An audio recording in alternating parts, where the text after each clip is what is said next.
Hello.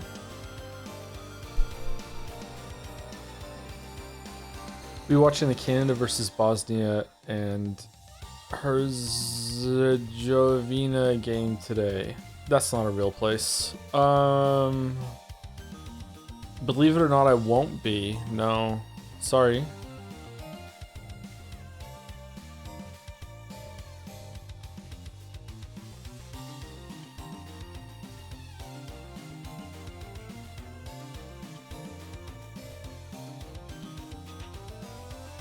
Hate soccer. Yeah, I'm not a big fan of soccer. I should get into hockey, I think. I always wanted to like enjoy a sport, but never have, unfortunately.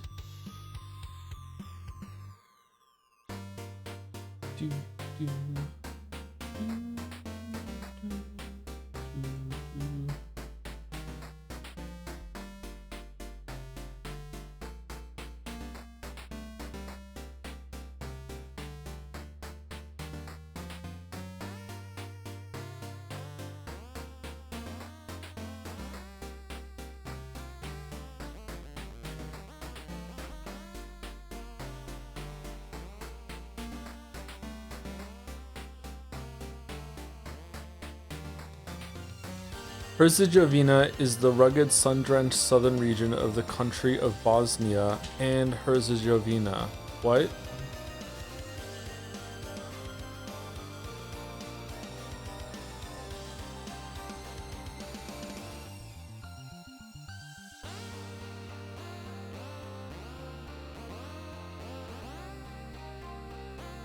Bosnia and Herzegovina, often referred to as Bosnia-Herzegovina or simply Bosnia, get wrecked Herzegovina, is a country in Southeast Europe. Situated on the Balkan Peninsula, it borders Serbia to the east, Montenegro to the southeast, and Croatia to the north and southwest, with a 20-kilometer long, 12-mile coast on the Adriatic Sea in the south. So it's just Bosnia. It's just Bosnia. Okay.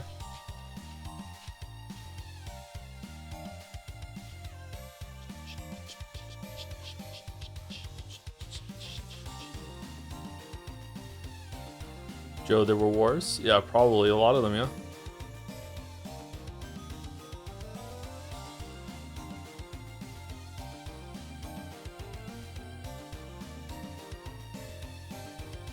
The Herzegovina erasure is insane. Hey, take it to Wikipedia. They're the ones saying that it's just, you know, just Bosnia. That's fine.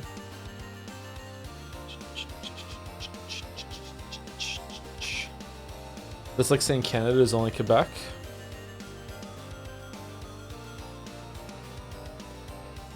No, I think it's just saying Canada is just Canada.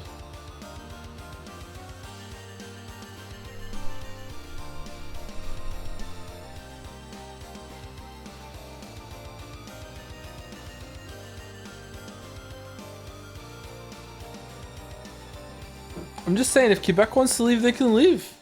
I don't want them to stay.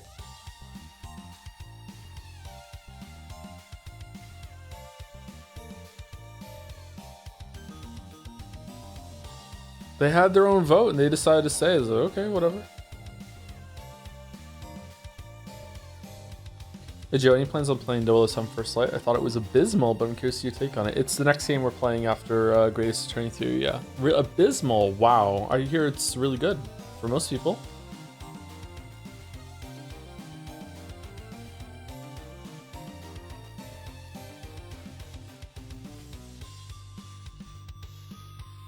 How's the sound, by the way? We good? Boom, boom, boom.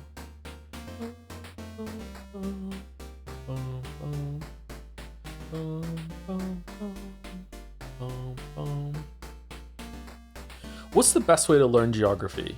If I wanted to learn the entire layout of the world to the point that I could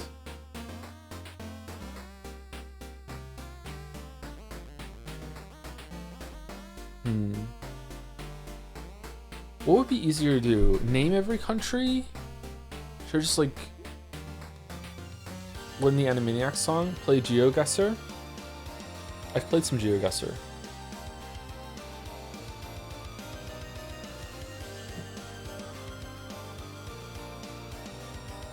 Since you like video games, you're a guesser for sure. I don't like video games. Come on.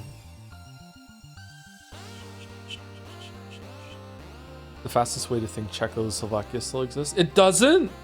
Fuck, where have I been? What happened?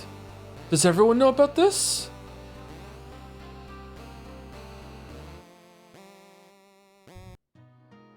Enemy X is outdated, plus you don't actually see the countries. Oh, okay.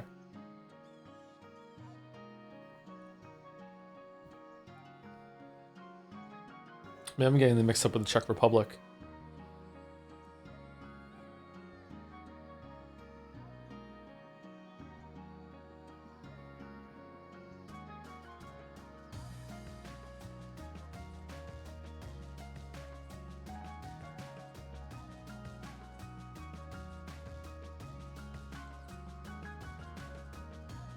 I regularly play the Country of the Word Sporkle quiz. I was last week or the week before, I was watching Bugfish do Sporkle quizzes on their stream, and one of the questions was, what is the capital of Australia? And they put in Sydney, and this was wrong, and I'm like, what? and then collectively we all found out that it's Canberra, right? So like, okay, and it was, and 10 minutes later I was like, I gotta be real with you all, the capital of Australia is already back to Sydney for me. Like 10 minutes is just gone, and just like, no, it's Sydney again. Everyone hates Canberra, and I was like, what the fuck? Why isn't it Sydney? It's fucking stupid. Joe, did you know pterodactyls in a dinosaur? Yes, it is. Fuck off with this classification stuff. This is the same way that everyone thinks Toronto is the capital of Canada. It's not. Fucking bullshit.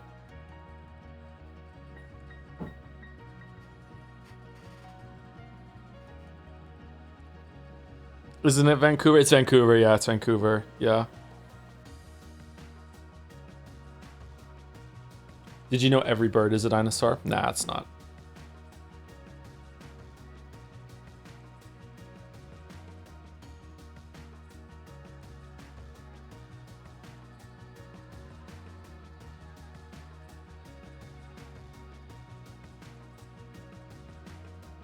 I think Moncton should be the capital of Canada. Moncton isn't even the capital of New Brunswick.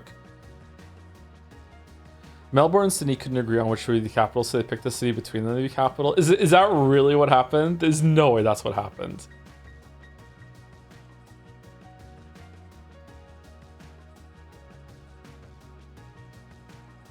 The capital of Canada should be London, not a royalist. Just love minor Ontario cities. There is a city called London in Ontario. Yeah, it's nice.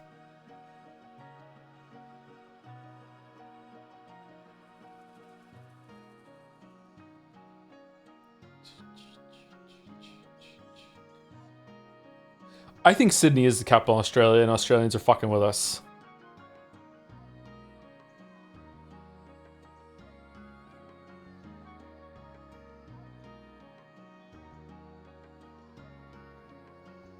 Someone's asking what I thought about Mina the Hollower because we finished it this morning. It was pretty good. Yep, I liked it. Didn't love the combat. I think I loved the exploration of the levels with the secrets and everything. Didn't love the combat. Didn't hate the combat either though, but didn't love it. Very cheeky, oppressive, wants to make you mad game design, especially toward the end. Some people like. I like it sometimes, but other times it was a bit too much. Just kind of relishes in pissing you off. It was pretty good. Definitely better than Shovel Knight.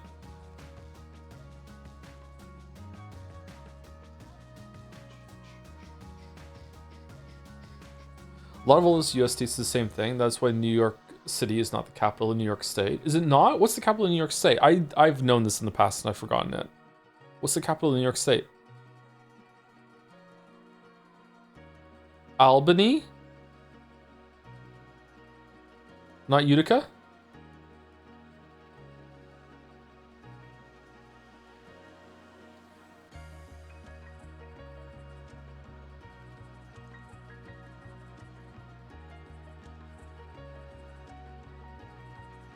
I'm bad at all these things. I'm really bad at remembering specifics like that. I don't know why. I've always been bad at that. I hate remembering even like on the level of streets. I hate remembering street names. I know where to go and I know all the turns to get there and I can close my eyes and be like I know exactly how to get from A to B. But ask me what all those streets are called on the way. I don't fucking know. I just can't do it.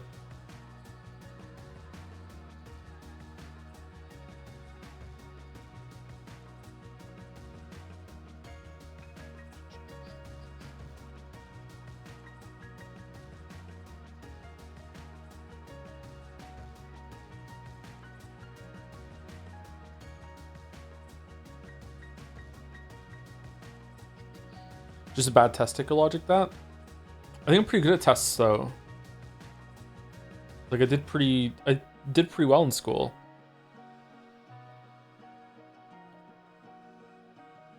Almost no one knows the capital of California. It's C. Do you know the US states? No. I don't, to be honest, I don't know if I could name all the Canadian provinces. I'd probably forget one. And there's a lot fewer than them than US states.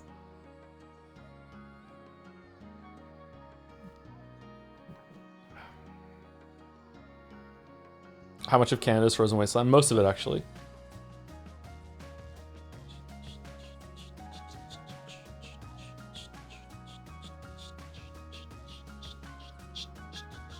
How Scotland divided? Well, one time there was this guy named Adrian, and he was just really mad.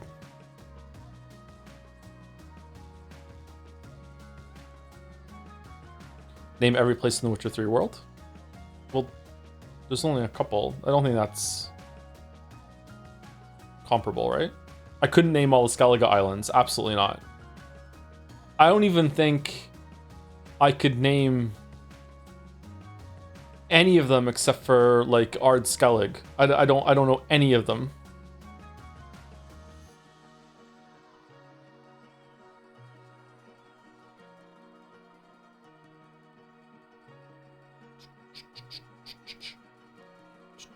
Oh, Undvik Isle, yeah. That's true. Witcher 3 GeoGuessr, how would you perform? Is there a Witcher 3 GeoGuessr?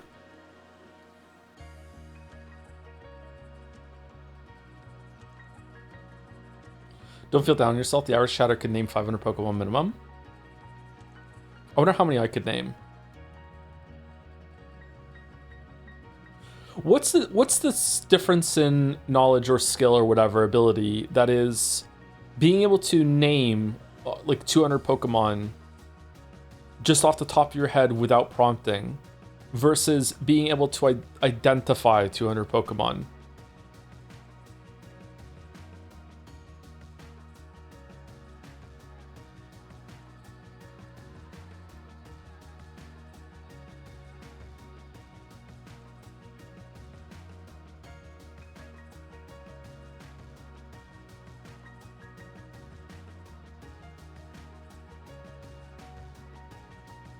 I think I need to do a solid 100 Pokemon as someone who hasn't watched or played the games aside from Yellow when I was 5. How old are you?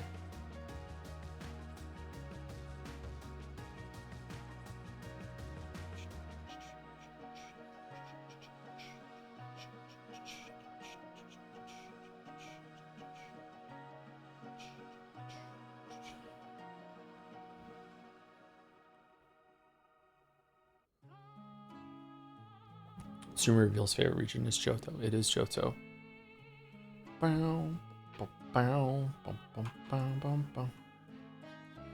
Witcher 3 Geo Guesser. Lost Gamer? What? What's this? Start game solo. Round 1? What are we doing?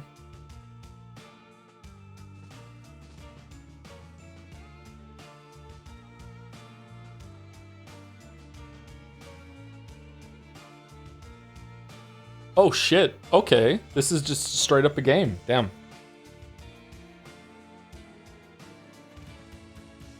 All right, so it's Witcher 3 GeoGuessr. Is this where the map is? All right, so we're on the center island, and I think that's the. Is it this mountain range?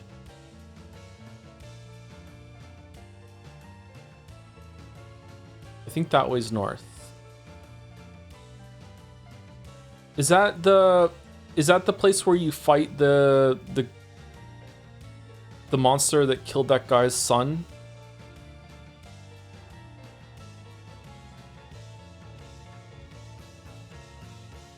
I feel like we're here.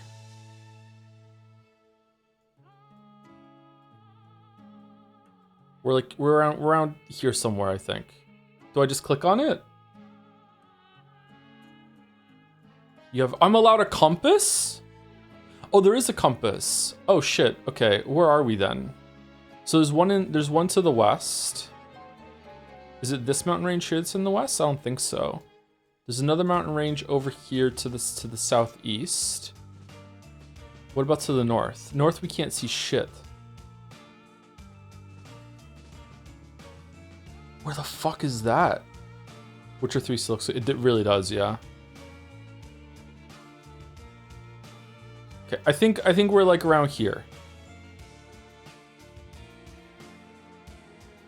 Okay, pretty close. Pretty close. Okay, next round. Doing a no moving challenge. Brave myself. You can move? I'm allowed to move?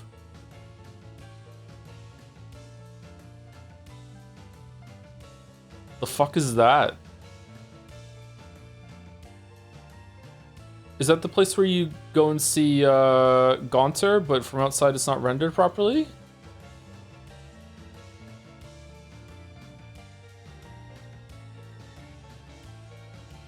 Okay, we're over here somewhere, I think. It's possible we could be right here, actually. That could be that island over there. That actually looks promising. We could be right here.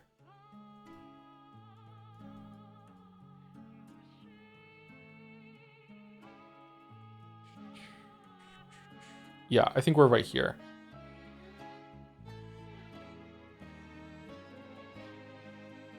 Here, maybe? How far away do we think we are? I think we're right here. Oh, close, okay.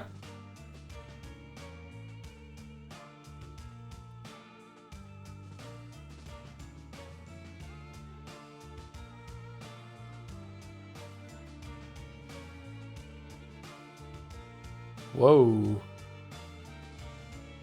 Why is the sun so big? Lost Gamer.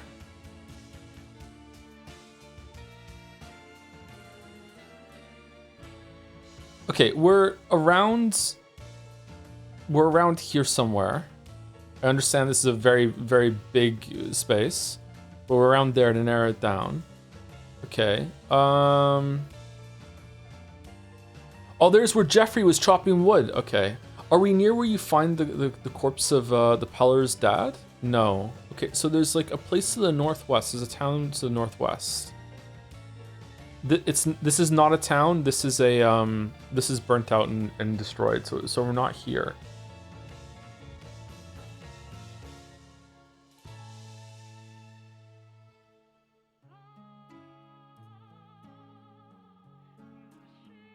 You can click the hours and move if you like. Okay, but if I move, am I guessing where I was originally, or am I guessing where I moved to?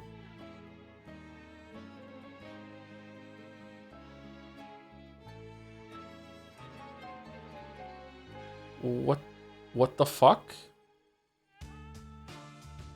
Oh, you can just move a little bit. You can do a little fucking run around. I have no idea where that is.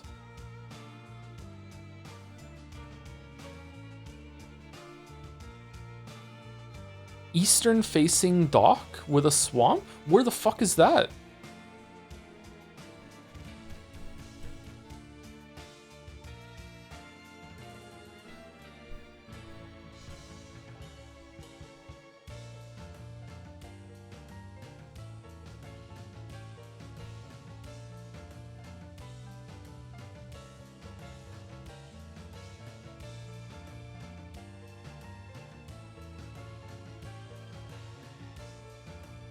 Will you include this in the Witcher 3 video? Yeah, probably. Oh, place of power, gotta be. How are we so high up? How did they do this? This is actually Canberra?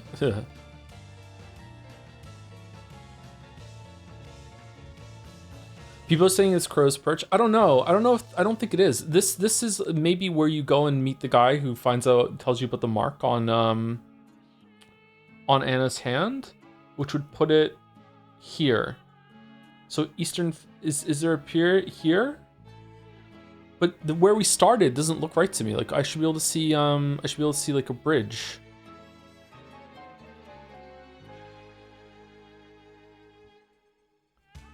Can I go back to where I was? How do I return to where I was?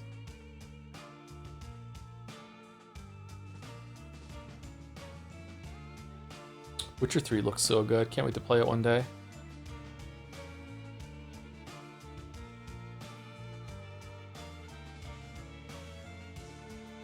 The button, this one, return to start. Okay, there we go. Thank you.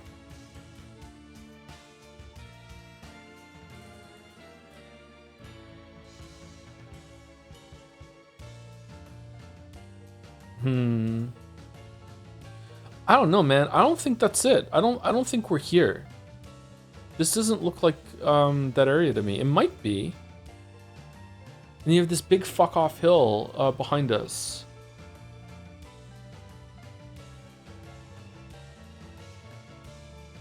It isn't down here, is it?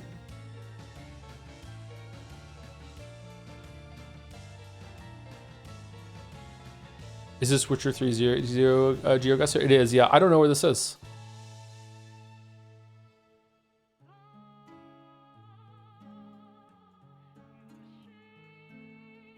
Is that Mountain Bald? That's what I thought, but I don't think so. I think we're not. I don't think we're this far down. That's what I thought originally, but I don't think so, no. There's like a Cyclops or an Etten on the top of that mountain. And it won't let you get to it. Like this one. Maybe? It would be this here, right? So we'd be seeing it from it'd be south of us. So we would be north up here. And we'd be seeing this over here. So we'd be here. Ish. So because we're here, we should be able to see like a little hut to our east. Can we see a little hut to our east? Nope, can't see shit.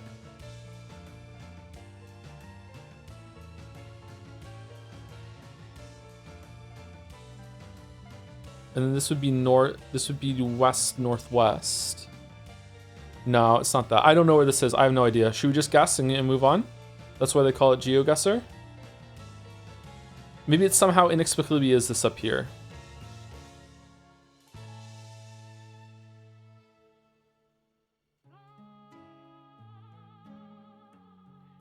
I want to get it. I want to get it. I'm mad that I don't know it.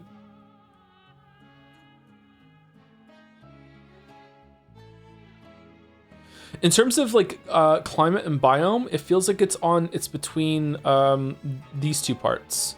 Feels like we've already gone down here and we're around here somewhere. But I don't see like an eastern facing settlement that has a dock like that. I don't see one. That's on the water.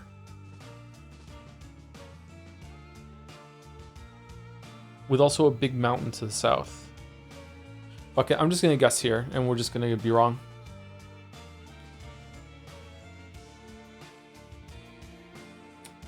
All right, pretty good actually. All right.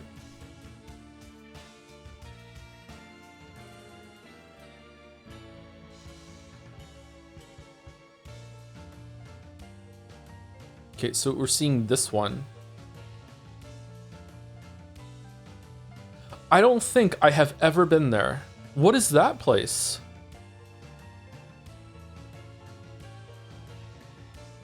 Oh, it was Baron's Estate. Okay.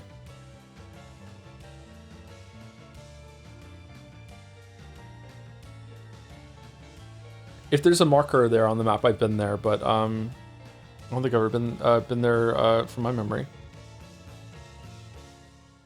Okay, this is Toussaint. I can tell by the colors. Okay, this map I know the least. Okay, we're north east of the castle. I love this area. This map is so cool. We're across the river. We're here somewhere. This is a smaller river though that goes off on the big one. I think maybe we're around here somewhere.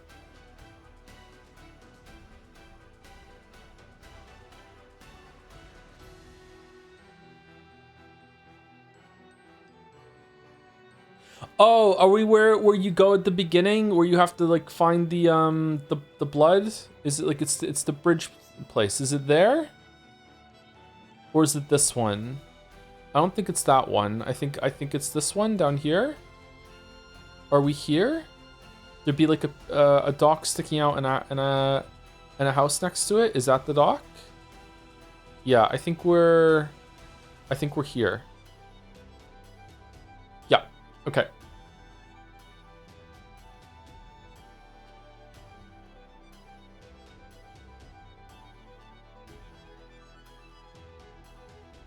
Okay, back in Velen.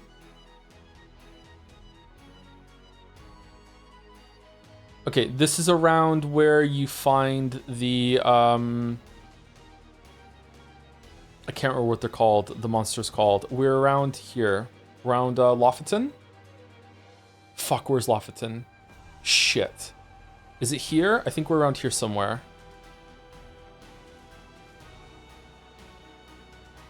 I want to say we're here.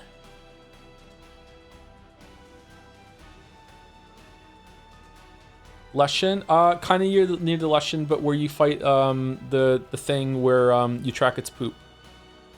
I think we're here. This could be wrong, but I want to be quick and let's see if we can get it right.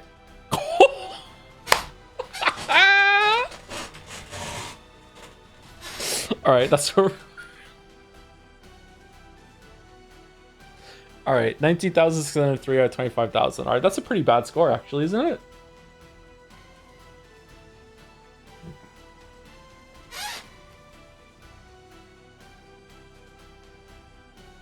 Play again. Is it random every single time that you go, or no?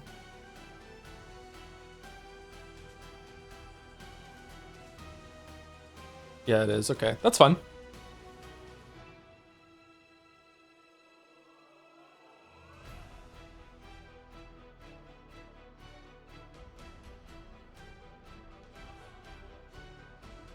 Are you gonna keep doing more late night streams? I don't know. While I'm still on the yearly schedule, maybe. One of the reasons why I'm streaming so much is because I'm gonna have to take some time off soon for moving. So, you know, money is money.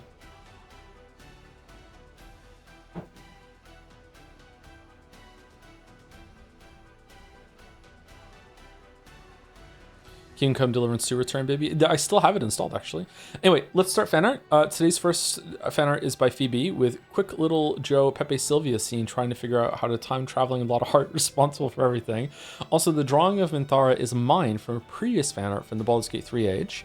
Glad to see her raise her head again. Lotta, Judge, and the other guy is from various AA games, as I just needed to get a quick idea down.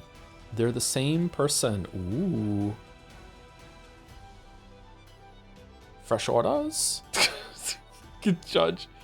No shot. Exactly. Yeah, the egg drop. The egg drop. What is Sholmes' coffee? Brett, not sure what this says up here. Reminder, always be pawn brokering. Always be pawning. Always be pawning.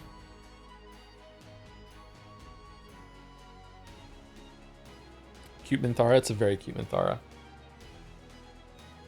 Chat's favorite, second favorite racist.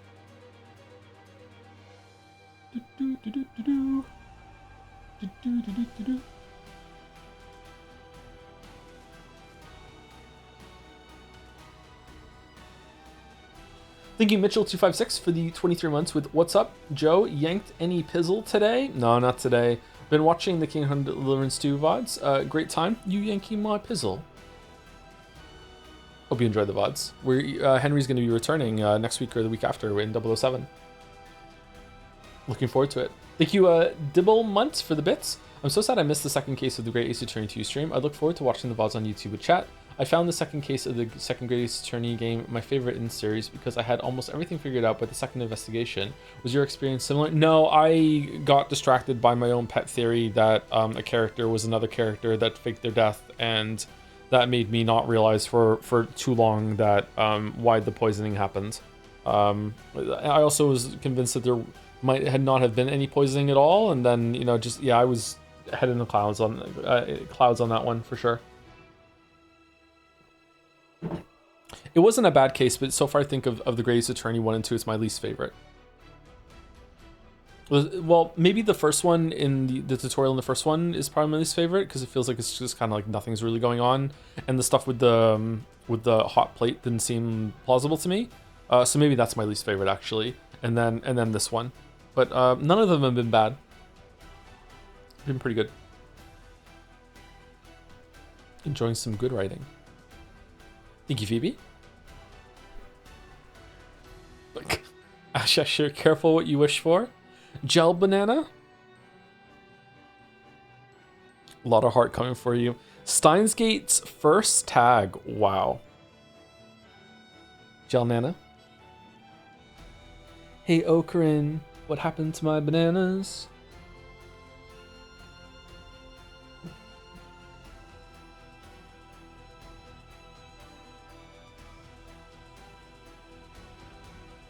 The first? I think it's the first fan art since we've had the ability to tag them, yeah.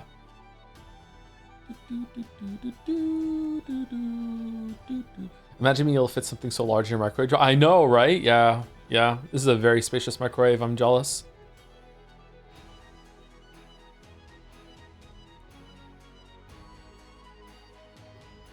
This is a very pretty rendition of a lot of heart here. First time chatter says Gel Nana. This is how you're starting? Is Joe's microwave tiny? Famously so, yes. I have a tiny, tiny microwave. Can barely fit a bottle of Gatorade in that microwave. Are you getting a new microwave when you move? Of course not. That little microwave's so easy to move to the new place.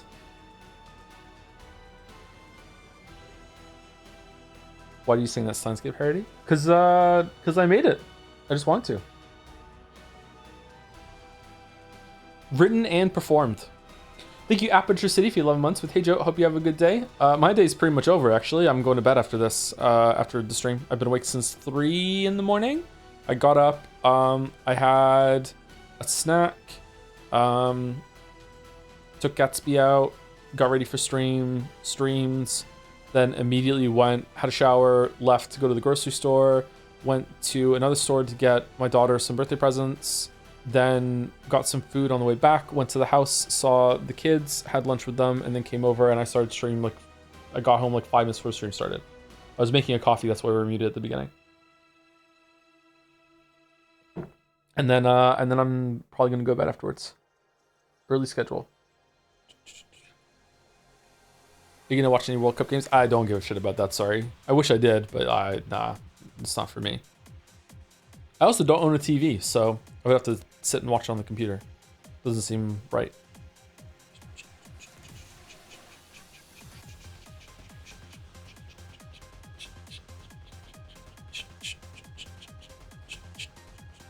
Super useful in a primer scenario, the way you can put a smaller microwave and larger one time travel even further back in time. Exactly, yeah, exactly. Making their time travel construct inside another time travel construct. Seems like it wouldn't work. Maybe primer falls apart if you're smart enough to understand it, which I'm not sure. It's a good movie, very confusing. Thank you, Ashesher. I love the concept of time traveling, a lot of heart. Briar Road, 1899, English, with cup of, oh, I see. A cup of soap with cup of water. 20 pence. Yes, we scran. How scandalous. From Mitlu. Thank you, Rich Mitlu. Great Ace Attorney Scrandal. Down. Yes, we scran. Are we doing Scrandal today as a treat? I'm not sure. Maybe we are. Thank you, Darksleep, for the 86 months. 20 minutes ago. Thank you very much, Darksleep. Hope you're well. Thank you, Kieran Soul. Hope you're well as well. Thank you very much for the 48 months. Thank you, Evie the Even, Very, very even for the 12 months. 1 year of EVD even. Wow, a year being subbed. It's been a blast watching streams. They definitely helped me through a turbulent time. Happy they could help you through a turbulent time. Turbulent is a fun word to say. It's kind of crunchy. Turbulent. Hopefully the times are more stable now. EVD even. Did we get you to play Scrandal at all in the year? And thank you, Fancy Prince, for the 15 months also. Thank you very much, Fancy Prince. I'm a little tired today, but not too tired. I'm having a rough 2 weeks, to be honest, when it comes to sleep.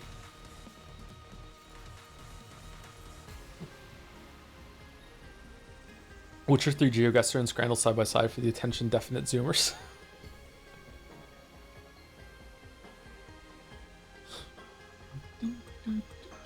Wait, did we ever find out why the soap was on his plate? He had it on a plate in order to get the coin out that he wanted to use for the next time he was getting heating, I guess. I don't know.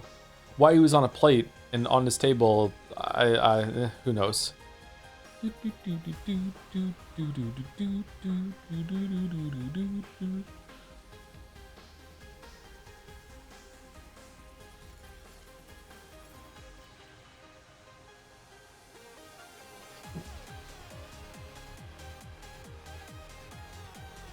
To be fair, a lot of the movie's complexity comes from very obtuse and unfair storytelling. Primer, yeah, I agree with you actually, yeah. But I think that's the point. I think there's a certain point, and I know when it happens because it's the fountain scene. There's a point where the movie leaves you behind, and I think it's intentionally leaving you behind because it's also leaving the characters behind. Where even like it's so hard to follow what's going on. Is that the situation has got out of control, and there's like multiple versions of them now, and blah blah blah blah. I think it's meant to be like that. If you really pay attention, maybe you can figure it out. I'm not sure, but like, yeah. What movie? Primer. Very famous time travel movie.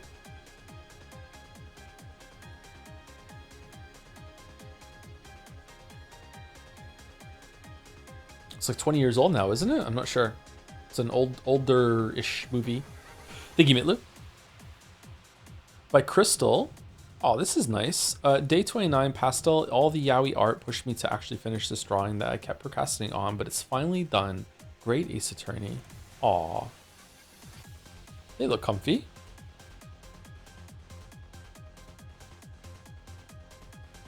Primer Sekimeya, which is more convoluted.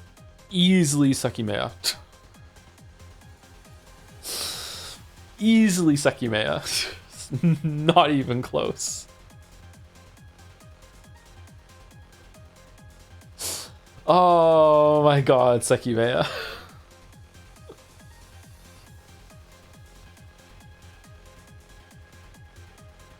Oh, I almost said a spoiler for Sekimeya. Oh, I still enjoyed Sekimeya. Sekimeya was a fun time, but...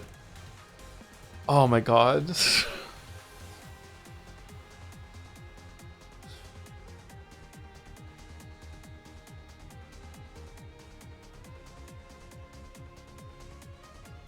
Does Primer have a stinky timeline? Why did the Sekimeya have a stinky timeline again? What was it? I can't remember. What was making the egg stink?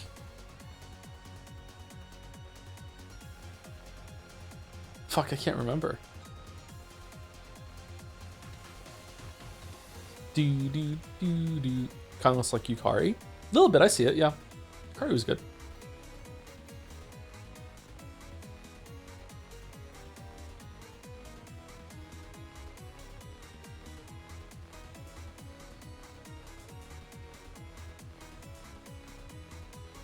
The elevator lube. There was a timeline where the elevator was lubed. Yeah.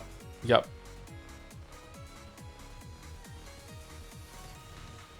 What was it? It was...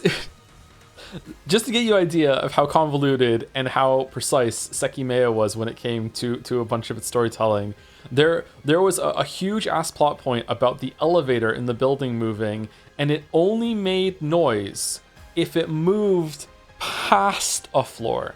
If someone got in the elevator and started at floor 6 and then punched in 5, 4, 3, 2, 1 and it stopped at every single floor, it didn't make any noise. But if they went from 6 down to 4 and skipped over 5, and then it makes noise. It was something like that.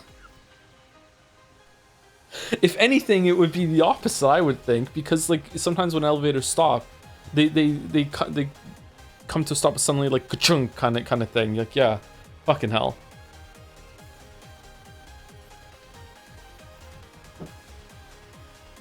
Sekimea was so much fun. It was so much fun. I hope they make a sequel one day. We need a Sekimea too.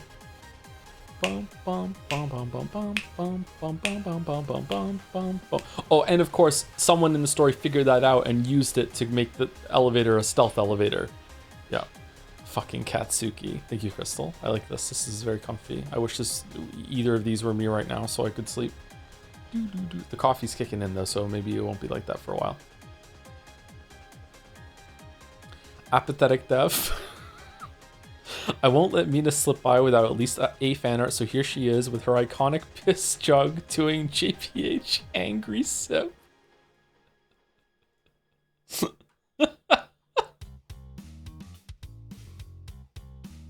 That's great. That really does look like the angry sip. Well done. Mina was a pretty good time. Definitely needs a balancing pass or overhaul the progression system or something like that. I'm not sure. I wonder if there's like if the community will figure out like best settings for it that you can do in the modifiers for the most even time that has a difficulty that's not too difficult, like not too punishing but not too easy as well. I was able to face tank almost everything toward the end of the playthrough. Was you finished? Yeah, we finished it this morning.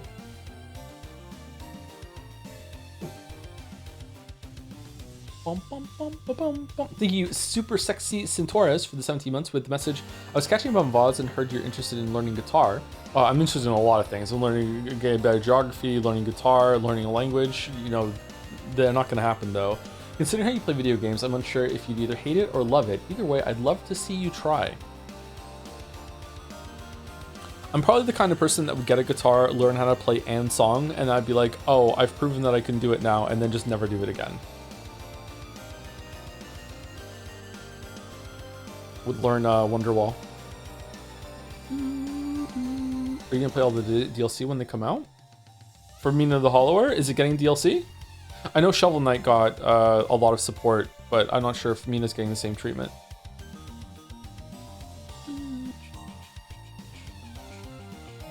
Did you hear that the Catholic Church came out and announced that they could successfully bring people back from the dead? Wild times? No, that didn't happen. Right?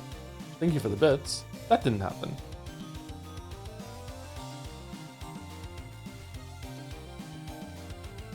New tech?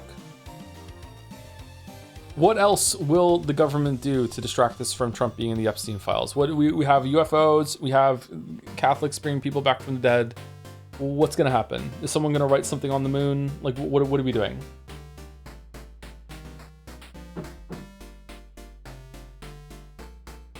World Cup, yep. Witcher 3 video, see, that's why I'm not releasing it. Yep, that's why. That's the only reason.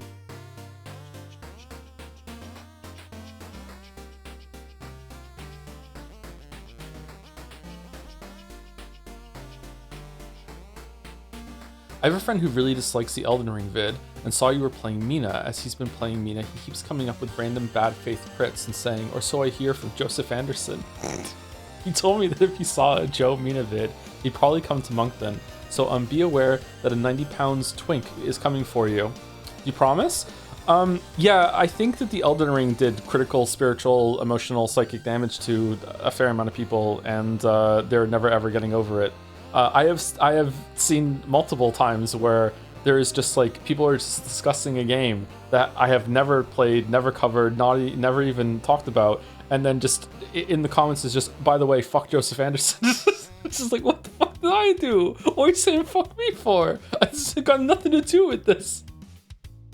Rent free? Yeah, I know. Yeah. Which is crazy because I think I was overly fair to fucking Elden Ring, and then even more fair to Shadow of the Erdtree. I could have ripped that apart and, you know, completely in bad faith and destroyed that community even more. I was like, no, it was good.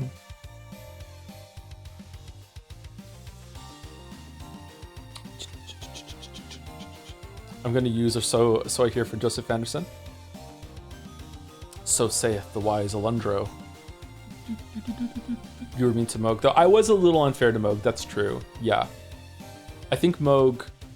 I think what really made me mad about Moog was the unavoidable damage in the phase transition. Yeah, Moog isn't too bad.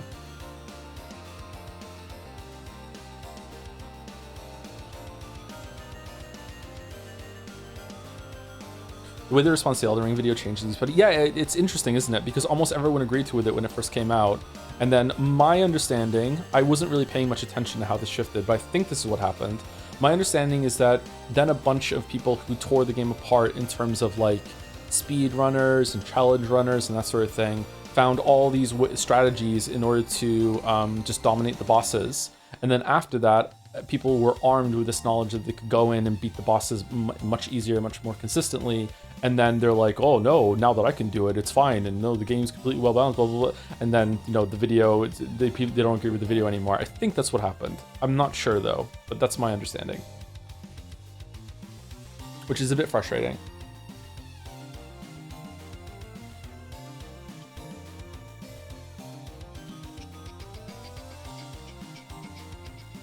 Elden Ring is way too long. I don't know. I'm not sure if I agree with that. I like how much content's in Elden Ring. Elden Ring is one of my favorite gaming experiences ever.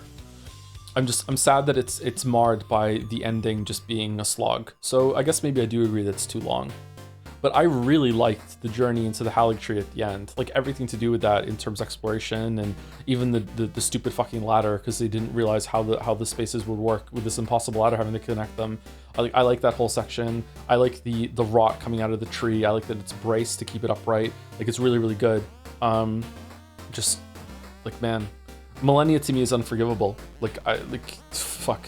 Like, and again, it's a really good like canary in the coal mine for how a fandom is doing, is that when a developer can put something in that is just so objectively fucking bullshit and people will still defend it and make videos being like, here's 12 ways how you can get through Waterfowl Dance, and it's just stupid shit like throw a frost pot or use this art of war and only this art of war, just shit like this. It's like, yeah, it's that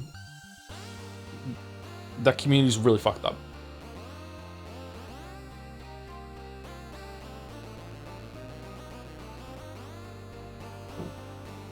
Have you seen the amount of nerfs that Consort Radahn got? If you haven't been paying attention to that after you beat Shadow of the Earth Tree and you didn't care, you can go and look at how many undocumented nerfs that Consort Radahn got a couple months after fucking Earth Tree came out. It's so funny. There's like, I think 15 of them.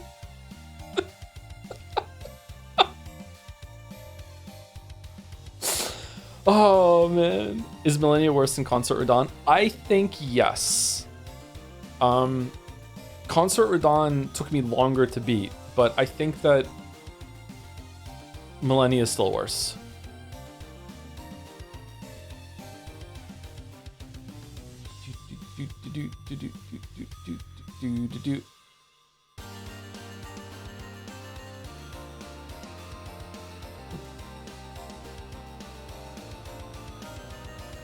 Nothing can beat water flow.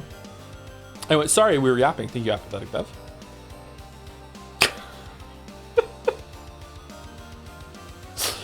Denny Slim Jim, Cheese Penhenry.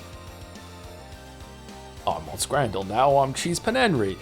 Probably kicking up a lot of dust because I fell off watching streams back around the Expedition 33 DK Pentiment streams. That wasn't too long ago, but I started catching up on the Greatest Attorney VODs and saw the Henry bit picked up again toward the end of the Greatest Attorney one. Oh, it never left. And then thought of this. Thank you for sharing. This is like a crazed Muppet.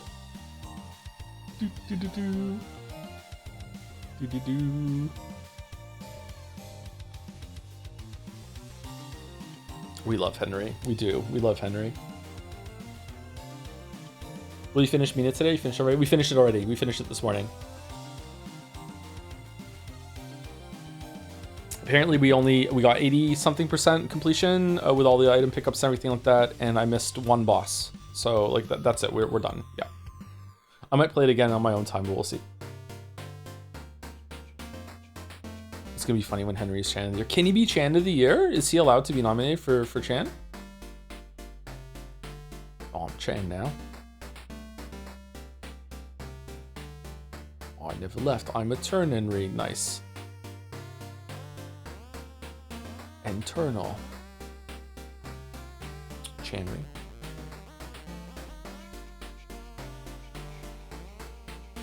Do you think they'll keep Great Vegetables in the Persona 4 remake? I hope so. It'll be a crime if they got rid of it.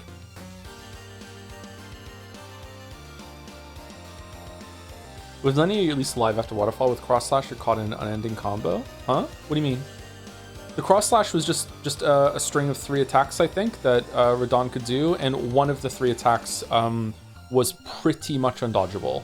Like, if you were on a certain elevation with a fast roll at the right time of day, you know, I think maybe you could roll it, like frame perfect. There was some way to roll it. But it was just that if you took damage, like it hit you, like that was it. It was over. It was just a one hit that you couldn't avoid, from what I remember. Maybe we're talking about 2 different things. Whereas Waterfowl, like my God, if you're in the wrong place at the wrong time with Waterfowl, you're just dead.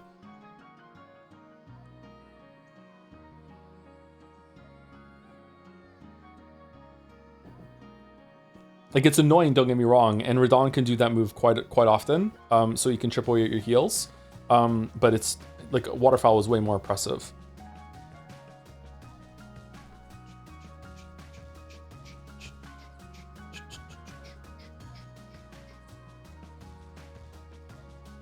When you killed Millennia the first time, what was your strategy for not getting killed by her Waterfowl? Running away. And then also, when she started doing it, just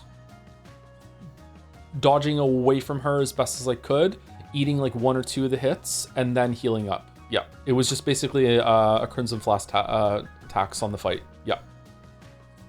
I don't know. As Sarah is saying in chat right now, yeah, you have to pretty much play the entire game fight with Waterfowl in mind. Yeah, there's a lot of misinformation about Waterfowl that I don't know why we're talking about this, but we are, apparently. There's a lot of misinformation about Waterfowl, like she only does it a certain percentages of her health. Basically, she unlocks the ability to do it sub 70% of her health, and she usually does it in response to getting knocked down to that, but not always. And then after that, she can do it whenever the fuck she wants. She can do it back to back. She can Waterfowl into Waterfowl. I personally never saw her do that, but there is footage of her doing it. She can do Waterfowl into Waterfowl. She can Waterfowl, do a couple attacks, then do Waterfowl again. Yeah, I'm not sure if she has the same rules in phase 2. I think that she does, but she also has another really bad move in phase 2, which is almost as bad as Waterfowl, where she summons clones of herself. And I don't know if this is just me and my limitations as a gamer. I could never really learn how to reliably dodge that because I couldn't even see what was happening. I don't know if it's about the camera or the red on the red background or anything like that. I could not even visually parse that attack. Never mind learn the timings of it. Just can't do it. Just whenever she did that, I'm just gonna dodge randomly and just hope that I'm alive and I can heal up at the end. Yeah.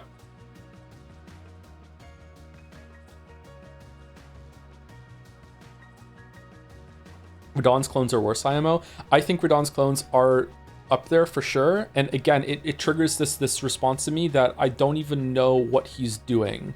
Radon's shadow attacks that come before the real attack, it's like what is this? What are these projections? Like, they come so fast. Like, what do you want from me? It's really strange. I don't know what was behind the idea of that fight, to be honest. It was very disappointing. I think that was the only part of Erdtree that was just outright bad for me. I loved Erdtree. Most of it was amazing, but that fight was really disappointing to be the last fight, and also it's a rehash of another guy from the base game.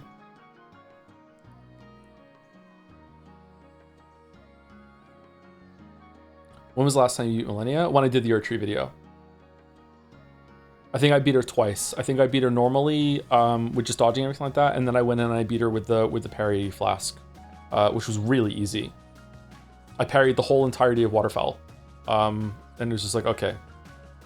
It really made me think that the conspiracy that Millennia was a fight that they made mostly for Sekiro and then put into Elden Ring afterwards was true. I don't know, but like it felt in that moment. It's like, okay, this is a parry fight.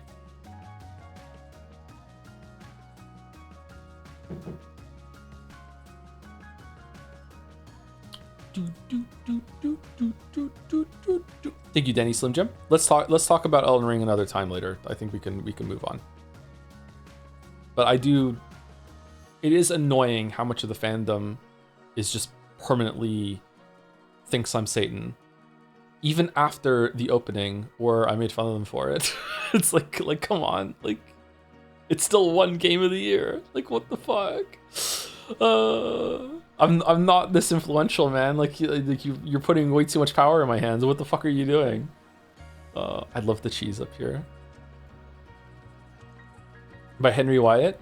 Oh, Anna, we're really in it now. We love Anna Angel. When you understand that you have to find the cure for the sand plague, based on Juan from The Good Place. No, I know this character. Is this, how do you say this name?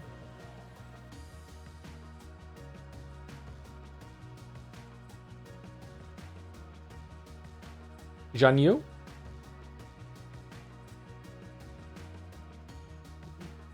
Anna looks so fucking funny here. She does, yeah. She does. Is this when you're allowed to just call him Jason? Yeah, is this when he's cuddling up to Janet? Jason was so fucking funny. No, this is the poster. Oh, this is the post. Okay, all right. I don't remember this from A Good Place. I've seen this episode though. Sandpest is such a cursed name for a disease. Very well put. Pathologic is a banger in a lot of different ways like that. Yeah.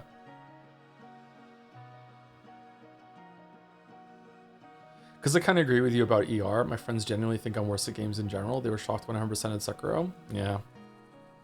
Apparently, I'm bad at games too because of that opinion. Yep. Just need to use throwing knives. How does Good Place rank the community? Different things. They're different shows. The Good Place is a lot more sincere. Community can surprisingly be sincere sometimes, especially toward the end of the show. The characters can really, like, it's strange because they do larger than life bullshit, and then all of a sudden they'll feel really, really authentic, like they're real human beings, stomping people to death in the elevator. So it's strange. Community can pull that off quite well, but The Good Place feels like the same, but just more sincerity most of the time, I think. I don't know which I think is funnier or more clever, to be honest. I'm not sure. They're both really clever and they're both really funny.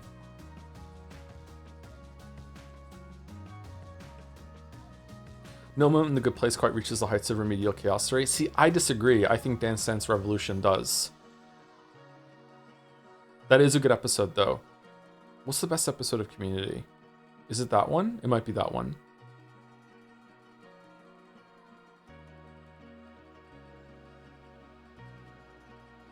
Have you watched Resident Alien? Never heard of that, sorry.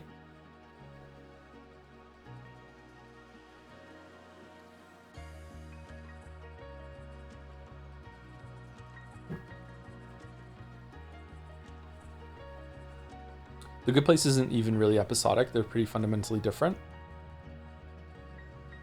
They do have like a problem of the week that they're dealing with, yeah, but they are more, it does have a more through line with the characters, yeah. Community has a through line too, but definitely more episodic. I understand what you mean, yeah. I don't know. I haven't finished The Good Place, but I finished Community. So I think I have 2 seasons of The Good Place to watch. So I don't know how it ends. I know Community ends quite well. Are they still making the movie or no?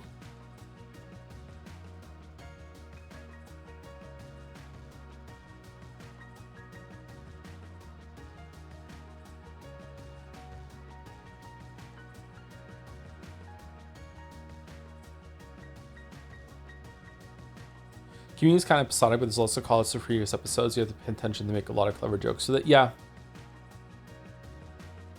Yeah, they do. A lot of characters come back.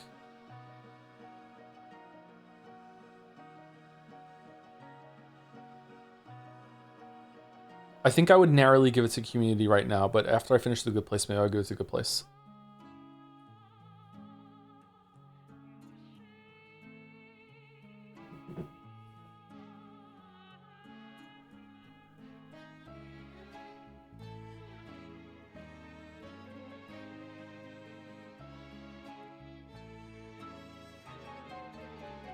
Thank you, Bunicula36 for the 13 months as well. With Jomsry, Oh, I'm a Joms now. I'm Joms 3. Thank you very much for that and the dancing Joms.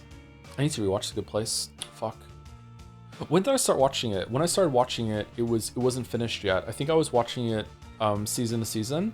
I think when I started watching it, season 2 had just ended. And then I watched season 1, season 2, and I think I watched season 3. Or most of season 3. I want to say what the event that happened when I stopped watching it, but that would be a spoiler. It was kind of like a reset. I should get back to that. Thing here, what? By King Pains. What are we doing? This is for the distinguished academics in the Great Ace Attorney spoiler chat who encouraged me to share some art like this. It's been so lovely to engage in rigorous and thoughtful critique with everyone in there. I ended up painting 5 of these, and I'll submit the full lineup when we're further into the story. Unfortunately, there won't be any old man juror, even though he's the pinnacle of the masculine form. What? I was too intimidated to draw him, and anywho, here's my labor of love. Happy Pride. I have brainworms. Hashtag my brainworms. What is with the Geralt scars here? Look at those muscles. Yeah, who's this? Is this Van Zieks?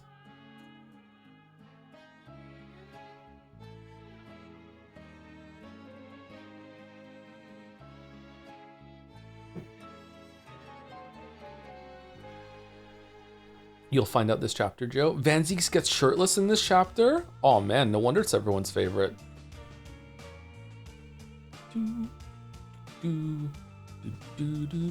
How does one acquire a scar like this? Geralt has one like this too. Is this from a stabbing? Gonna guess yes. Arrow? Oh, maybe it's an arrow, yeah. Yearning? You get scars from yearning? Oh shit, I'm fucked. Ryu?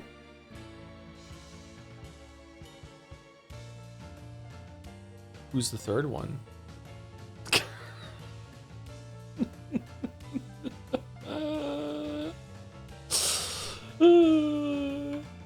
He's caked up. I don't think it's fair for Ryu to go after Van Zieks. This is not fair to Ryu. Holy shit.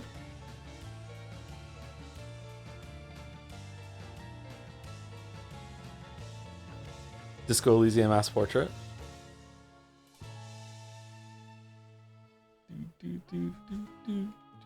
Also has a wound on that's similar to the stomach. Is that from the case at the end of 1? Did he get a scar from that?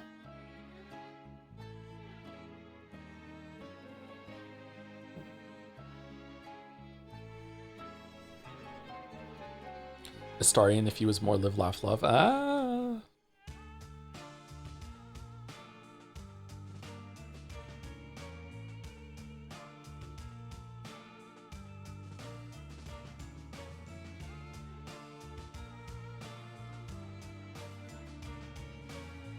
Will you play Subnautica 2 when it comes out fully? Absolutely, yeah, 100%. Looking forward to it.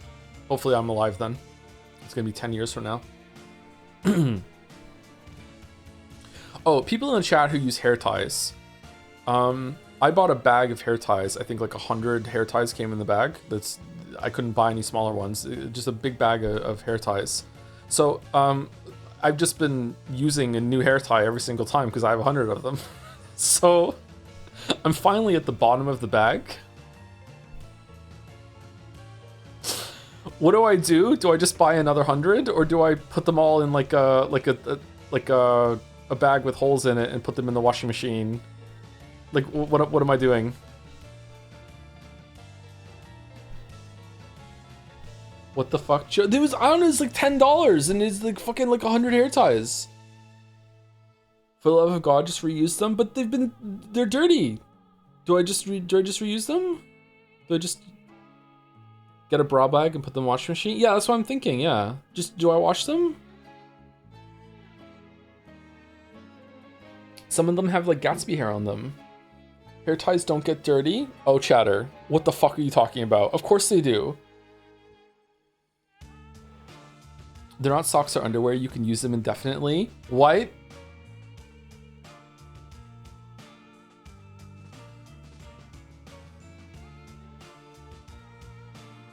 I have very oily hair. Okay? So maybe your hair takes a while to get dirty, but if I don't wash my hair every day, everyone can tell.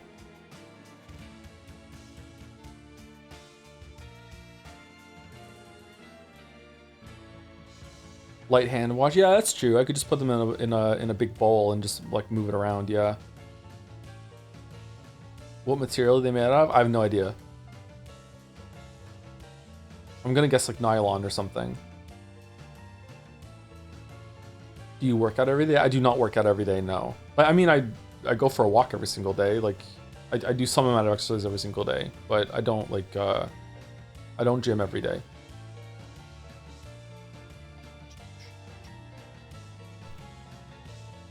Let's put this one back on for a second. For no reason at all. Thank you, Mediocrities86 for the 200 bits. I'm dressing up for my local Pride Parade. I'm part of the show now. I'm Paige Hentry? What? On Paige Hentry. Okay. I'm either saying this wrong or I don't get it. I'm sorry, but I didn't realize this was a Henry joke until the end there. Paige Hentry? Pageantry. Fucking hell. It's pageantry. Sorry. I'm stupid. I do get it now. On pageantry. Pageantry. There we go. Fuck. Sorry. Fucked up your joke. It's good too.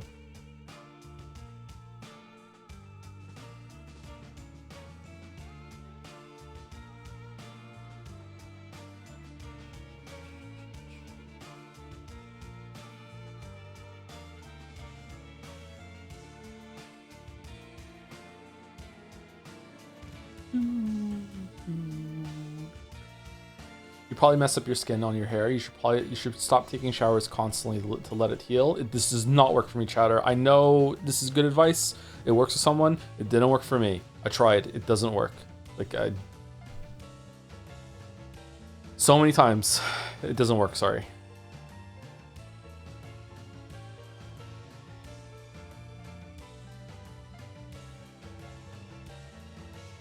Have you tried going bald? Maybe it would be for the best. Just shave my head. Just be done.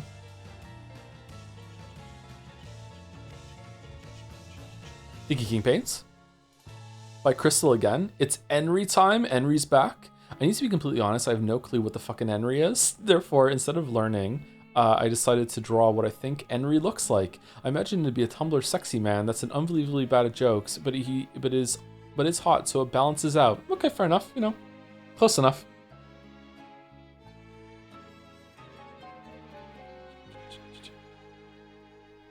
It's Pride Month. I'm NB now. There you go. Nice. Chanified Henry. There we go. Henry's a Chan now. Qualifies for the end of year competition. Oh, I'm jealous of you. I'm Envy now. Is there another one? Don't read.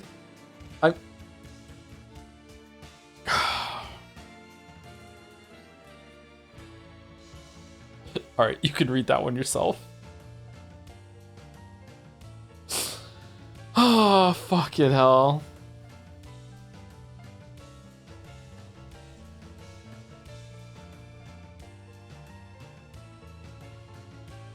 Told you not to. I didn't read it.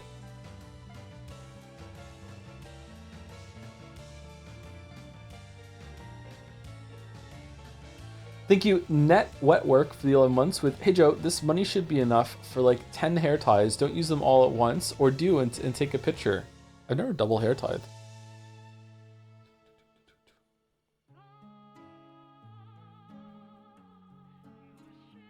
I'll just wash them. I think they should be washed.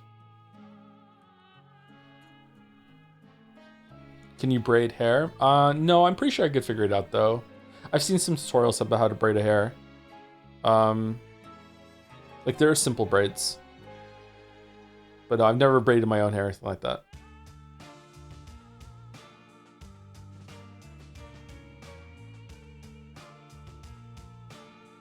I looked into it just in case one of the girls ever asked me to braid their hair, but so far it hasn't happened. They're not really interested in that yet.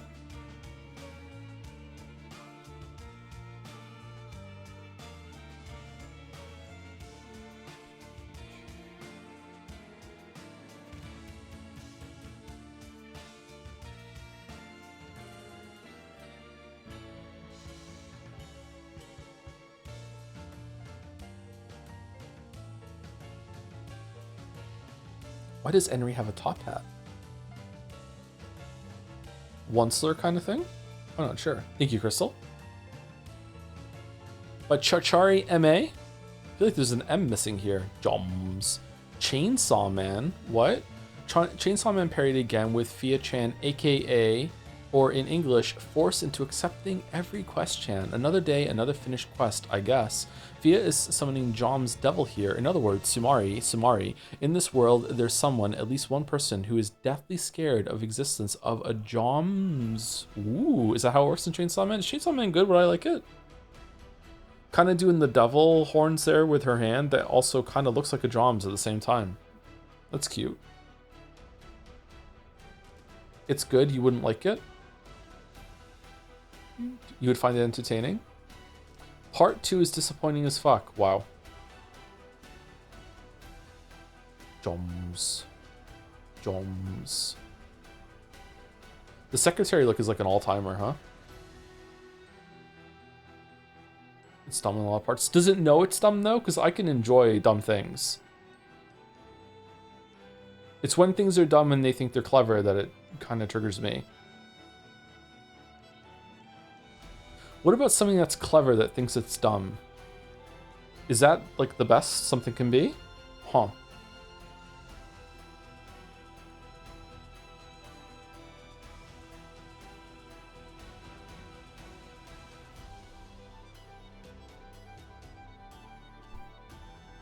By the way, Mr. Streamer, I want to thank you for all the streams that you did. I was watching intently the Umineko era when I was going through a rough patch, but you helped me feel less alone. I'm probably beginning work next week, and we'll finally be able to subscribe and support you. Again, thank you. Oh, good luck with that. Thank you for the nice message. Umineko of all things. Umineko is a lot of content that you can just settle into, or yeah.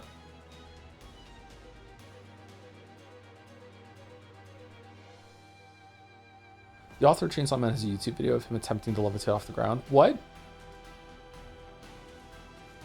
The author specifically creates dominant women because he has crushes on women who hated him. Oh. Okay. Hell fucking yeah, baby. Godspeed, baby. Okay. So Joe would like it? Why do people think that? I'm not like that at all. And it's peak? Okay. Thank you to Chari MMA for spawning the Chainsaw Man discussion. By Mega Geeko.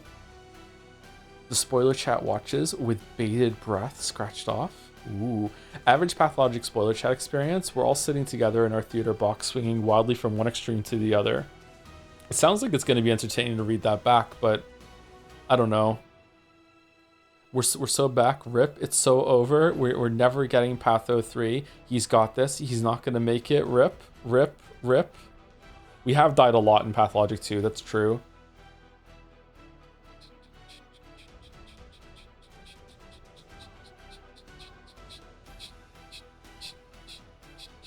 The manga editor found an X account saying she was the author's sister, which he doesn't have, and when asked, should we have it get taken down, author said, oh, that's my alt account. Okay, this guy feels like he's just trolling. Like, the Twitter part is just an extension of the art there.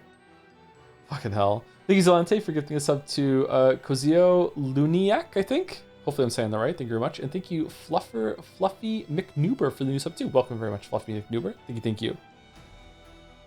I like the finger puppets here of, you know, there's 4 of them to match one hand. Where's the thumb? Is the thumb something else? Kind of miss playing Pathologic on the weekend, but it was also nice not to play Pathologic on the weekend. That's how it goes. Will we finish it tomorrow and Saturday? Sorry, tomorrow and Sunday, maybe? I'm not sure.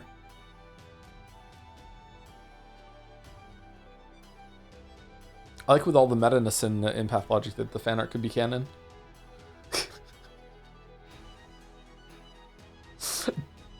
Watching people play it makes you have a different perspective of the whole entire thing. You really feel like you're someone in the audience.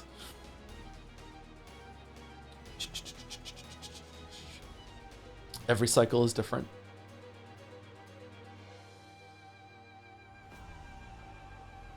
His first manga is one of the more disturbing pieces of media I've consumed. It's peak. Alright then. Day 9, in which Haruspex gets stuck on the map geometry and has to reload. That would be really funny.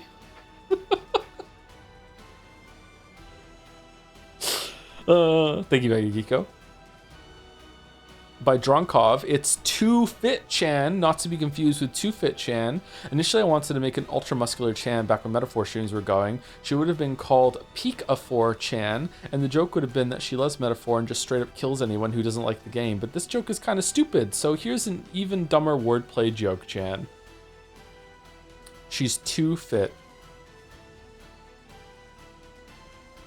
She's fucking shredded. Holy shit. What's with the Jom's ball? So Football World Cup has started and new emotes have been added to Jads, like Jom's red card and yellow Saku card. Have they? Which is cool. I didn't know about that. But there's also a green 2Fit card, and I think it's fucking bullshit because 2Fit doesn't even know what football is. And if you put her in a match, she's just going to pick up the ball and fly away with it to never be seen again. Yeah, probably. Also, I got Henry joke. Ahem, ahem. I'm Henry of Skalitz. Does it continue, or is it an anti-joke, or what? Hell, oh no.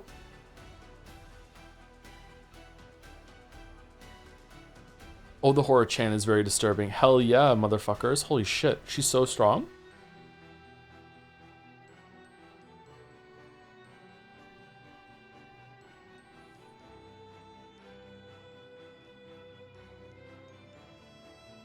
Two fit spotting? I don't think I would let 2Fit spot for me. I don't know. I wouldn't trust her.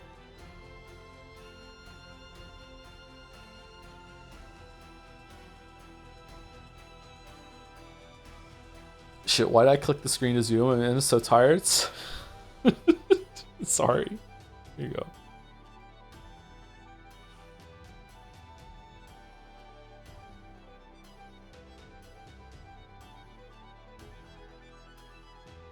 Yo.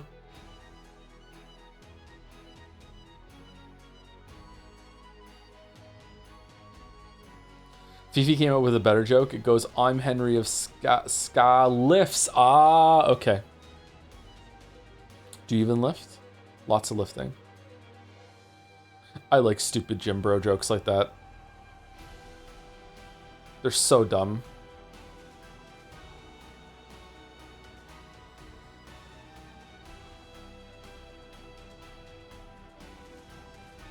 Shredded. Holy shit. Thank you, Drunkov. And last fanart today is by King Pains, and it is a video. Let me turn the sound down on the music.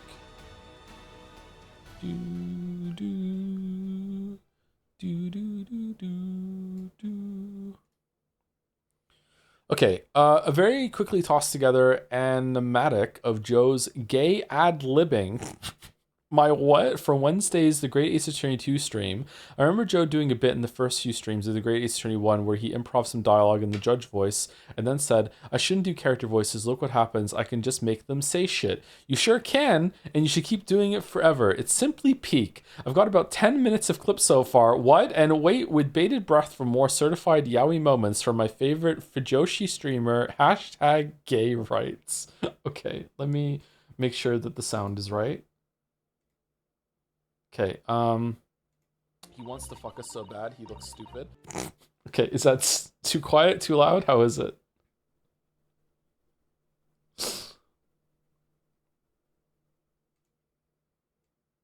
Too quiet? Okay. He wants to fuck us so bad, he looks stupid. Like a calibratory, he wants to fuck us so bad, he looks stupid. How about now?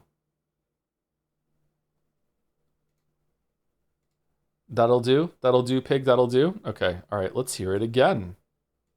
I might have to refresh the page. Sometimes the video doesn't work, but let's see. He wants to fuck us so bad, he looks stupid. Oh yes, I forgot to say. I'm afraid he won't be able to make it. Mr. Shomes, I mean. That's probably for the best. Oh. If he were here, I might be tempted to rely on his help. and that could be seen as a weakness. If Lord Van Zieks were to notice, he'd prey on it mercilessly. I think Lord Van Zieks would, like, really get turned on if you and Holmes did your dance of deduction in the middle of the courtroom with all the fucking snaps into a thumb wrestling thing. You know, I think he would really enjoy that. Apparently, Lord Van Zieks being gay and thirsting after Renoski is just straight up canon in my head now. Thanks so much, chat. Readiness for the trial, my learned Nipponese friend, is not what the defense needs. What you need is readiness for your inevitable defeat. You promise? If I could raise one more point, my lord, one more conclusive point. Oh yeah?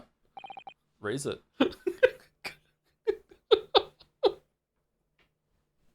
You have 10 minutes of these? Holy shit. They hit harder with the animated expressions going along with them. Holy shit. Oh yeah. So Seki even looks good here. What the fuck? Happy Pride, happy Pride, happy Pride. Thank you, King Pains. Do we want to do Scrandle before we get into Grace 22, or do we just want to get into Grace 22 today?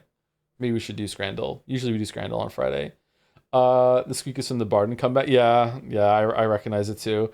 Thank you, Mediocrities 86 for the bits. You did the last read okay, but maybe it was too complex. I'll just do simple greetings now. I'm Pleasantry. Fuck.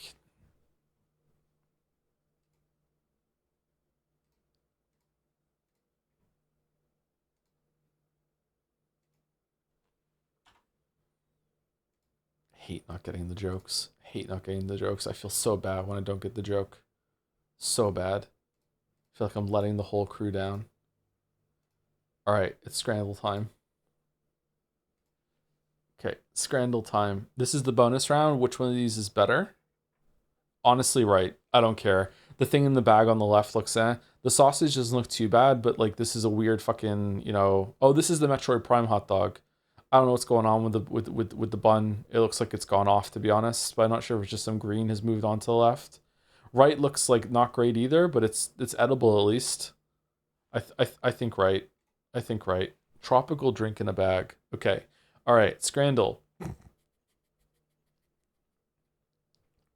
Scrandle Dark Edition.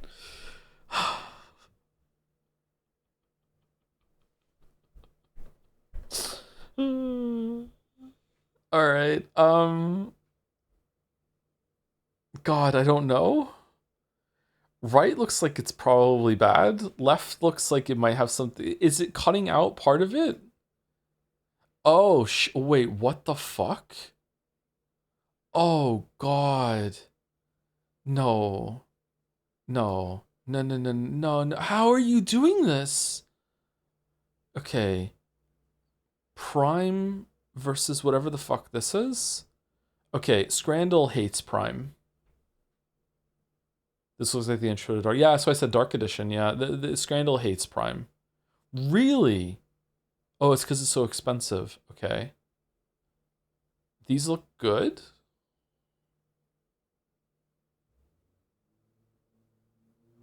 Why does this look like a crab?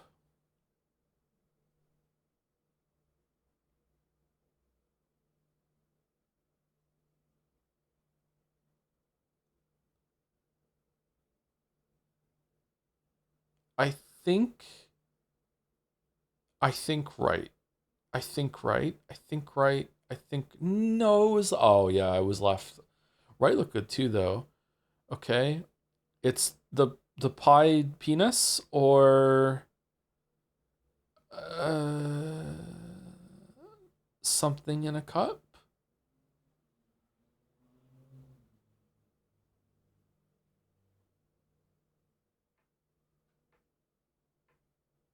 I think left. Oh my god, it is a dick and a vagina, isn't it? What the fuck? Scrandle Dev, what are you doing? Why would you do this? I'm going dick. No, it was vagina. Shit. Okay, fuck. What the fuck is this? I hate the pig skins and salsa or whatever. We're going pie. All right.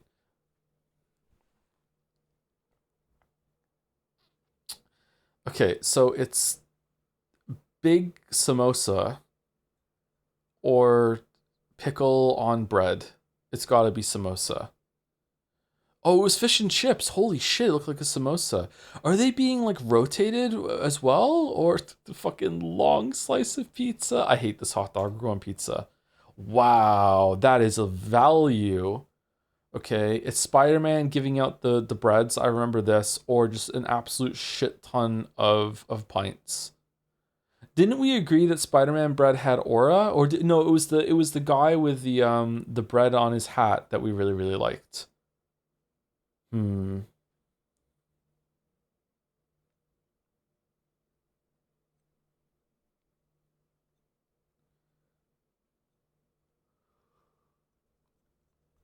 Holding two buckets is aura. He doesn't have two buckets though. He just has one. It's been mirrored.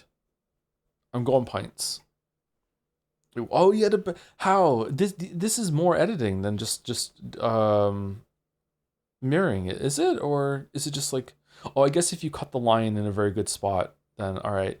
So what's better, a pint or strawberry fucking daiquiri on the right here? I guess it depends on the price. I gotta say, I don't like beer or whatever the fuck it is on the left, and that actually looks pretty good to me. I would probably drink right though. It has a cute igloo cup, but they could be like 40 quid, whereas left might be like 50 pence, inexplicably. I'm going right. Oh, there was. Okay, 7 out of 10. You know what? Not bad. Not bad, actually. What did we lose on? This, we lost on price here, which is bullshit. Absolute bullshit. Because the price wasn't even on there. Okay, you know what? Right looks pretty good. Maybe right is better? These are pretty close together. Man, these both look good. What is that? Is that bread or is it an egg? This kind of looks like egg to me, but this part kind of looks like bready a little bit. Is it egg over bread? What is this? It's egg? Okay.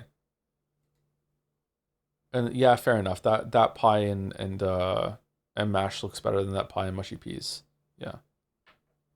How is that only 66%? Yeah, I feel like that should be way higher, right? It's cheap too. Yeah, I don't get it.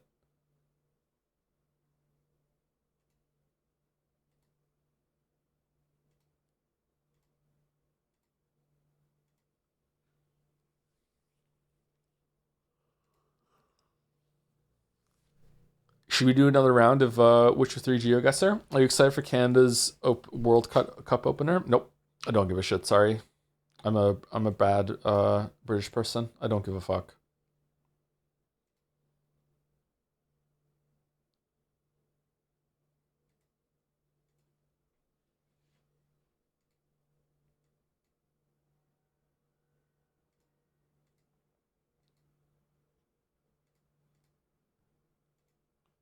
Do Elden Ring GeoGuessr, but I've never played that game. I just pretended to make a video about it. Ba-da-bum, bum, bum, ba-da-bum, bum, bum. Boot up Mina, what the hell? We finished it. New costumes? No, we can take them off though. How's the sound? Is it too loud? Too quiet?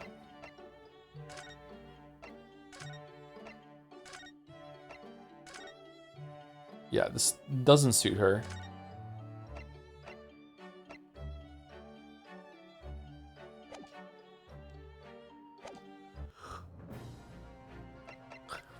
I kind of like Rio's outfit. Yeah, I do too. It's the best one of the three, I think.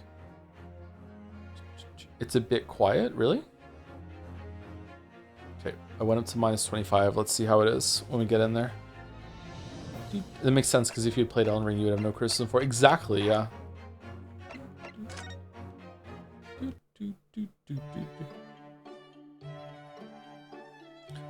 Okay, how is the sound now with me talking over it now that we're in here? Is it going to be turned down? Could it be turned up still? What do we think? Dum, bum, bum, bum. Didn't you like what I cooked for breakfast? Didn't you like what I cooked for breakfast? Didn't you like what I cooked for breakfast? Didn't you like what I cooked for breakfast? It's fine? Okay.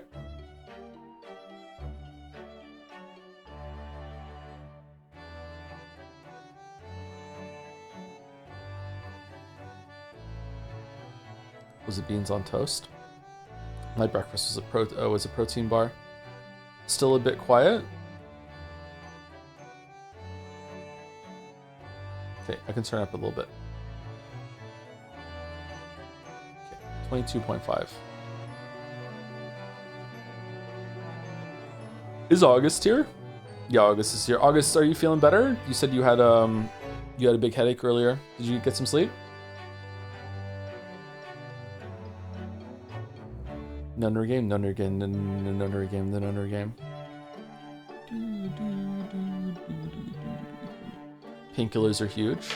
Yeah, it's true. Painkillers are kind of magical.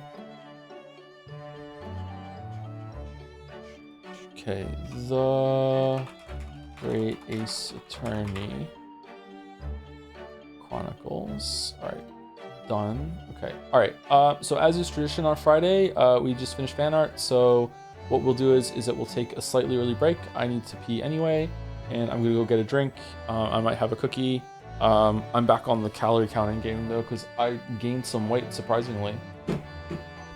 I'm up almost 10 pounds out of nowhere. I don't know how that happened. Maybe I was like retaining a shit ton of water this morning. I don't know, maybe I'll drop again soon. I'm not sure. It's all hair. I don't know where 10 pounds snuck up on me. I've been skipping a lot of meals the past few weeks, so I don't get it. That's a lot. Yeah, it is a lot. I don't look it either. I don't feel like I've gained 10 pounds. I don't look it at all. So like, I don't know what's going on.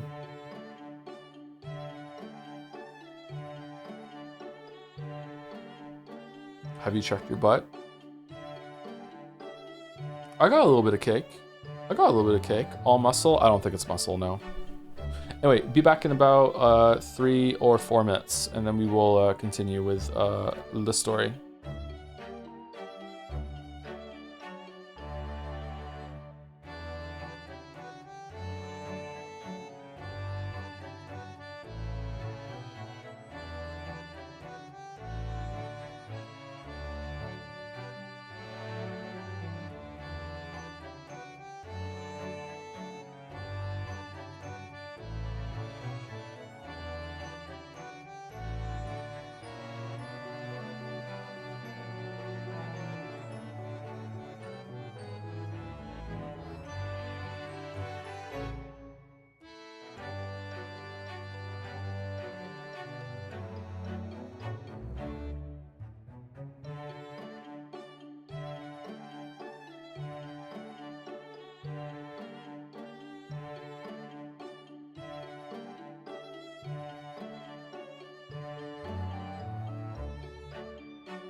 Oh, it's WWE Abu with the resub. Thank you very much, WWE Abu.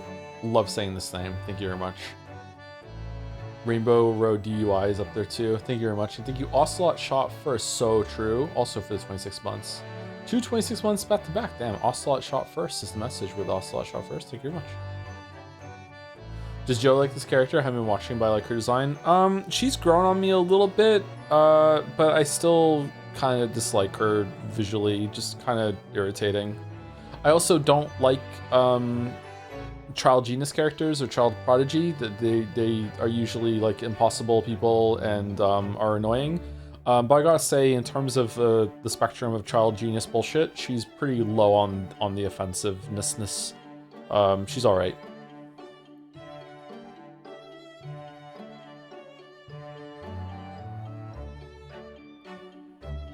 He hates children. I do hate children, yes, famously so.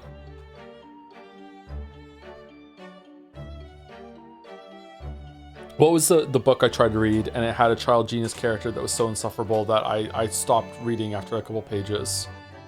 It was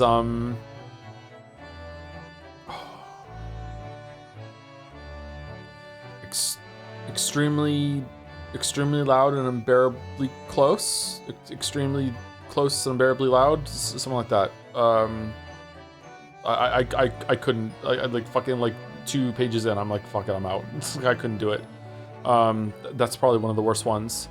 Artemis Fowl. I haven't read Artemis Fowl, no.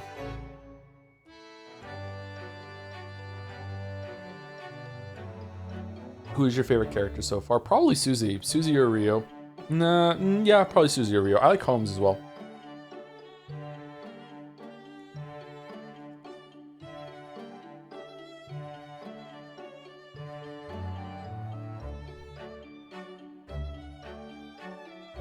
Susie's good. All right, let's start reading. Okay, wish me luck, cause like oof. Runa, are you listening? Runa, wake up! Oh, sorry. What was that, Iris? Let's before we start, I just want to preface today's reading session by saying that I have been awake since 3 in the morning. I'm on a very bad run of sleep, and I already streamed for 5 hours today with Mina the Hollower. Then I went out for a very long walk to get groceries and buy birthday presents for my daughter, and then I'm back, and now we're doing this. So please bear with me if there's any mistakes or anything like that, but I'll do my best. All right, sorry, what was that, Iris? What's the matter with you? You've been miles away all morning. Didn't you like what I cooked for breakfast? No, that's not it at all. Man, I wish someone would cook me breakfast. What were we talking about again? Today's paper is full of news about the great exhibition again. You guys have already gone, right? Or, yes, the great expedition. I'd like to go sometime. All right, guess not.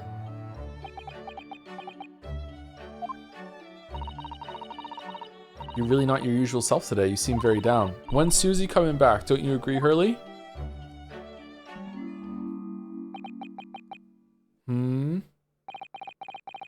Did you say something, Iris? Sholmes is such a fucking drama queen, you know that? Oh gosh, you're even more down.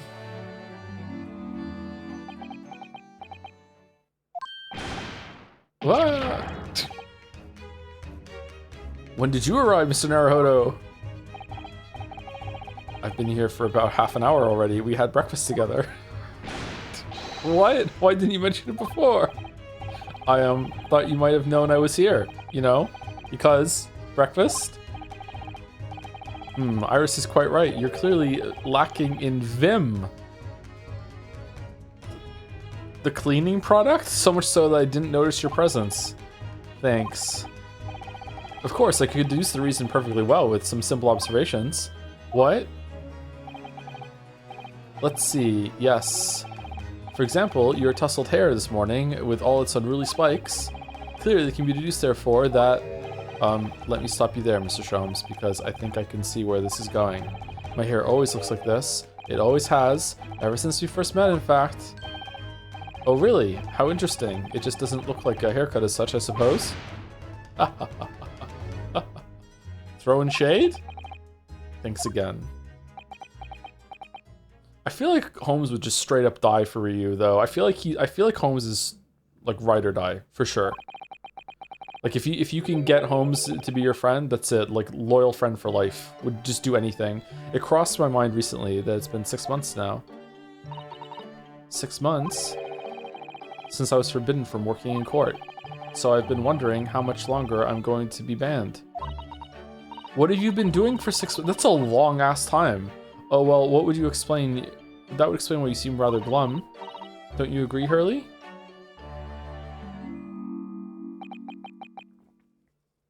What did he do? Did you say something? Iris? Ah, back to moping.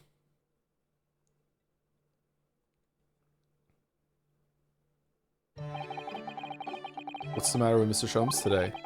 He seems even more down in the dumps than me. I know, and the Great Exhibition is open. Do you think you'd be excited? Oh, why don't we all go see it together? I want to, of course I do, but I can't. Not for the time being. Why not? Why not? Why not? Because I'm a great detective after all. So you're embroiled in some tricky case that you can't be distracted from? Is that it? I don't remember hearing that you're working on a case, Hurley. What was the collar with the bee and the blood on it for? I suppose I should try to find out what's going on. Oh god, here we go. Is any of this new? Let's see. Every time I look at that machine, I can't help thinking what a monstrosity it is. What's it called again? The Great Analytoscope. It can analyze absolutely anything, you know? It does seem incredible and at the same time, incredibly useless. Ah, but it looks impressive, doesn't it? So it makes it very useful. How does it make it useful? Because it means you can pawn it for lots of money. Always be pawning. The pawnbrokers always make idle remarks like, what an incredible looking machine. So Hurley often takes it to the pawn shop when he's a little short. Sounds like this thing pulls its weight around here more than I realized.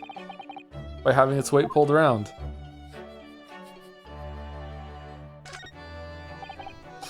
Books, papers, scientific implements. These shelves are stuffed to the gunnels. Miss Susanna wouldn't be able to help herself if she were here. She can't stand mess. Susie might not be able to stand mess, but she wouldn't dare touch those shelves. This is the same as last time, yeah. Oh, why not? Everything's in intricate balance. Hurley spends it. Okay, we can just skip. We can just skip. We can go back. We don't need to read. Let's just go.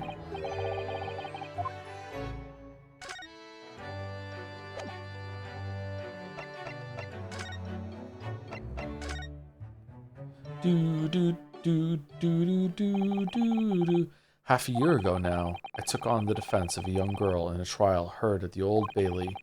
What at first seemed like a simple case of murder that took place at a London pawnbrokery turned out to be one part of a much more far-reaching plot that involved the British government. During the course of the trial, it was found that I made an unavoidable, yet at the same time, unforgivable mistake. Ah, holy shit! Words fail me. This situation is utterly deplorable. Mr. Naruhodo. Yes, my lord? I will decide upon your fate following the conclusion of this trial. Of course, my lord. What did we do? In the end, I had my right to represent people in court revoked. I was told I had to spend my time in research and study, so that's what I've been doing. You have, haven't you, Bruno? Reading all those big fat tomes about British law up in your room, and the notes about Sholmes' old cases. Brewing Iris' special blends of tea, fetching my daily bread for me. You've become something of a manservant around here. Oh yeah? Start on the silverware next, Master Naruhodo. Every day lately, before stream, I go into the bathroom and I look at myself in the mirror and I give myself a pep talk about how we're not going to be horny on main today. Not today. No horny jokes today. No sex jokes. We're going to be clean as a fucking whistle. And then as soon as we get into this, it's just fucking gone. Well, I'm thinking of going to ask the powers that be to reconsider. Specifically, Lord Strongheart as at the British Supreme Court on Whitehall. Lord Strongheart, male Strongheart. The delightful Lord Chief Justice, not my favorite fellow. Why not? He's not mine either, but he's the man I have to talk to. He's the only one who can grant permission for me to start working in the courts again. I don't know if anyone is Vocaloid Weebs present here, but Herlock Sholmes is giving me Ito Kashitaro Yuti so bad, like his goofiness, his Kitsune mask costume. Alright. Fucking Whistle Joe? What do you mean? It wasn't the government secrets, it was that he allegedly aided and abetted an ostensibly guilty murder and getting away with his crime. That's not what happened, Lameo. Obviously, that's what he's accused of. That's some bullshit, then. I came to Britain to become the best lawyer I could, and I can't do that just sitting around here.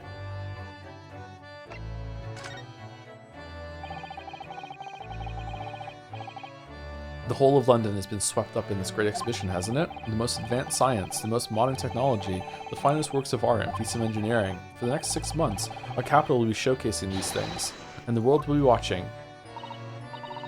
Oh, do you know what I'd like to do?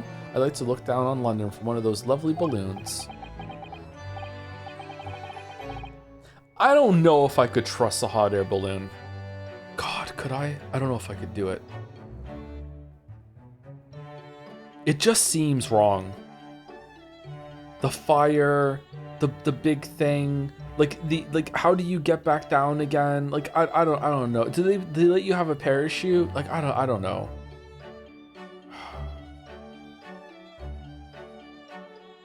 What about a helicopter? I don't know. Helicopters also seem kind of scary to me, but I think I trust a helicopter more than a hot air balloon. I just feel like if the wind blew strong enough in a hot air balloon, you're just fucked.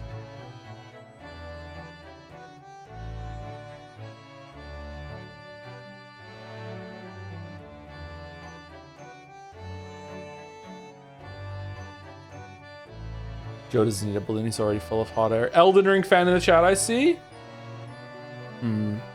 Look down on, do you mean those things? Fly? Yes, of course, they fly high in the sky and don't even need wings to do it. All you need is hot air. But how? How does hot air have anything to do with flying? It makes no sense. I can't understand it at all. That's true of a lot of new scientific discoveries. Most people can't understand them at first. But in 100 years' time, all these things will just be common knowledge. I suppose they might be. Mind you, some of the science being demonstrated seems very questionable. Something went wrong in the open experimentation stage yesterday, apparently. There was a huge explosion. How fast was the explosion? Still, I wish I'd seen it, though. I'd love to see how bad some of these scam experiments really are, says the innocent 10-year-old girl. See here, every page of this paper carries some article or other about the great exhibition. But the brighter things shine, the darker the shadows that are cast behind them. That's so true. Oh, Susie, you're back. Personally, I find myself drawn into the darkness, to the impenetrable. That is my proper atmosphere. Fucking shut up. The Great Expedition newspaper has been entered in the court record. What court record? A newspaper containing various articles about the world-leading science and technology on the show of the Great Expedition being held in London. You know what this game does better than the first three Ace Attorney games with Phoenix Wright? I actually enjoyed the bridging scenes between the trials. Whereas before it was just Phoenix and fucking Mystic Maya talking about how they're hungry and want hamburgers and all this fucking bullshit. Like just absolutely just boring, horrendous fucking shit. Like in this game it's actually interesting. I like these characters so much I would read a chapter where they don't even have a trial. Like they just sit around talking about something that happened and have slice of life or whatever. Like I would do that. Whereas Phoenix Wright and fucking Maya, no thank you, fuck off. Like no. Shadows cast behind. Is that a metaphorical way of referring to the back page of the paper? Your gloomy mood. Are you investigating a particularly tricky case at the moment, Mr. Sholmes? You could say that, I suppose. Nothing more to add? That's not like you. What case is it? Shh. Quiet, Mr. Naruto. We must not discuss it here. You never know who might be listening. You're acting very strangely, Hurley. What do you mean, Iris? Well, usually, the more mysterious and complicated cases, the better Hurley's mood. Ah, I love this pose.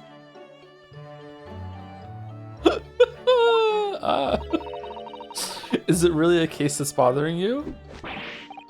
Iris, please, you mustn't exercise your astute powers of observation and deduction on me without invitation. Remember what I always say, always be pawning, put yourself in the shoes of the individual about whom you're making deductions. You say that, do you? You, Mr. Jones? Never mind, once I've had a cup of tea, I must make my way at once to the crime scene.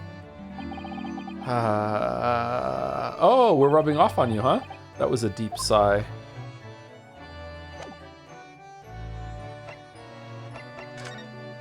Do you know I'm a lawyer? Oh, Mr. Stroms, about this. Shh, no, another word. Ah, yes, I see. This would be a collar for a breed of miniature canine with a particular long... Ah, we did this already. Okay.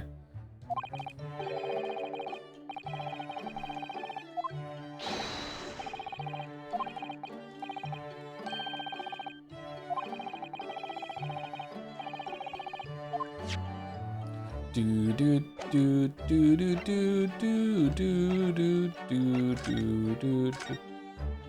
Why hasn't the scene ended?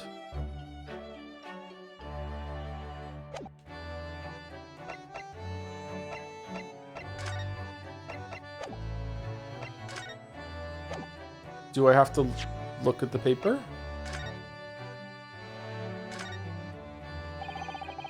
Every article on the front page is news about the Great Expedition. Public experiments to demonstrate brand new scientific ideas, cultural exhibits from around the globe. It's also positive and hopeful about the coming century. We must all go see it properly before too long.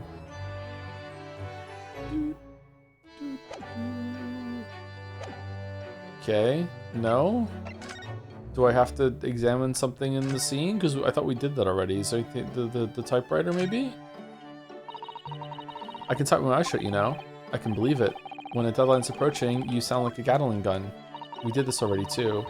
That reminds me of a dream I had the other day. It was a funny one. It woke me, actually. I was typing for a whole hour in the pitch black, but I didn't make a single mistake. That's incredible. But then, when it got light... We did this already. No, it's not that. Okay. Maybe it's the other side of the paper.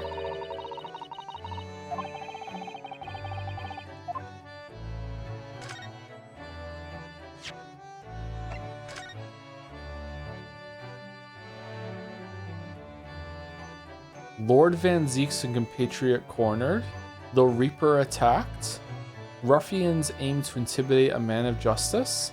Lost cat? Oh my god. So many glowing reports about the Great Expedition and everything that's going on there. Other than this rather gloomy looking one, that is. Wait, what? What's the matter, Runo? The Reaper attacked. What a cool photo. That's Lord Van Zeek's. This must be what Mr. Sholmes was talking about. Does he know any more, I wonder? Does she know?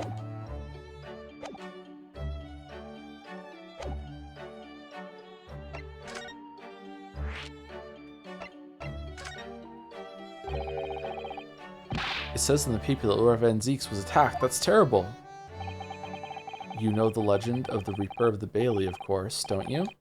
Only too well, in fact. Yes, Prosecutor Barak von Zeeks. Ryu cares about Zeeks? They say that if the Reaper is the prosecutor in a case, there's no salvation for who's ever in the dock.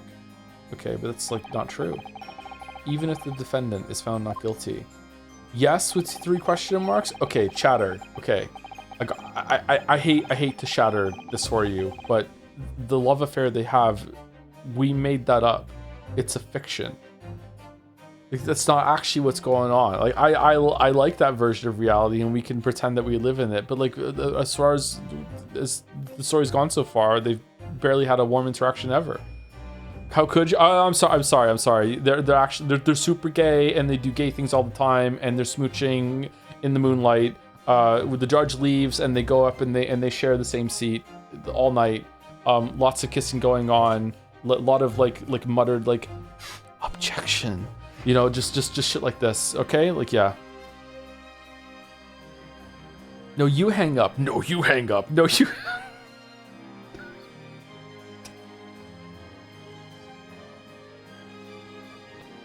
Once the Reaper has someone in his sights, one way or another, that person's time left on this earth will be short.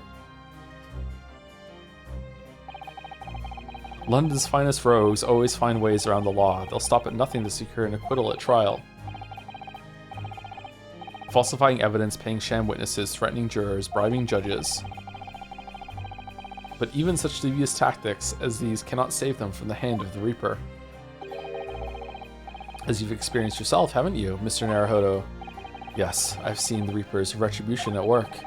Many of these criminal rogues are reckless and quite unafraid to die. If a leader among their fraternity is seen to have been taken by the Reaper, retaliation like this does occur. Really, the capital has a never-ending supply of such scoundrels. So, do you mean Lord Van Zieks has been attacked like this before? This isn't the first time? He's quite an accomplished combatant, you know? Yeah, he has that vibe. He doesn't take these attacks lying down. Well, I know something he does, although it seems that his assailants were armed with the guns this time. Oh my goodness, is he alright then? Is Lord Van Zieks hurt? My dear fellow, how on earth would I know? Well, in the article here it says, as to what of Lord Van Zieks and his condition, all will be revealed in tomorrow's morning edition. Fucked up. Ah, I see. Well, we shall have to be patient then. No, I can't wait until tomorrow. In that case, you shall have to inquire with somebody in the know. But who? Lord Strongheart, perhaps.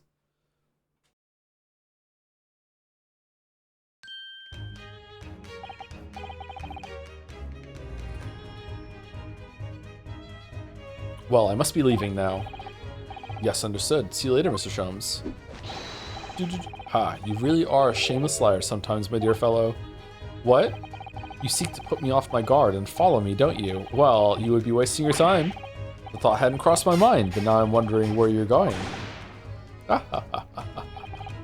Well then, see you later indeed. Listen to him, he's still laughing on his way out of the door.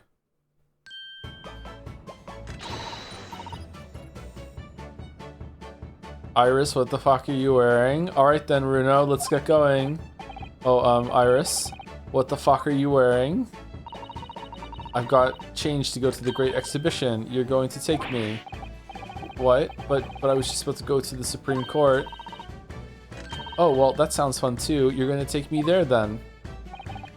Alright, fine. Just lower that weapon, would you? Of course, and after the Supreme Court, then we'll go to the Great Exhibition. Like I said, this is a Japanese video game, so you have a deep love and admiration for your arch nemesis and don't want them to suffer against anyone except you. I don't know this shit, I'm not a weeb. He's not a weeb.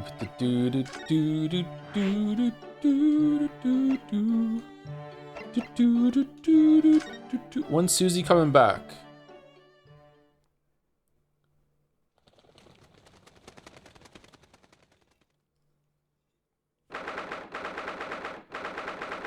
In October, British Supreme Court, Lord Chief Justice's office. It's been about 6 months now since I was last here, but some things never change, like the sense of foreboding I always seem to feel in this place. Is this a scheduled meeting? I can't remember what he said now. Like, are we here to just ask about Van Zieks, or are we here to see if we get our job back, or what? She's dead. Remember, you can't play as women in this game. That's true. Sorry, man. I forgot about that. Yeah, Susie's dead. Rip Susie. I'll miss her. Pour one out for a real one. It doesn't seem to be bothering Iris at all, though. She's happily reading over there.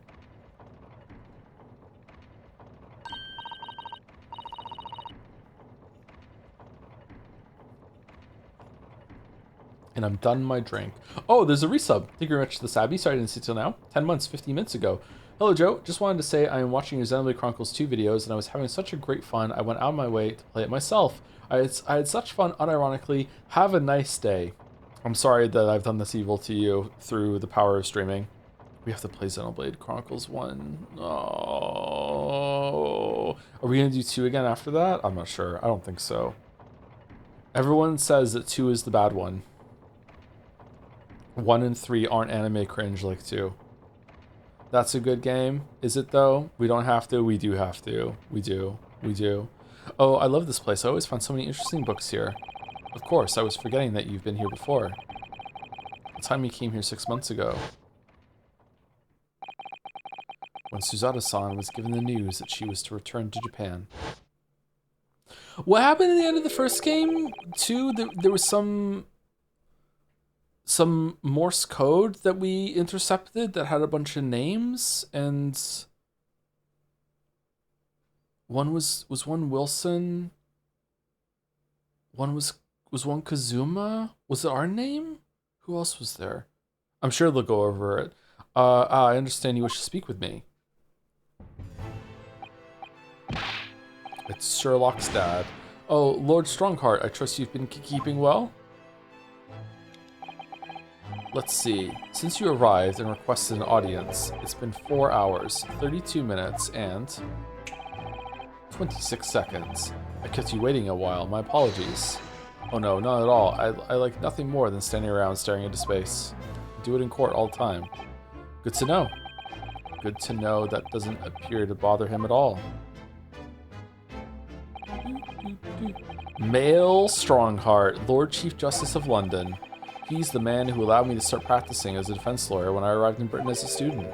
You need only savor the air for a moment in this grand office to understand his preeminent status.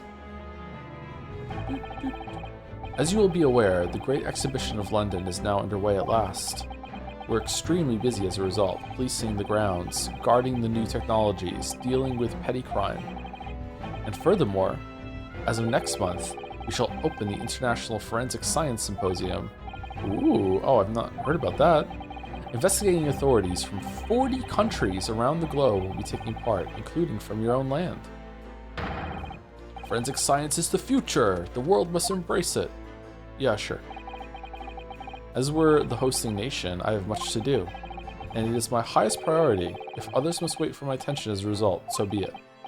Well, it's nice to know where I stand. So, you wish to consult with me? Of course, I can very well imagine what this is about. Thank you for agreeing to this meeting, my lord. I want to be allowed to start working as a defense lawyer again in court. That's what brought me here today. But actually, there's something else playing on my mind as it happens. Bruno, just take a deep breath and come out with it.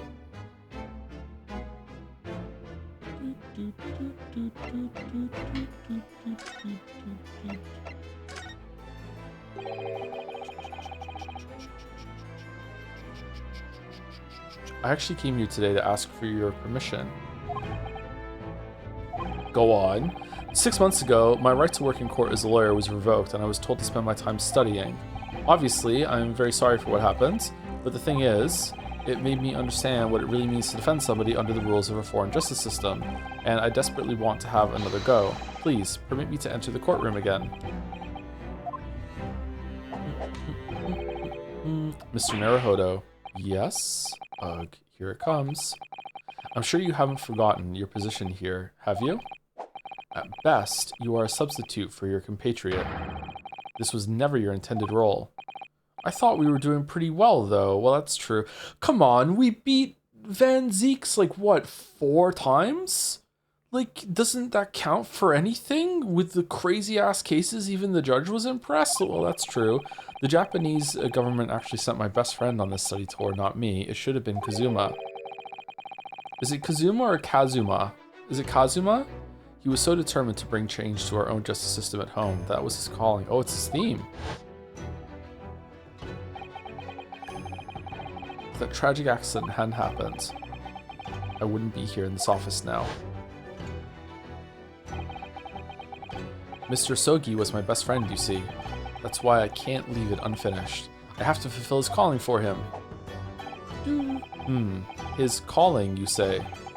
Has it never occurred to you that perhaps you know nothing of his true calling? Sorry?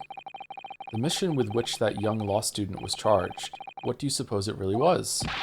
What do you mean? Mission? He's not making any sense.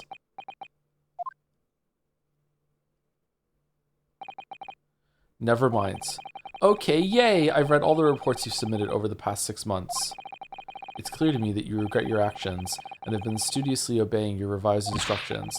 Do you mean?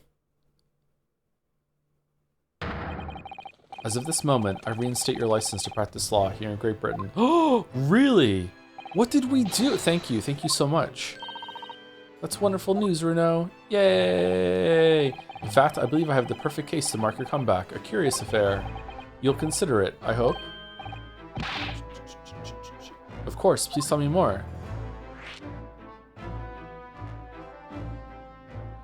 Not that you actually care, but when it comes to Japanese names, the emphasis is usually on the second syllable rather than the first. Thanks, bro. Okay, a curious affair. You described it as a curious affair. Yes, that's right. I believe it was reported in the press. Are you aware that there was a serious accident at the Great Exhibition yesterday? We heard an explosion or something, right? Oh, no. Yes, I read about it. A professor from Germany tried to carry out a crazy experiment.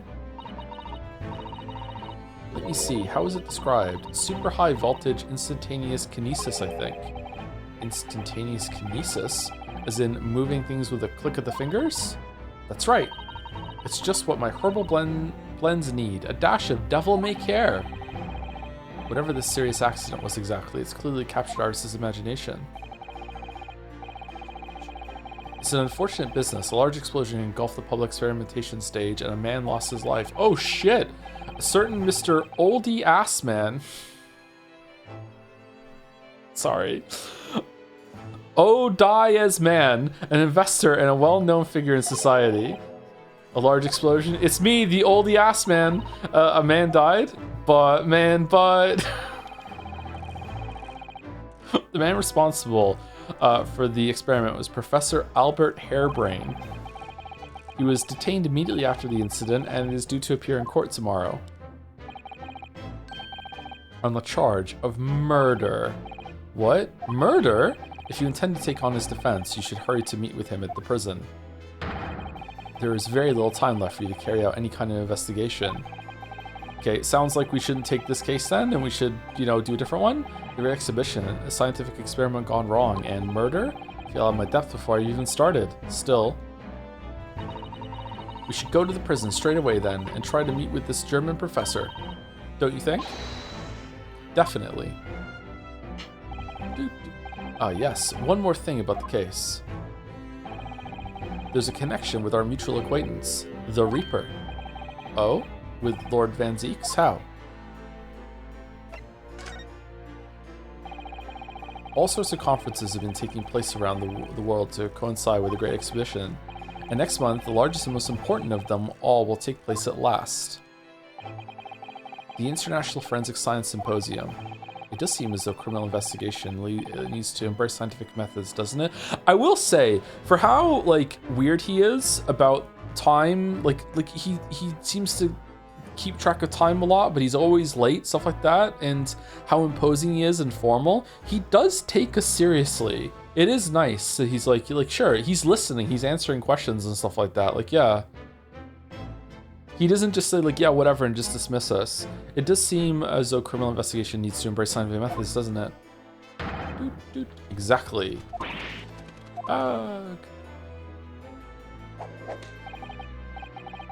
London, the global epicenter of culture, science, and wealth, now has a population exceeding 6 million.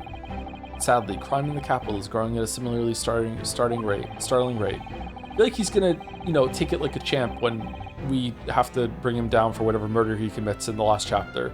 So it's imperative that we use the latest scientific methods to investigate and resolve cases as efficiently as possible, which is what's known as forensic science, isn't it? Exactly, the future of policing. I committed a murder just so you could see that forensic science is the future, because forensic science is the only way that I could have been found guilty of this murder. See, you go, it's the future, I proved it. Now I'm going to jail to own the libs. Ha ha ha, congratulations, you did. Regrettably, however, Britain is currently dragging its feet when it comes to the adoption of forensic methods. There we go. Oh dear, that's alarming. Thank you for the 10 gift subs to Sabby. Oh, that was who resubbed earlier about the Zelda Chronicles as well. Thank you very much, Sabby. Oh, thank you, Walrus, for 64 months too, also 3 minutes ago. Looking forward to Road to Empress 2 next week, Walrus. I think it's next week we're starting, right? Next Saturday. Exactly, it's extremely alarming.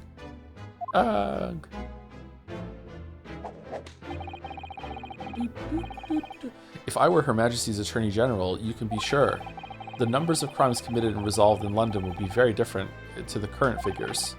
Okay?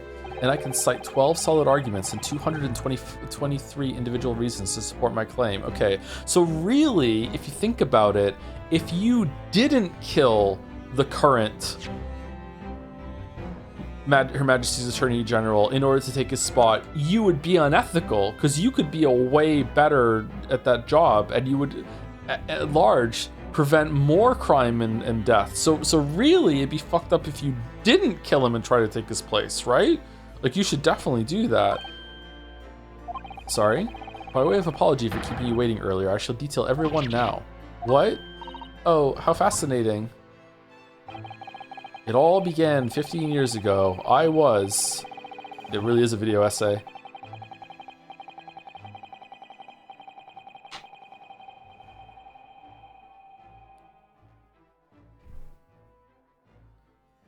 Well, rip hairbrain.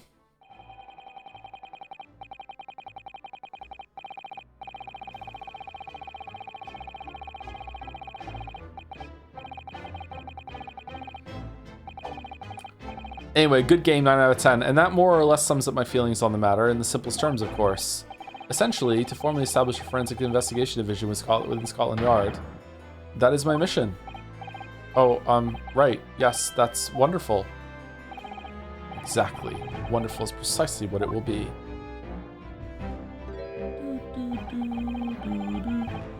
Iris isn't paying attention at all. She's got her nose in another book now. Oh, no, yawning. No, stop. Oh, is it over? Did you learn anything useful? I actually drifted off for the most part. He's surprisingly ardent about forensic science. I feel bad for Strongheart. Okay, so that's it. We're leaving. Hold on. Can I present this to you? Oh, that reminds me. Have you seen this? The reports of the overwhelming success of the Great Exhibition? Of course. No, not that. The story on the back page. What story? The Reaper attacked. Ah, that. You've enjoyed some victories in court against my #1 prosecutor, have you not? Poor Mr. Reaper. Mr. Reaper, son! What happened to him? He wasn't killed, was he? There's no need for concern. Lord Van Zieks would not be so easily dispatched, I assure you. Can you tell us what happened? I'd really love to know. Very well. If it interests you. It does, strangely.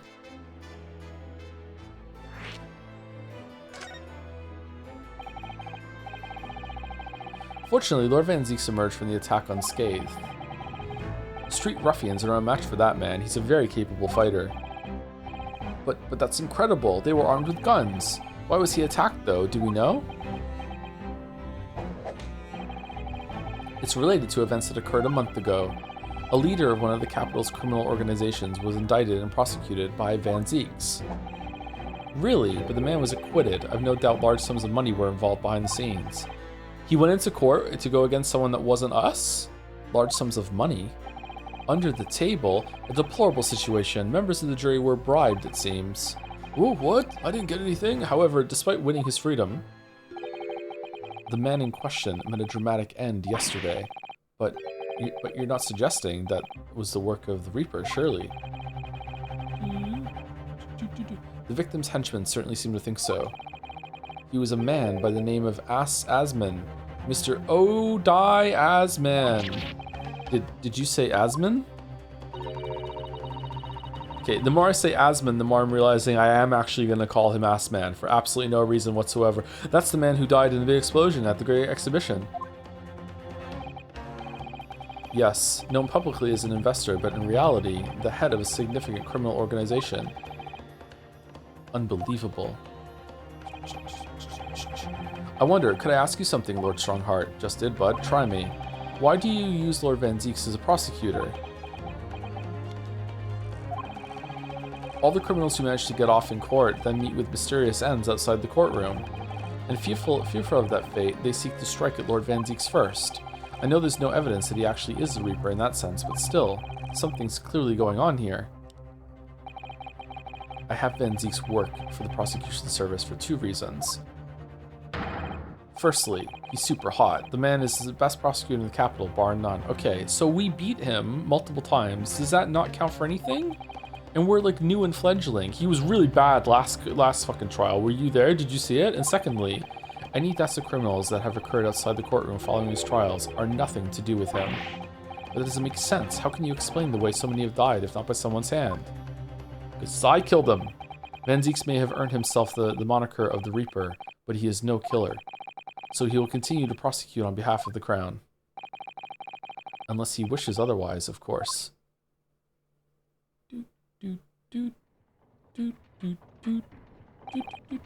Well, I must be leaving for my next engagement.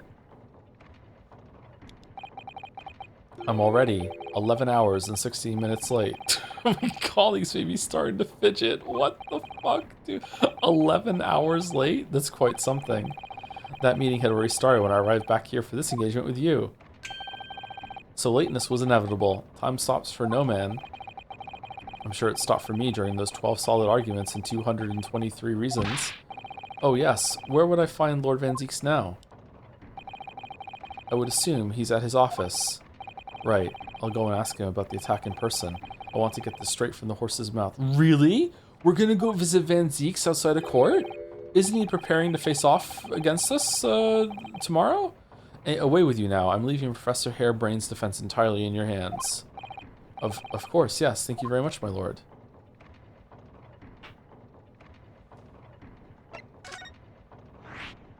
New location has been added. The private office of Lord Barak Van Zieks within the prosecutor's office building. We're going there again? Holy shit.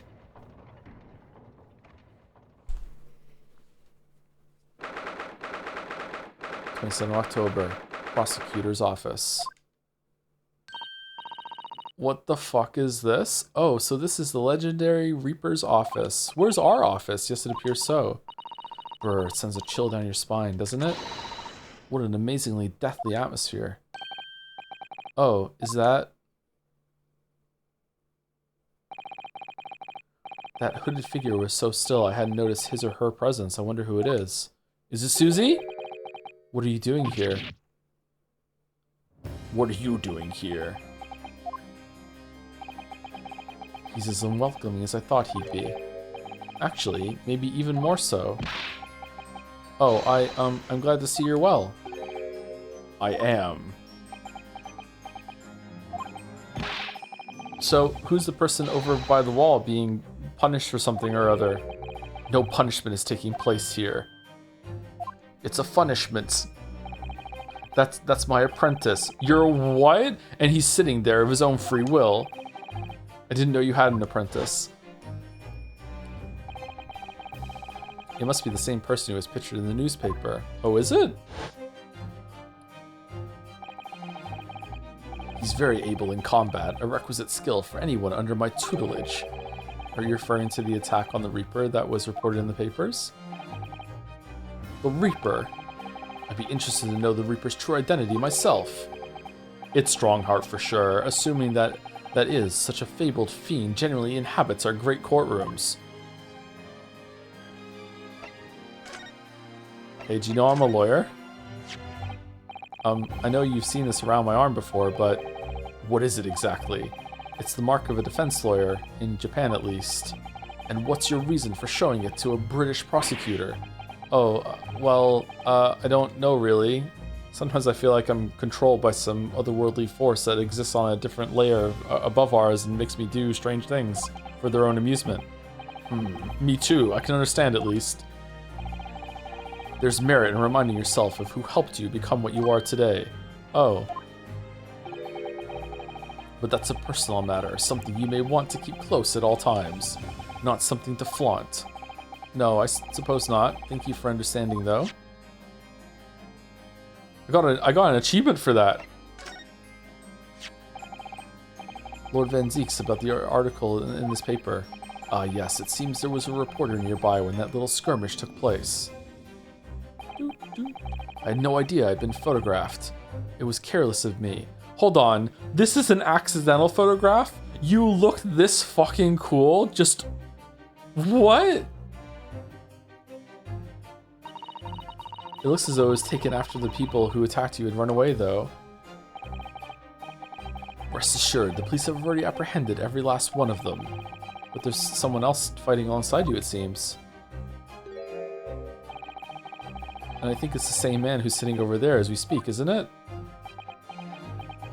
Dude, why do you have bats hanging from the curtain? What?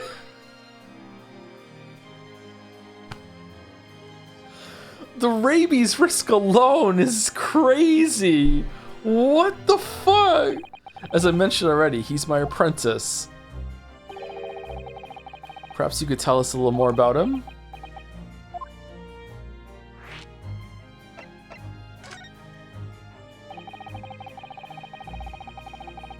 Lord Strongheart said that the assault last night was some sort of revenge attack?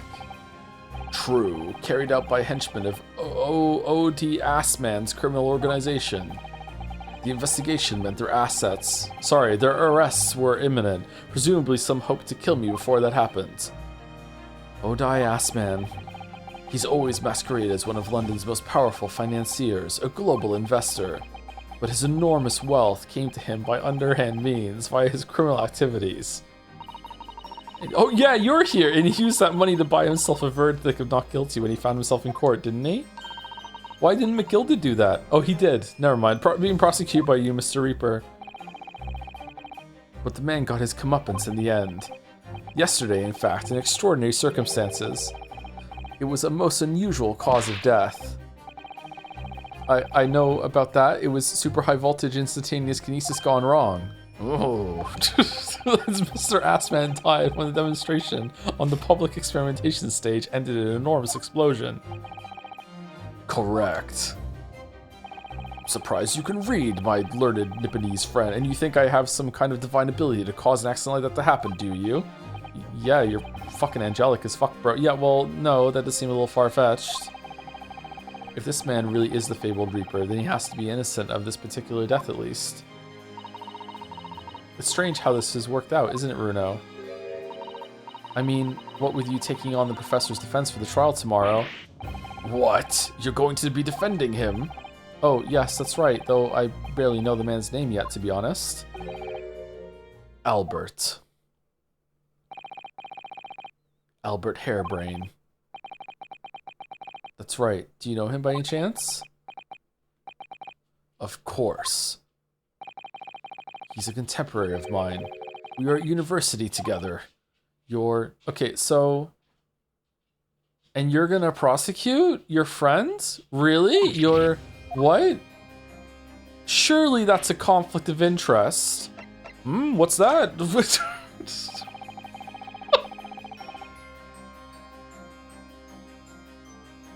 I understand that Professor Hairbrain was from Germany, though. Hairbrain's from a respectable British family.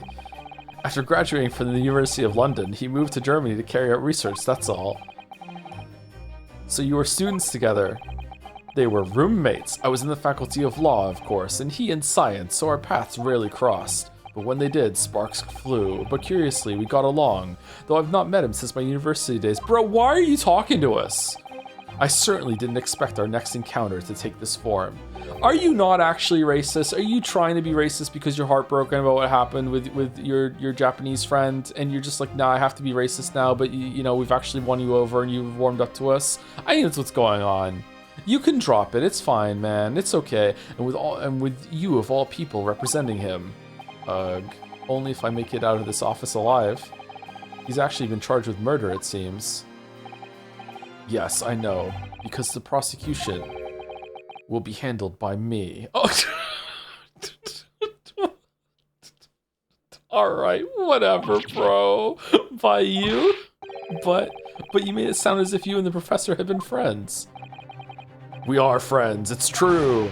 Then why would you do this?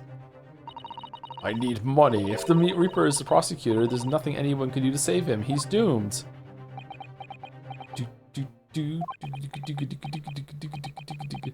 What's Lord Van Zeek's thinking?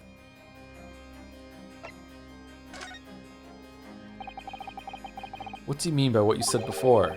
If you'd like to know the Reaper's true identity, does that mean I'm a crown prosecutor and immortal like any other? You're a fucking vampire, bro. I'm no demigod. Yeah, you're a full god. Holy shit.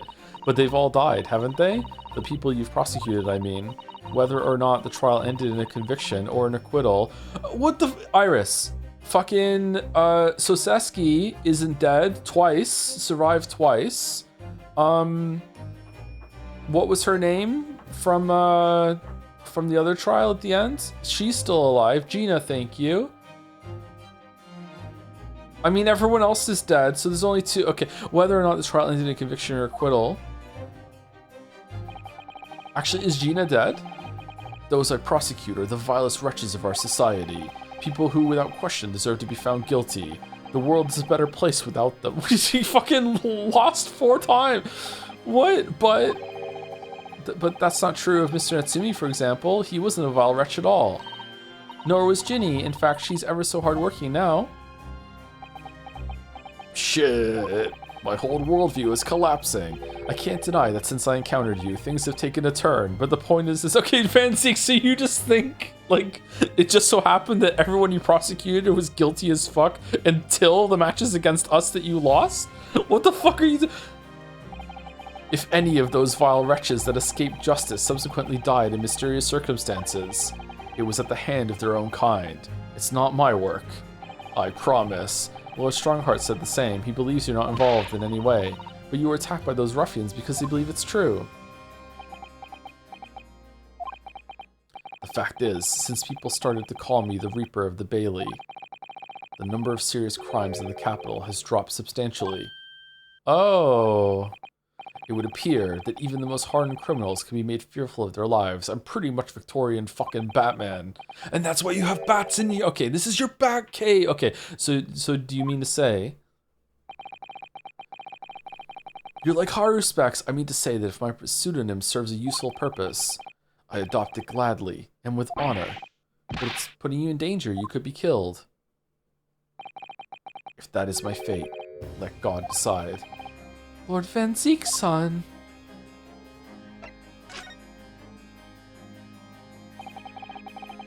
He's in my tutelage to become a prosecutor. So you could say he's my apprentice, I suppose. Oh, when do we go against him? Like you are to Hurley then, Runo. Oh, is Van Zeek's gonna die and we're gonna up against the apprentice? That would be sad. I don't remember taking an apprenticeship with a great detective. He's currently compiling a report about last night's attack. It looks like he's wearing some kind of mask. Yeah, why is he wearing a mask? On Long Strongheart's orders.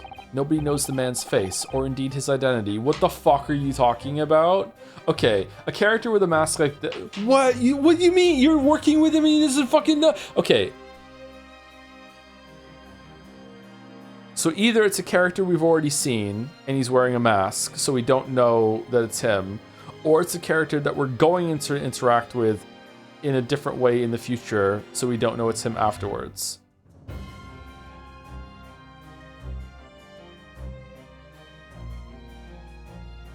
I have no idea.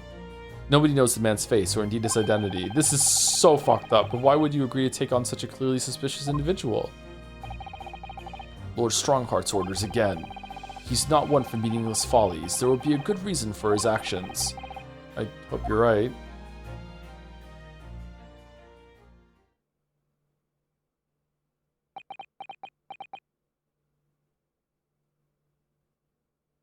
Sherlock? Ah. The task is complete? Good. In that case, you can collate all the briefs.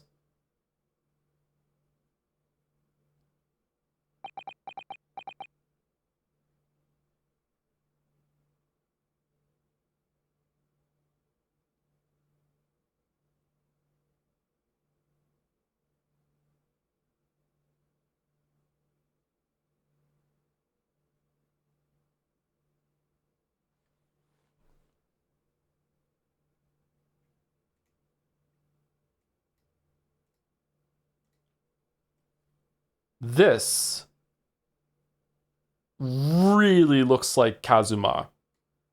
But he's dead for sure, right? Like, there's no way. Like, that really looks like Kazuma, right? Like, big time. Look at this here.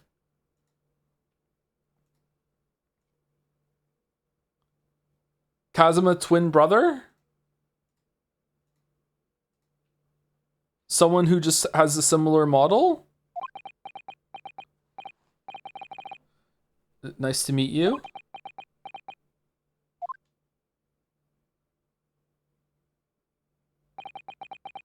Back to work again. That was really strange, though. I've never met the man before. I didn't even know he existed, and yet, somehow, it didn't feel like our first encounter.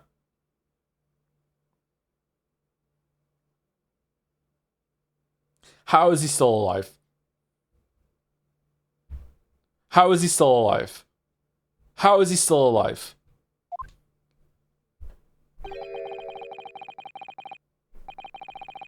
Really? What the fuck?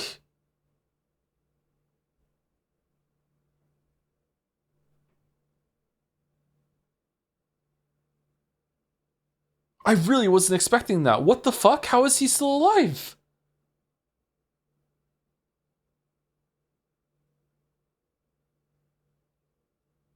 Don't bother trying to converse with him. He says nothing to anybody from outside this office.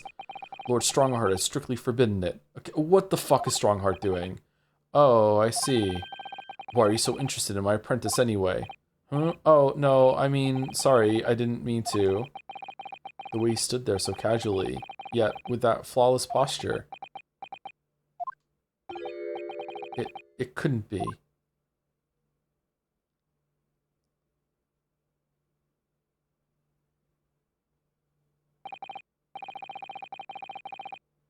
Okay, so are we making a throuple or what? Like, what are we doing?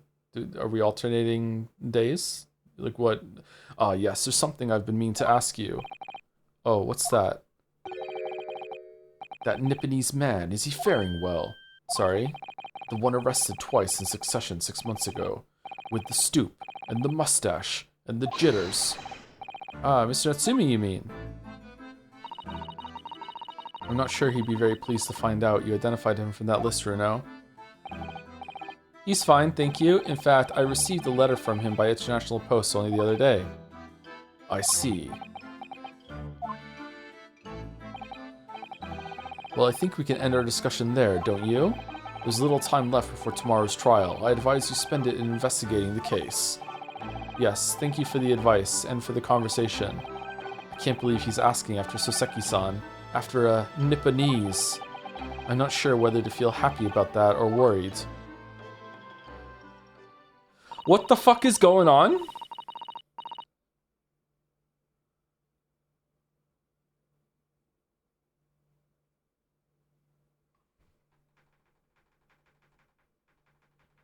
I never imagined that Mr. Reaper would be friends with a mad scientist, did you?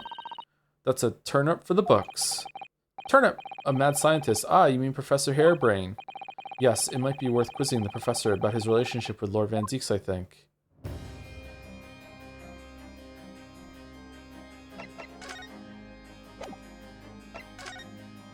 Oh, for fuck's sake. Look at that fine collection of hallowed chalices and bottles neatly lined up there.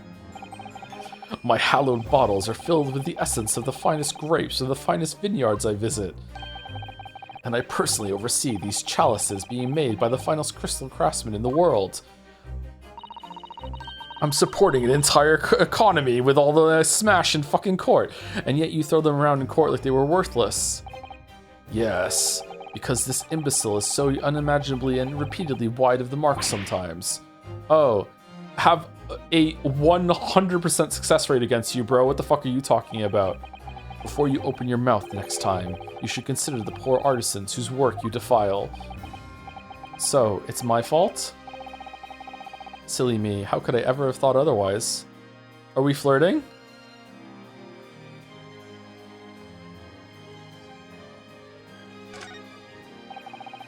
Lord Van Zeek's desk, look, it's so stylish. Yes, and I'm playing a game of chess against myself because I'm the only opponent that is worthy.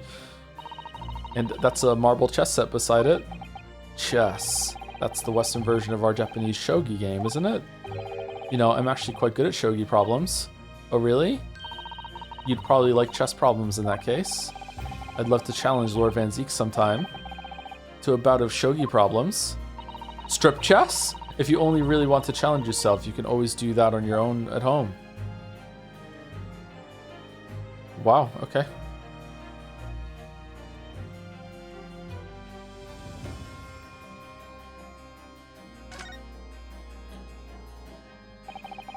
That portrait really dominates the room, doesn't it? It's a very majestic outfit and pose, but sadly, whoever painted it didn't do a very good job at capturing Lord Van Zeek's facial features. Yes, you're right. I mean, it's not far off, but the artist has exaggerated the subject's handsomeness, I think. Ah, that reminds me. I heard Emperor Napoleon of France ordered artists to make him look more attractive when they painted him. How vain. That's really not an attractive quality in a person, is it? That portrait does not depict me.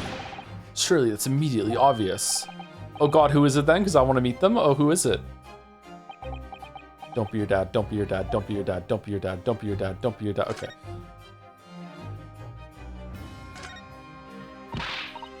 Oh, look. It's a scale model of the Great Exhibition Showground. That's amazing. I wonder why it's here. I, too, wonder why it's here. Perhaps he made it to take his mind off the sadness of being too busy to attend in person. Sure. Or perhaps he's too embarrassed to queue up for a ticket. Surely it's obvious that I'm using it as an investigative aid. Ugh. You Nipponese have no business painting others as overly reserved. You go through all this preparation for a court battle? We just show up. And we still win.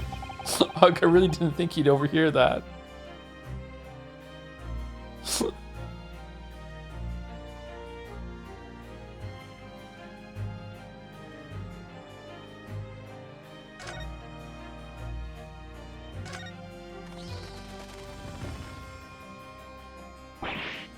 Wow, they were bats. Yes, the Reaper's familiars, I expect. What about the mute man in the dark cloak? I thought he was the familiar, just not the flying kind. He must be a dear friend of Mr. Reaper then. I think the familiar idea is more likely. Scary though, either way.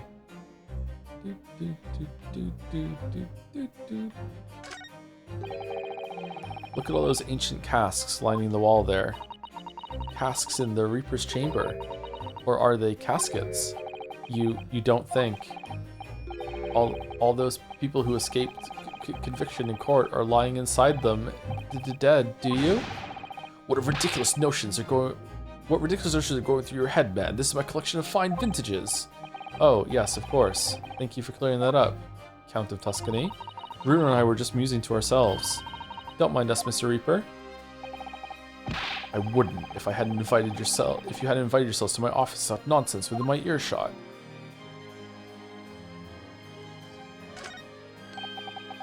It really looks like a punishment to me.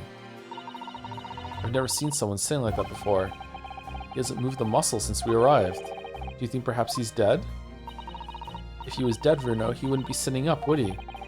Well, anyway, dead or alive, he's not overly approachable, is he? I don't think he's going to talk to us. He's not dead.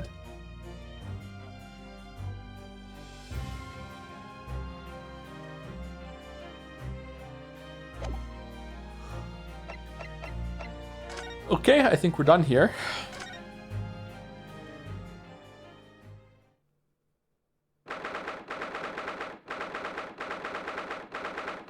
October, local prison cell 11. Oh, not cell 9. The warden said cell 11. That's this one.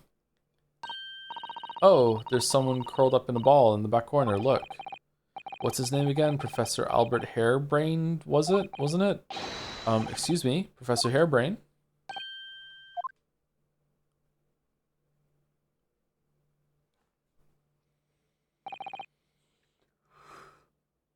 Harebrain, who are you? Oh, thank you to Shit. Thank you to Farm Lesbian for the 18 months. Thank you very much. Base Yuri Enjoyer, thank you very much, Farm Lesbian. And thank you to Just Some Annoying Red Panda for the 3 months also. 3 months sub despite 3 years of watching VODs and supercuts. Thank you everyone for creating such a wonderful community. Thank you very much, Some Annoying Red Panda. Hope you enjoyed Grace 22 today. Hero Brian? That's a Minecraft thing, isn't it? Who are you? I'm Ryunosuke Naruhodo. I'm a defense lawyer. A lawyer? Was it something I said? A lawyer, you say? Would you be here about the experiment? Are you going to defend my hypothesis? Your hypothesis? Sorry, I don't. Yesterday's demonstration. The demonstration was, that magnificent demonstration was, it was an out-and-out success by anyone's calculations. But despite that, no one listens. No lawyer believes in the science. When it's explained, they all leave at high velocity. What the fuck are you talking about? Hairbrain, you killed someone. Like, I don't think it was murder, but it sounds like your shit went off and killed someone. Why? What the fuck? Now's probably not a good time to mention that your zeal made my concentration leave for a while too.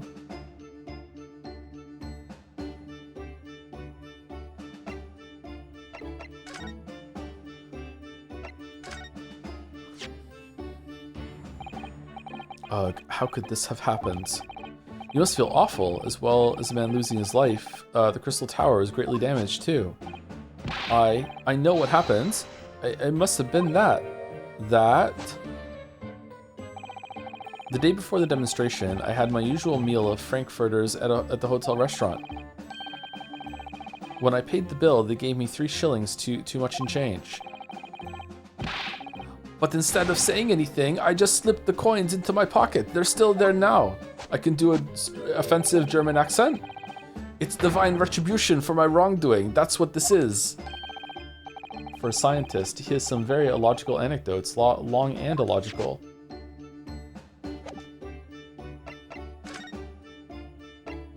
Orange and soft. You mentioned the demonstration yesterday. He would have called it a spectacular failure. After all, a man died in the explosion, didn't he? Yes, you could interpret the results that way if you really wanted to. Well, I suppose in the strictest sense, the experiment was a failure, but at the same time, it was a great success. You've lost me. I saw it with my own eyes, right there in front of me. Mr. Assman was spontaneously disassembled. Until then, everything was going exactly as my calculations had predicted. At that point, he should have been beamed to the Crystal Tower by instantaneous kinesis. However, the machine exploded and Mr. Assman in fact perished? Yes, I can't deny that part of the experiment was a failure. So what you're really saying is the large explosion that killed Mr. Assman was an accident, correct? But the bigwigs had you arrested on suspicion of murder. I was responsible for a man's death. That is the immutable truth here. And for that, I wish to be punished. At once. But... Murder? Never in a million years. It was an accident. Simply an accident. Okay, are we going to be arguing that he did in fact kill him, but it wasn't premeditated? Is that what we're going to be doing? That would be an interesting twist. I see. Hurley and I were talking this morning, you know? He said the situation would change completely depending on whether it was treated as an accident or murder. How exactly? Well, if it really was an accident, then the professor's machine would be kept in protective custody. On what grounds? Ah, yes, it's newly established here in Britain. The Special Dispensation for Scientific Equipment Act. That one passed me by. But if the case is treated as murder, then they'll say the machine was the murder weapon, and they'll be able to pour over as much as they like. If they examine it in detail, they'll find out how it's made, and then they'll be able to copy my idea. My precious hypothesis will be stolen. The machine must be protected from that at all costs. That's why it's imperative this whole incident is shown to have been an accident in tomorrow's trial. Ah, I see now. Alright, this is an interesting change-up. Huh. Instantaneous kinesis. What if he's not actually dead, and if we turn the machine back on again, then his parts will be like zoomed out, and then he's back. And then the judge will like be like, but this is just a new version of him. The old version was actually killed. It's still murder. Get fucked. So in short, there was a terrible accident at the Great Exhibition Showground yesterday. Yes, or rather no. The devil's in the details, strictly speaking. There was a terrible explosion. Sounds the same to me. You were demonstrating super high voltage instantaneous kinesis, weren't you? How fascinating. I'm sorry for the yawning. This fucking sleep has been real bad lately, guys. Humans, like all matter, are made up of particles that are held together by electrical bonds. Yeah, sure, why not? So it must be possible using a sufficiently high voltage to break those bonds and beam the particles through space. That's it in a nutshell. That's my idea, you see? That's my amazing hypothesis. Gosh, that's unimaginably high-level science. Oh, but dare to imagine it. Dare to dream of such incredible technology. Just think, one moment I could be here in this cell, and the next, I could be at the Great Exhibition again. Well, yes, that would be incredible. And the next, in the mere blink of an eye, I could be at the Great Parisian Theater, say. The possibilities are endless. The whole of our vast planet would be within reach. No. You could only go a place that you already know before. That's how that machine works. Also, if Luis is searching for someone who might be at one of the places that you could go, you also can't go there either. Those are the rules. So no more hiding in wardrobes on rocky seas for 50 days. You got the call back? I don't really see it like that. What do you mean, Iris? Well, if you could travel anywhere in the world instantly, the planet wouldn't really seem vast anymore, would it? I think it would feel like it had shrunk. No? What kind of stupid ass logic is that? My word, that's exactly right. No? What are the implications? What does this mean? Oops, that's got Professor Bunnybrain really worried by the look of it. Clearly, this is yet another case of just because you can doesn't mean you should, I suppose. The point is, my calculations are flawless, the science works. But without a practical demonstration, it means nothing. And that's always the fly in the ointment. Sorry, so the first time you tested this machine was at the exhibition. No tests in the lab. Okay. Because practical demonstrations cost a lot of money that young scientists like you don't have. That's exactly it. Yes. Hurley's always complaining about it. He says the government should invest more in science. They should, yeah, they should. Well, anyway, I bumped into him at the right time. I met the well-known investor, Mr. Assman. The victim who died in yesterday's terrible accident, you mean?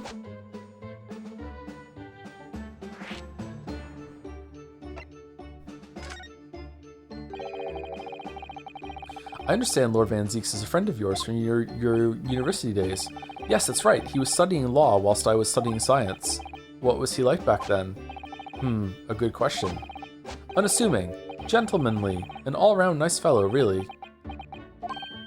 Sorry, I think you misheard me.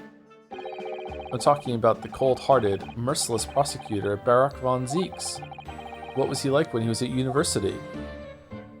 Drunk, mostly.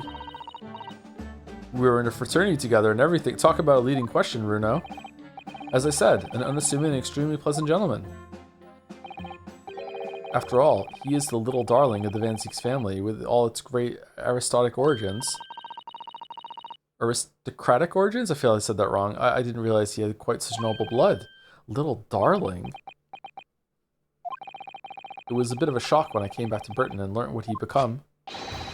The Reaper, the Bailey, no less. Yes, that's right. I did hear, though. Okay. Is the portrait... Is there some fuckery going on with, like, his brother died and he took over or something like that? I did hear, though.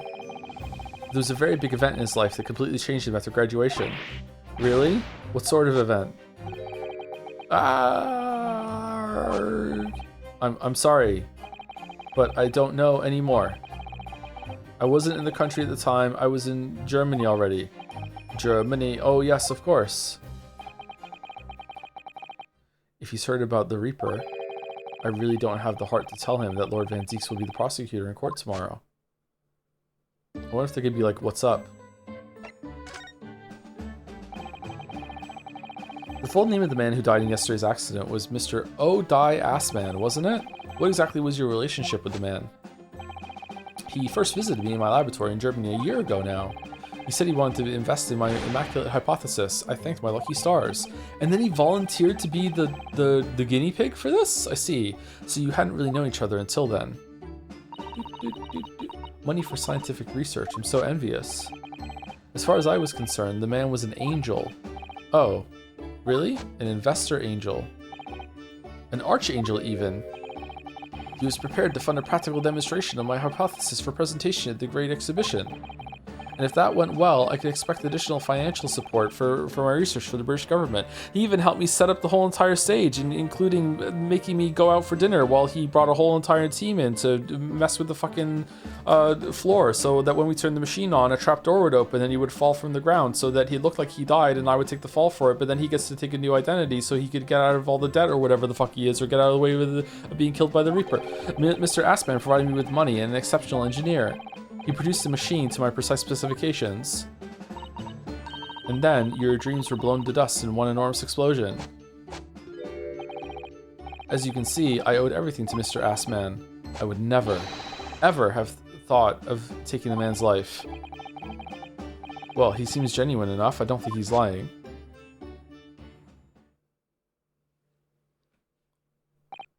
What movie is that from? Is that The Prestige or is it The Illusionist? Which one was it? God, I can't remember The Illusionist. What happens in The Illusionist? The Illusionist is with Edward Norton. It came around the same time as The Prestige, and The Prestige is with Hugh Jackman. No, Hugh Jackman is the one with Edward Norton in it. What's The Illusionist? Who's in The Illusionist? No, Edward Norton is The Illusionist, and Prestige is Hugh Jackman and Christian Bale. There we go. That's what Christian Bale and Edward Norton were getting mixed up in my head. Okay. So, Professor, let me just make absolutely sure I've understood you properly. The huge explosion that occurred yesterday, that was an accident, you're saying? You had no intent to harm the victim, who was in fact the sole investor in your work. Is that correct? As correct as 2 squared is 4. I swear it. That's how it's going to be, huh? All right. Yes, it's true that the man perished in the machine of my invention, so I know that I'm far from blameless in all this, but still, wait, blameless? I would never use my discoveries, my inventions to take a person's life, not a centillion years. I'm a man of science, it's all I know. You have to believe me, please. In real life law, is there some sort of like special consideration for when people die in scientific pursuits? Because there is a lot of risk involved. Like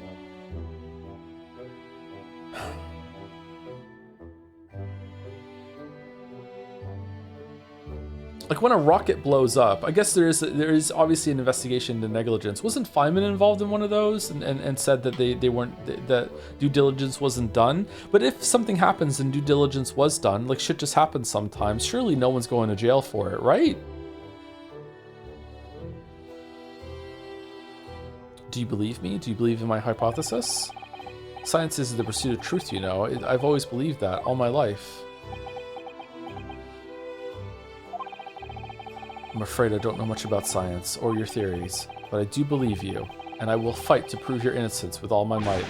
Innocence. I'm the man of the law. It's all I know. You have to believe me, please. When I went to live in Germany after I graduated, I learned something very important.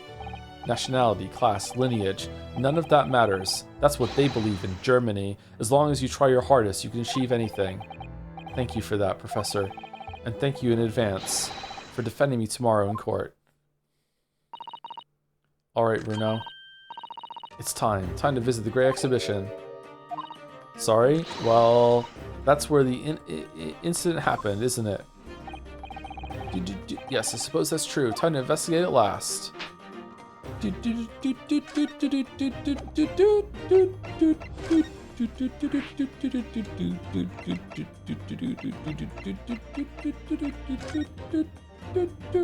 So, on the one hand, I really want Susie to just show up out of nowhere and be like, "Oh, I'm back, Mr. Hodo, and just in time to help you in court." I want that to happen because I want Susie to be back. But on the other hand, in terms of like story pacing and feeling the passage of time, we should really have to solo a trial without her for her being gone to actually be felt. You know what I mean? I wonder if that's going to happen or not. We kind of already did do a trial without her, though, at the end of Grey Ace Attorney 1, right? Solo, you have Iris. I can't see her, so she doesn't exist to me. 22nd October, the Great Expedition grounds, foot of the Crystal Tower. The showgrounds are a little too big for my liking. We've been walking around in dense crowds for 2 hours now, and I felt myself swooning 3 times. There are a lot of people, aren't there? I've almost been trodden on 3 times too. Where's Herlock? Be careful, won't you, Iris? Don't let go of my hand. We finally made it through the throngs, though, by the look of it. Here we are, underneath the public experimentation stage where the explosion happened yesterday. Oh, shit.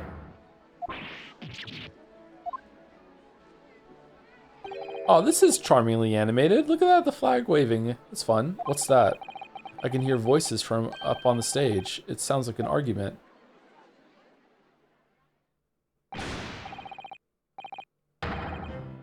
Right, I've had it with you this time. I'm warning you, I'll arrest you in a minute.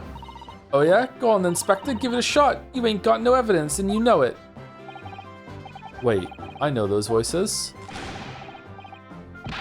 You've got a cheeky little mouth on you, young lady, but a night in the cells will teach you some manners. Wouldn't be my first one, Gov. Fuck you, just try it, I dare ya, if you want that bag of chips rammed down your throat. Oh, is she the reporter that took the photograph? Yoo-hoo, Gregsy, what are you doing up there?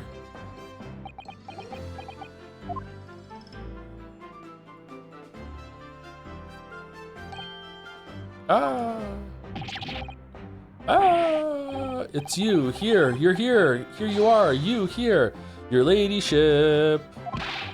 How are you, your ladyship? I do hope you're well, your ladyship. Does that make her 3 times a lady? Yes. I'm not well at all.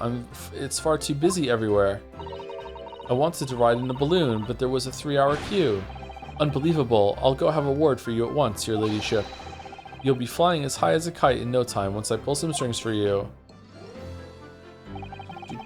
Tobias Gregson, an inspector of Scotland Yard. Yeah, we know. Until recently he was suspended from duty, but it would appear he's back in action now. He's actually quite well known, appearing as he does in The Adventures of Herlock Sholmes. But for that reason, he can't say a word wrong to the story's author, Iris. But there are limits, surely. Or there should be.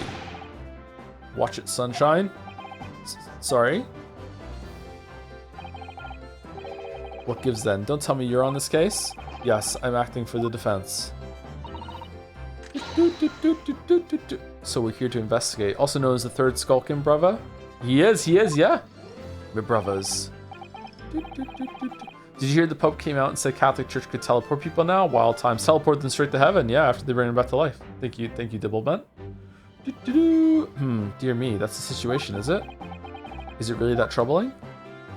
A measly 5 bob, is that all you got? You're a lawyer, ain't ya? You can stand to carry a bit more copper around in your pockets, Mr. Narrow-Odo. What? Hey, that's my last bit of spending money, that is. You can have it back, but I'll have to charge you for all the bother. 3 bob. This is Gina Lestrade, a pickpocket, or diver, born and bred in the East End of London. In the case that led to my own suspension 6 months ago, this is the young girl I was defending in court. What's your problem, Odo? Diver, pickpocket? What's with all the name calling? You want a bag of chips rammed down your throat and all, do ya? I thought you were proud to be a diver, Gina. You were just arguing with Inspector Gregson about it, weren't you? I assumed you'd been up to your usual tricks here at the showground.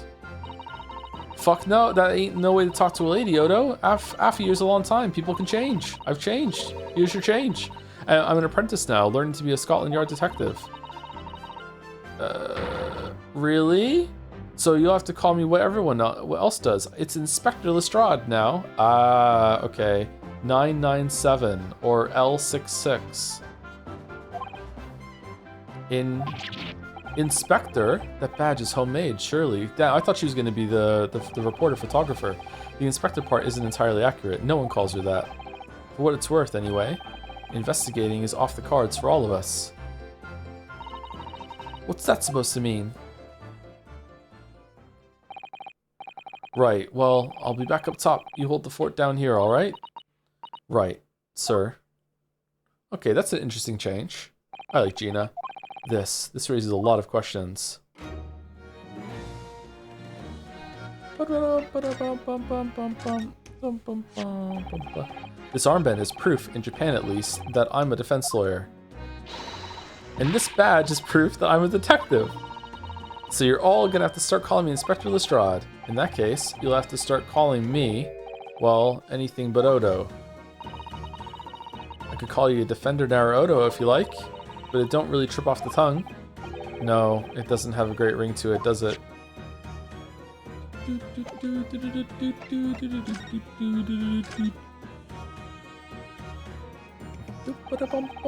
It was 8 months ago now that I first encountered Gina in connection with the case I was working on. At the time, she was living in the East End with a group of other orphans. She helped all of them survive by pickpocketing, but then she got embroiled in a murder. I had a lot of time to think in prison. I realized I couldn't go on like I was. The dive-in weren't working out. So then I became an inspector. Oh, I'm so pleased to hear it, Ginny. Well done. So you went from being a pickpocket to a detective? You got it. Good, innit? Inspector Lestrade. Sounds like something out of a book, eh, Desu? Talk about a sea change. And then there's Iris's old man to think about. Iris's father, you mean? Yeah, I promised her, didn't I? I said I'd get all the police forces around the world to pull out all the stops looking for him. Just a small promise then? Nothing serious? He's dead. Oh, Ginny, you're so sweet. So anyway, that's how how come I had a go at the test for Scotland Yard? Fucking hell. Only trouble is I don't read so well, do I? Just a small problem. Nothing serious. And that's when Hurley approached Gregsy and asked for help. So the inspector said he'd take full responsibility for Ginny and made her a sort of apprentice. That was very magnanimous of Inspector Gregson and brave. Well, you know Hurley. He enjoys finding ways to make people do what he wants. So true. A great detective likes digging for dirt. In other words, Sumari. So, the long and short of it is, if you've got questions about the case, you can ask Inspector Lestrade. Right then, Inspector. Actually, there's still a big mystery surrounding Gina, isn't there? Oh, what, Runo? What? Well, 6 months ago, Gina was the defendant in a trial prosecuted by the Reaper. A trial in which she was found not guilty, and yet here she is, still... Come on, you're not still on about that, are you? The Legend of the Reaper, or whatever it's called? Core, you don't half worry, Odo.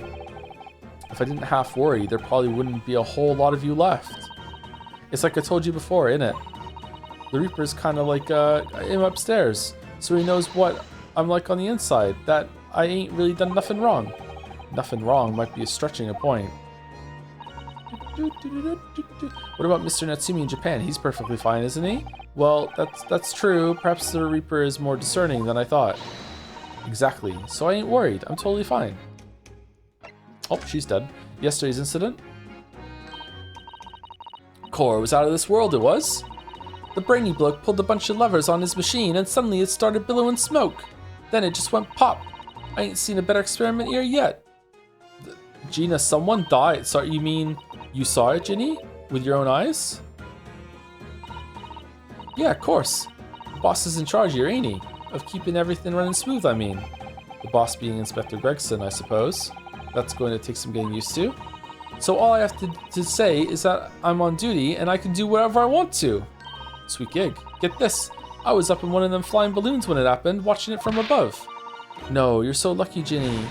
Maybe I should join Scotland Yard too. Yeah, do it. You know how to put the boss in his place already, right, Iris? You'd have no trouble at all. Then it's settled. When do I start?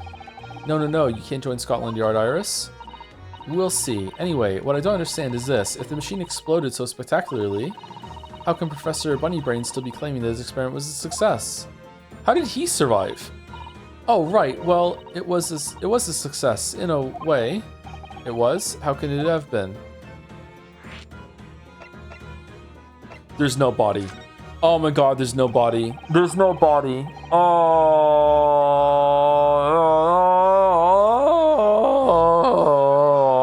Surely after the whole machine blew up, no one could call the experiment a success. It's like I said, it did sort of work. I mean, yeah, there was a load of smoke in that whopping great bang. But where do you think they found the victim's body, eh? In the crystal tower over there. Oh, so there is a body. What? In the tower?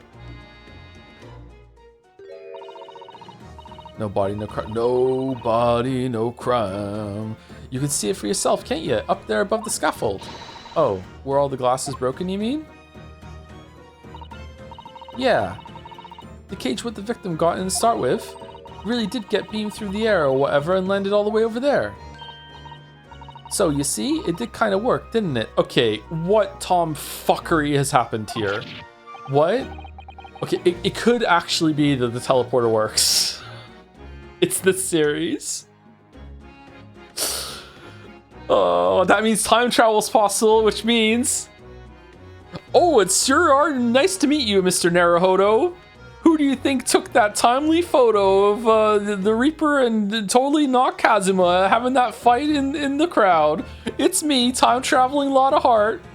You're already familiar with my work. What? I don't believe it. I mean, I don't get the ins and outs of it, but anything's possible, right? With science. Oh, I tell you what, you can have this. It's a plan of the experiment they drew up at the yard. Are you sure? Yeah, go on. I had 3 bob off you before, so fair's fair. Yes, I didn't actually give that to you, did I? I'm hungry. The sketch of the experiment has been added to the court record.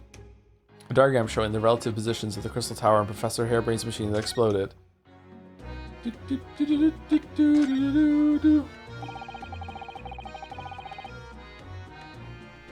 Something Inspector Gregson said before it seemed a little strange. Tomfuckery is the name of the next Skulkin brother. No, it's me! It's me!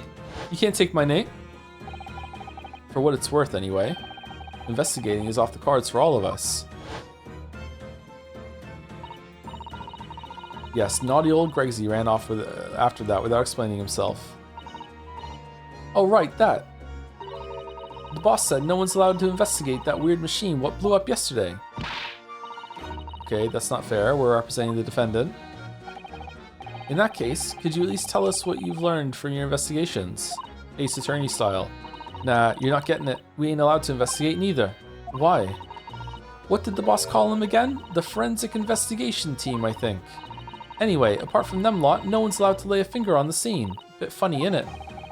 So even Scotland Yard's own detectives can't investigate? Yes, I've never heard of something like that before. I thought I could have had a gander on the quiet though, but the boss caught me at it. You probably already been giving me an earful about it before from down here, didn't you? It's not bleeding fair. I think you were giving him as much of an earful back as I remember it. Yeah, well, sometimes I think it's all them chips what make him so stubborn. So true, he eats way too many of those. You should give some to me. You say something to him, Odo. Go on, see if you can get through to him. He's up on the platform above us, is he? Where the machine that exploded is. We can try, can't we, Runo? Gregsy will listen to us.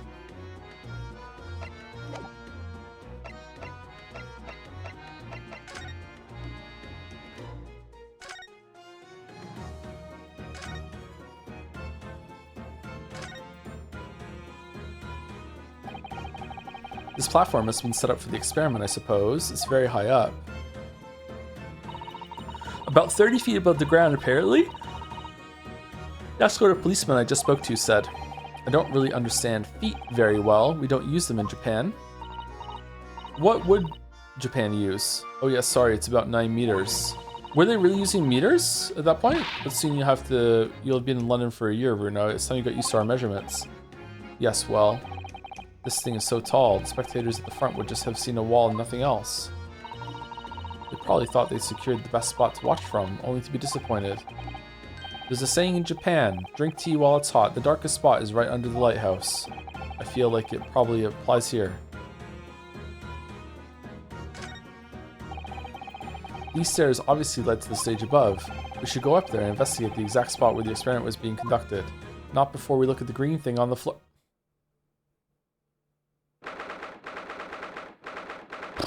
22nd October, the Great Exhibition Grounds. Experimentation stage. That thing looks fucking cool. So that's it, is it? The machine that blew up. Oh, it must have been a magnificent explosion. I've seen my fair share. You've seen things like this before, you mean? It doesn't look too fucked up, actually. I've never been on a Ferris wheel. They seem kind of boring. Of course. Oh, wait, have I? I don't think I... Maybe I have? Of course. Hurley's always doing experiments that end in a bang. In fact, in his own words, explosions are the very essence of chemistry. That might explain the smell of burning that frequently comes wafting up the stairs. One time, he made something explode with such force it took the roof off the building. I wish you'd been there to see it, Runa. Holy shit. It's hard to get too excited about that, given that I now live in the roof. Well, anyway, that's enough about that. Good line. It's time to investigate. Ah, look, Inspector Gregson is over there. He seems to be deep in thought about something, whilst eyeing up the machine carefully. Really? He just looks confused to me. I want to go back down.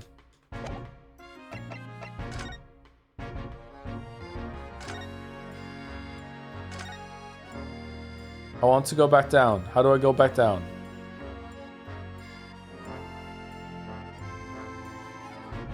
Really? It won't let me go down? There are all sorts of strange buildings here in the Great Exhibition Grounds, aren't there? I seem to remember something similar being exhibited in Japan one time. Oh, in your country, Runo? I do wish I could go and see it. I present a particularly steely samurai with a present of one of Hurley's stories I've written especially. And see if I couldn't get Hurley into a jam against some Baritsu master ninjas.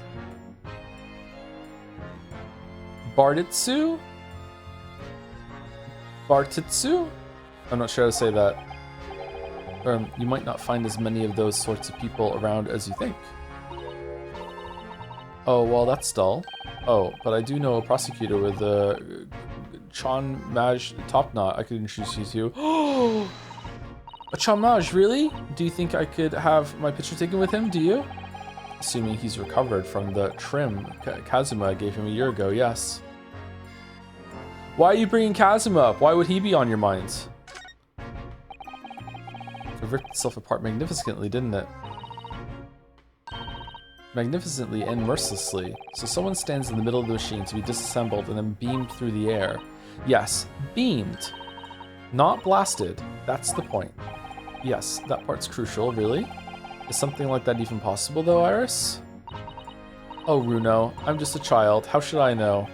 A child when it suits you, you mean? Yeah, sure. From what I can tell, I think if you were to pull this lever here... Stop! Don't touch that! Oh, he's scared. He's scared of the technology. Ahaha! That was practically instantaneous kinesis the way you flew over just now, Gregsy. Please, your ladyship. I didn't mean to startle you, but I can't let you touch anything up here. Bum, bum, bum, bum. So sorry, you can have some of my latest special blend to make up for it. Oh god, not this bullshit again. Glug, glug, glug, glug. Ah, wonderful. This stuff really is wonderful. It's just like old times, this is.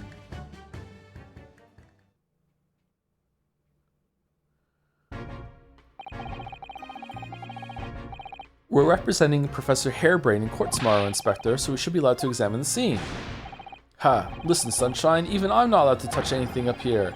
It's that blasted Special Dispensation for Scientific Equipment Act to blame. It's driving me potty. Oh, yeah. Okay, that's kind of fucked up that we can't... Huh. Oh yes, the Special Dispensation. The professor mentioned that too.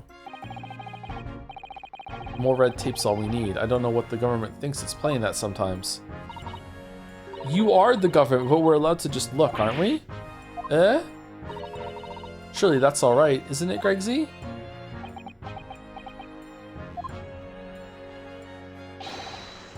Of course, your ladyship. Anything you say, your ladyship. But please don't get your dainty hands dirty, will you, your ladyship? Don't worry. We wouldn't dream of touching anything, would we, Runo? She really knows how to get what she wants.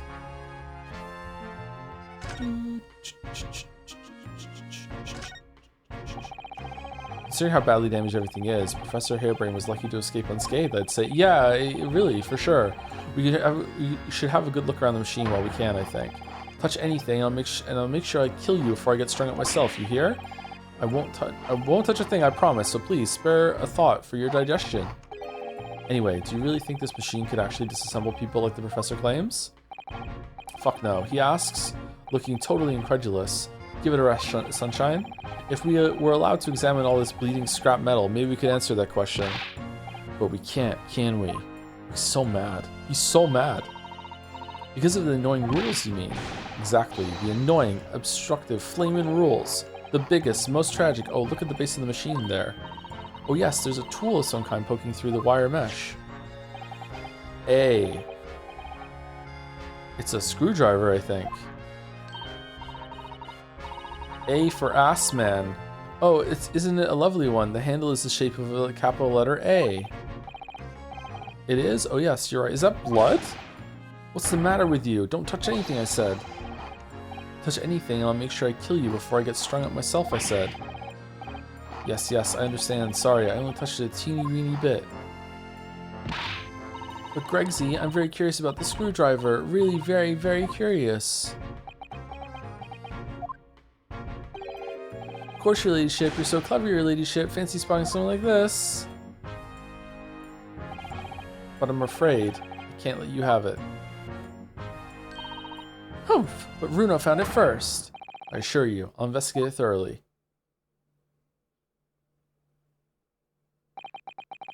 He's gone off with it. I thought you weren't allowed to touch anything. That was very mean, I'm afraid. Inspector Gregson is going to make a very clumsy and embarrassing mistake in next month's installment now. Poor Gregsy. Oh, he's just fucking gone. Oopsie doopsie.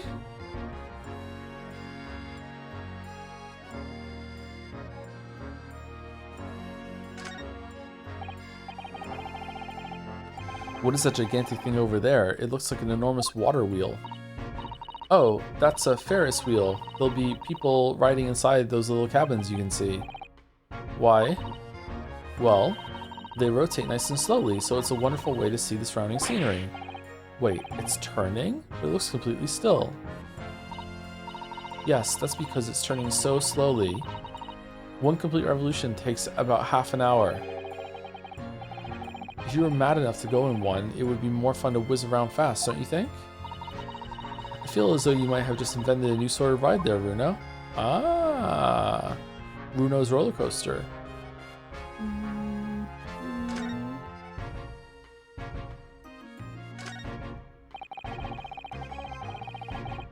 This is a really cool model. I like to look at this thing. That amazing horn-shaped device is pointing toward the crystal tower. I suppose once people are disassembled by the machine, they're shot out of that thing to wherever they're going. This is a really cool premise for a mystery, by the way. I like it.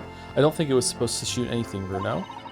It was set up to beam people to the crystal tower where they'd be reconstructed in the original form. It was pretty obvious in the first game that there was going to be something that went down at the Great Exhibition because it was like it was brought up a bunch of times, and so far this has actually lived up to the expectations. So that's cool. It was set up to beam people to the crystal tower for the original form. Well, I don't like the look of it. If it was as amazing as it looks, the accident wouldn't have happened in the first place, of course. I suppose that's true, yes. But nothing ever goes according to plan, does it? Oh, it's a check mark. So those are people carrying balloons dangling silently in the skies over London. I always thought the day would come when humans would discover how to fly, but I never imagined. What was it like to live in a time where there weren't fucking planes? It's kind of crazy how we just all accept that there's planes flying in the sky just all the time. They're loud too, just planes fucking flying over, just like vrrr. So he's like, oh yeah, there's a fucking plane, like just like yeah. What the fuck? Just something we accept now.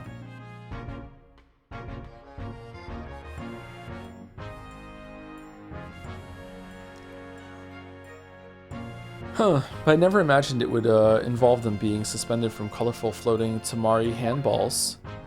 Tamari? I'm sure it must feel amazing being up there among the clouds. Let's take a ride together, Runo, please. If I'm being perfectly honest, I would like to try it. But without a cast iron guarantee the thing won't plummet to the ground, I'm too scared. Same. Oh, well, in that case, I should tell you what Hurley said. It's physically impossible for a flying balloon to plummet to the ground, as long as it doesn't explode. Yes. Call me crazy, but I think the exploding part might play on my mind a little.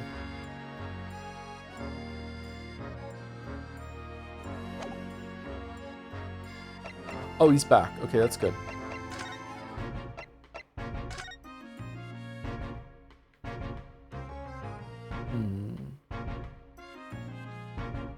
This looks like it's pointing up a bit too high.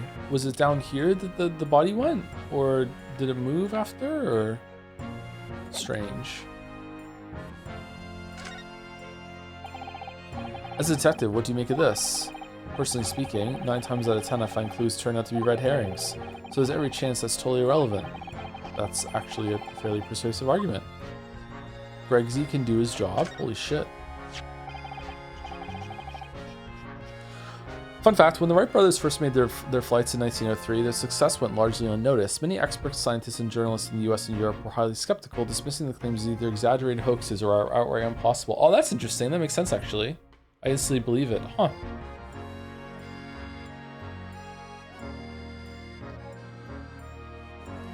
Didn't someone achieve flight before that with some weird fucking contraption that was like a bicycle with like a propeller or some shit?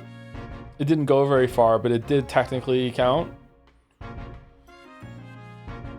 Or is that also something to do with the Wright brothers?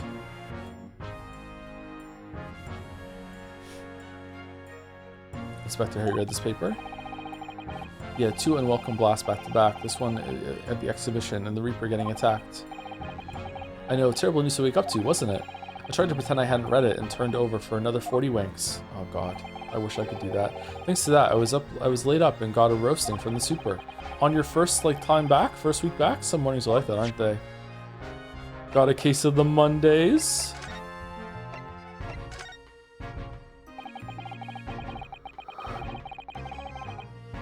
Using high voltage electricity to somehow disassemble a man's body and then beam him across to the Crystal Tower. It's an extraordinary thing to attempt, especially in public. Hope it works and there's already another setup in Japan so we can beam Susie back here. True, it was by far the most unusual of the experiments planned for the expedition, mind. To be honest, I'm a bit surprised it was allowed. Carrying out something so dangerous with so many spectators present, I mean. Yeah, that's a good point, actually. The government's doing everything it can to promote new science technology at the moment. They're more worried about being ahead of the game than the odd spot of public safety infringements based. If they can be the first to develop some new technology, it makes Britain more powerful in the future, you see. Yes, I suppose that's true, in a way. So the powers that be are placing a heavy emphasis on scientists' rights at the moment. What sort of rights? Wouldn't you know this, Iris? They're making it so that any theories the brains have remain their legal property, as it were, right through developing it into a practical idea and even going into production, which is the infuriating reason us coppers aren't allowed to touch this crime scene, because the new Highfalutin Special Dispensation for Scientific Equipment Act forbids it. Ah, I see now. Gesundheit, by the way. And the only people with permission to investigate here are from some brand new department of the Yard. Are they going to be new characters for that, or what? Is the forensic investigation team also just going to happen to be all 6 people of the jury? And we can question them about what they found while they're also judging what happened? The forensic investigation team, it's called. We've been relegated to keeping guard. The forensic investigation team. Any old fool can see that this heap of scrap metal was a sham to begin with. Sham spear? But just because it's the scientific equipment on the paperwork, we can't do a flaming thing with it. Poor Gregsy. He's very head up, isn't he? During Pride Month? Really? Special dispensation. Remind me again, what's this new legal act that means we're not allowed to touch the scene here? Are you having me at it, Sunshine? Are you having me at it, Sunshine?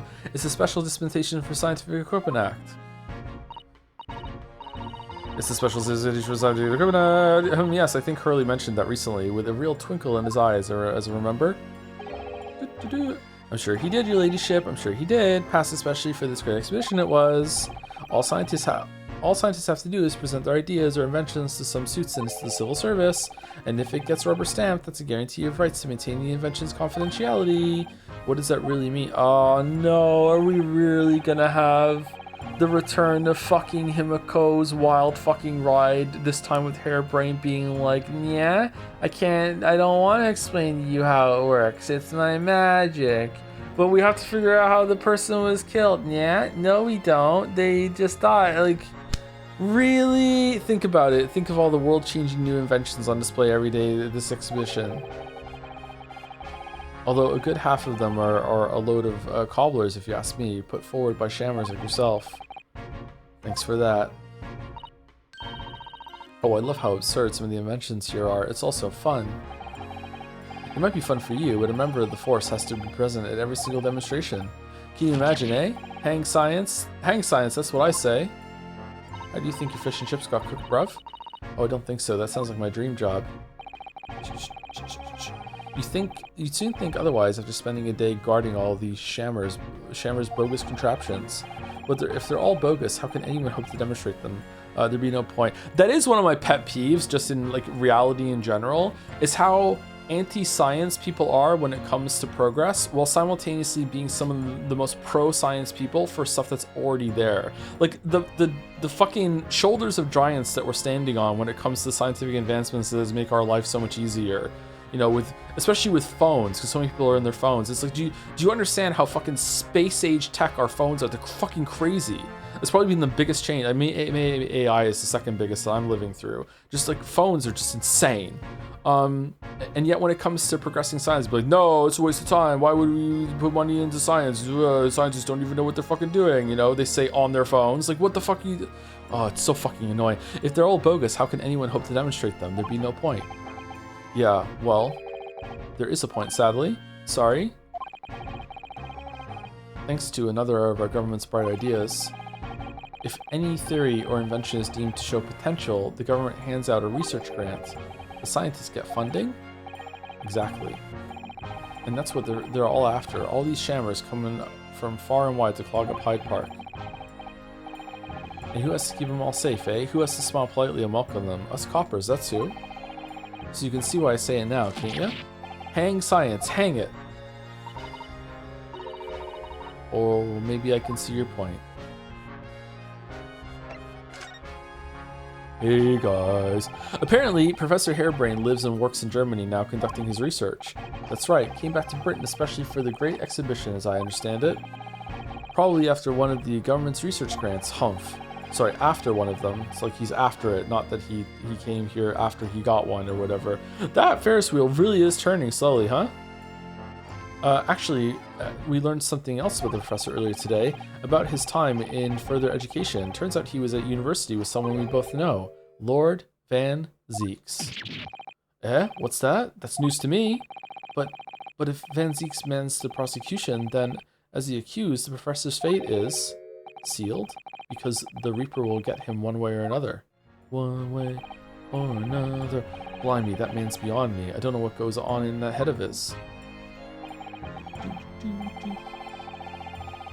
Talking of Van Zieks, the morning's paper ran the story of him being attacked. Read that? Oh yes, but Mr. Reaper is completely fine. Nothing to worry about. Yes, right. Glad to hear it. Still, the Reaper, huh? How long is that business going to keep up, I wonder?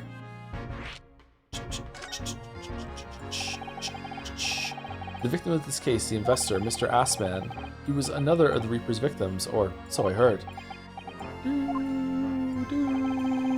Lord Barack von Zieks is a top-class prosecutor, but even he can't always push the right verdict through. Sometimes justice can't win. Yes, I've heard about jurors being bribed and evidence being falsified. Do we hate Greg after what he did in the last trial in Grace Attorney 1? Or is it like, you know, he had orders from higher up and he had to follow it, government, blah, blah, blah, blah, blah. Like, I don't know, man. Like, he was up to some shady-ass fucking shit at the end of that. Like, he was perfectly willing to let Ginny go down in flames just for, to get the shit for the government. I don't know. Heard about jurors being bribed and evidence being falsified. And that's how the notion of the Reaper of the Bailey came about, isn't it? Obviously, Scotland Yard suspected Van Zieks initially.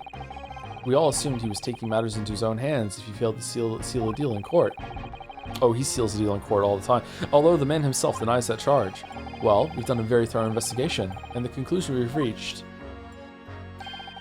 is that Lord Van Zieks is in no way related to the deaths of those people outside the courtroom. There's no question in my mind. I'd stake my reputation on it, I would. What reputation is that? But if that's true, then how do you explain it? All those defendants couldn't just have coincidentally died if nobody killed them.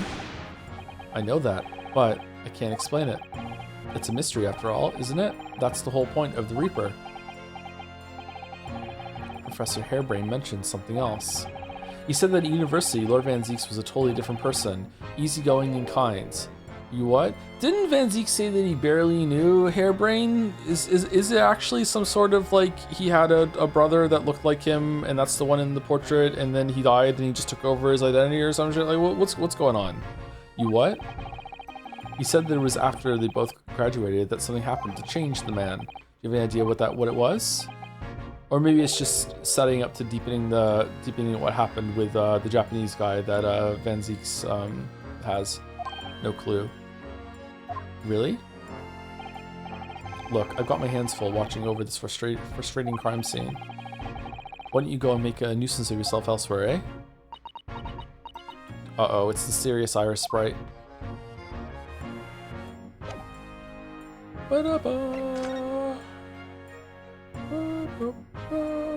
I think we investigated everything here. Okay, can we go back down to the bottom or no? I want to go back down to the bottom. What if I go somewhere else and then come back?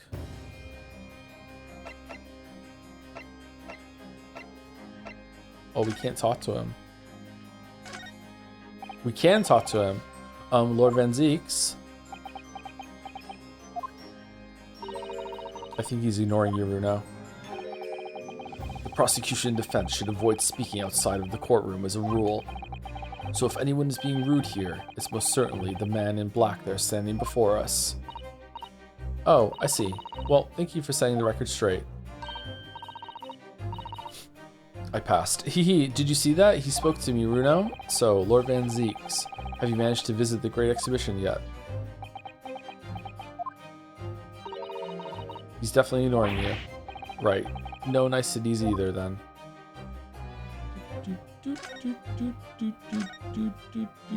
Oh, he's gone.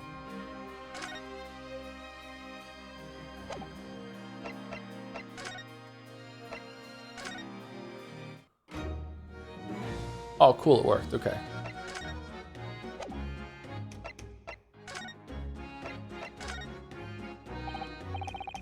Gee, we take a look at... Oh, where did it go? Hehe. Looking for this, Odo? When did she do that? Wonder if you got anything else to show me, eh? What you reckon? Give that back first, please.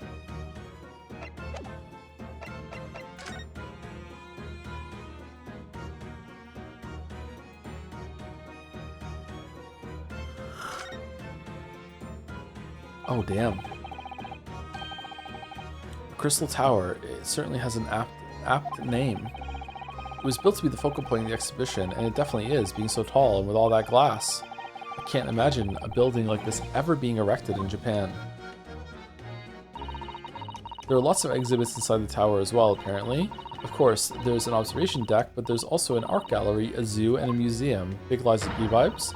But I heard you have to queue for 3 hours just to get through the doors. It's fucked up. Well, at the moment, the shattered glass from the failed experiment may well be the biggest draw. And thanks to that accident, the whole tower is shut. Suddenly, it's not the Crystal Tower anymore, but the Crystal Glass Shower. Fuck, it's... Apparently, everyone's taking to the skies now to look down on the disaster area from above instead. But there's a 3-hour queue to go up in a balloon now. Londoners must be very patient people.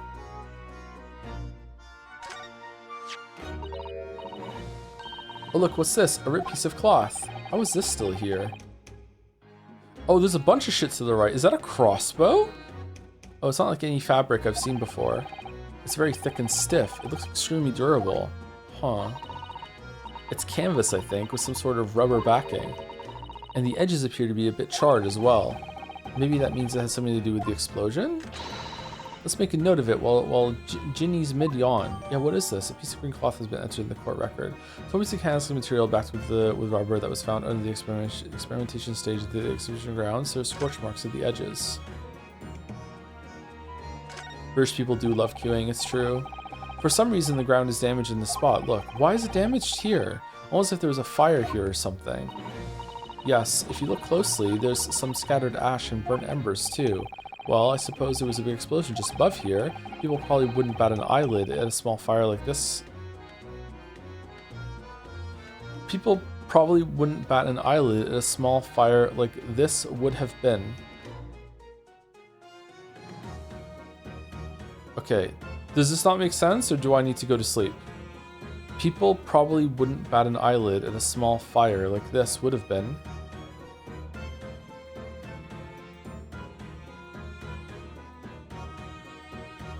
I think you need to sleep, Joe. It does make sense. Does it really?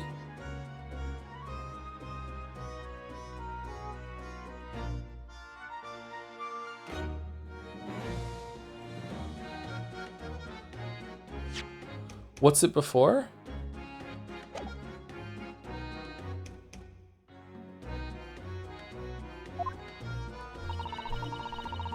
I'm not sure we English are quite that laid back, Bruno.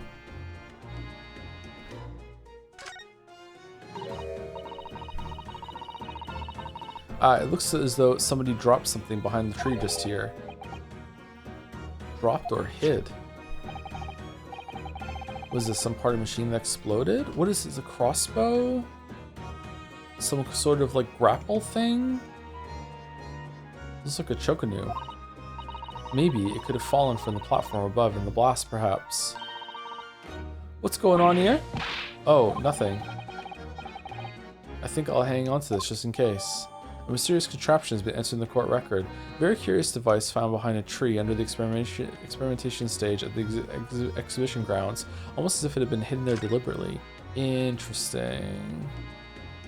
Interesting.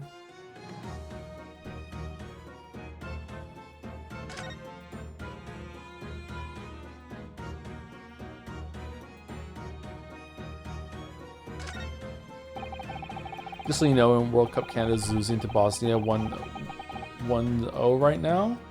Wow. It's kind of embarrassing. Shit. Bosnia doesn't even know how to name itself. I've been meaning to ask you for a while now, but what are those funny round blobs floating in the sky? We already did this. Oh, they're the flying balloons I've been talking about. I want to go up in one so much. I've read about situations like this in a magazine about strange phenomena.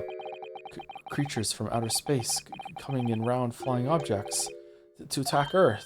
What? I suppose inhabitants of other planets are bound to be interested in the great exhibition. This is it, Iris. It's happening. It's not. Don't worry. I'll explain it all to you later over a nice cup of tea, Bruno. Do you know if there are aliens here? That means they have the technology to monitor all of our broadcasts and everything like that and sift through them. So if there are aliens, they're watching this stream.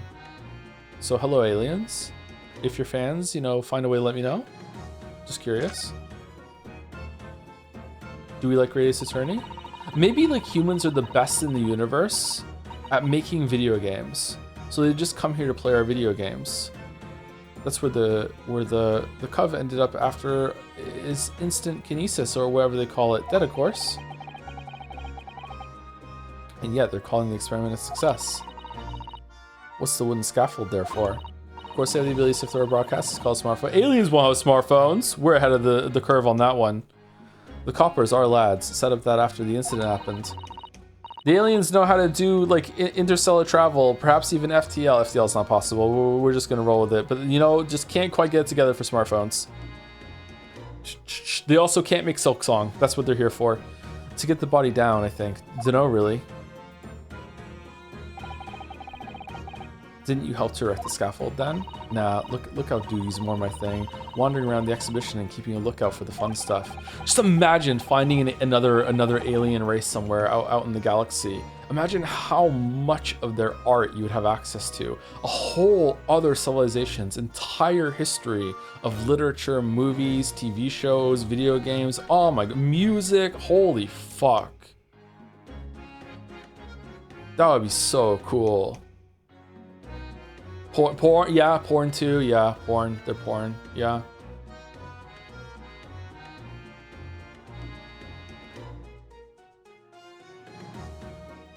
And they're all shit. Well, yeah, yeah. 90% rule.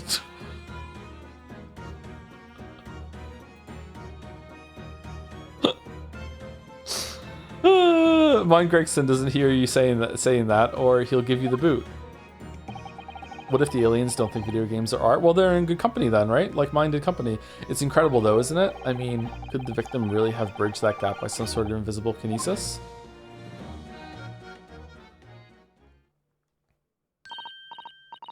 Runo, listen! What? What is it? What if we put a fake bench in Bilewater? I've been thinking. Hurley might know something, mightn't he? About what? About Mr. Reaper. About what happened to Lord Van Zeeks, you mean? Because it sounds like something very significant occurred after he graduated from university. Something that completely changed his life. Maybe, but I have no idea where to find Mr. Sholmes at the moment. He's in the middle of some big case, isn't he? He's behind us. Here, this is what you need. Madame Suspels? What's this? Some kind of entrance ticket? Madame Supels? Tuspels? Tuspels? Is this supposed to mean something to me? You don't know it? It's the most popular attraction in London at the moment. I thought that was the Crystal Tower. It's very close to Baker Street, actually. We could go now if you like. No, we don't have time for visiting attractions today, Iris. We have a big trial tomorrow. But that's where Hurley is. What? At this popular London attraction? Yes. How is it that you know where he is? Hurley told me, but he told me to keep it a secret from you, Runo. Madame Supels. I don't see how it could be related to the case we're investigating here, but then we've got fuck all else to do. Stranger things have happened. Stranger things? And when they happen, Mr. Sholmes is usually at the heart of them.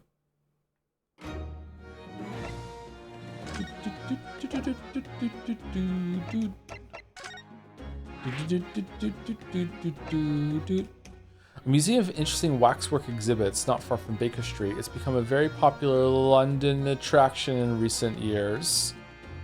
Okay. If there's waxwork sculptures of people, I'm going to become the Joker.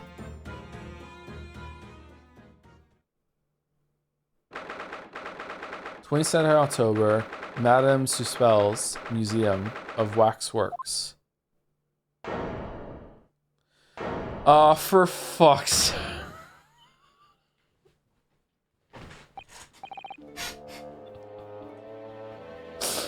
All right. So was it a wax sculpture that was put into the machine, or was it a wax replacement that was put in the Crystal Tower to make it look like the machine worked?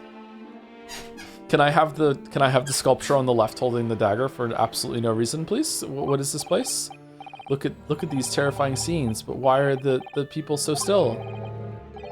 Guillotines, ruthless murderers. I know what I'll be dreaming about tonight.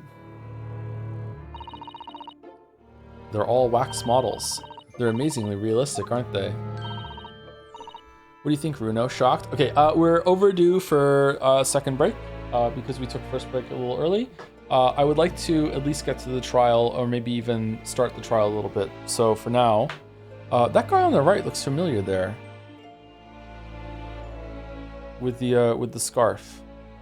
Is he like an old version of the one that had the scarf in the case in Grace 21? Anyway, be back in a couple of minutes. I'm gonna go get some water.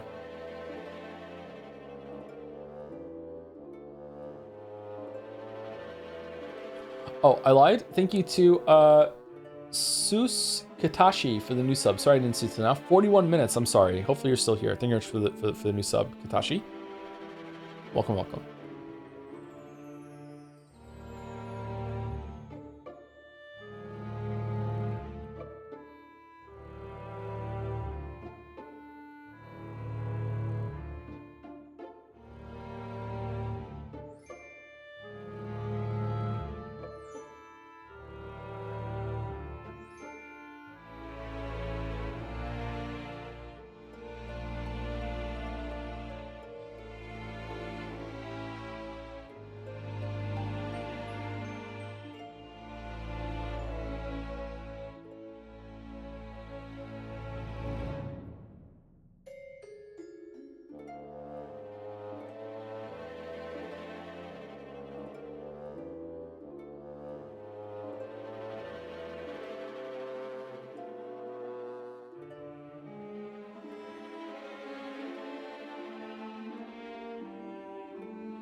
Please do not touch the statues. Do you think this place ever comes under financial burden and they pawn some of their statues? No, temporarily.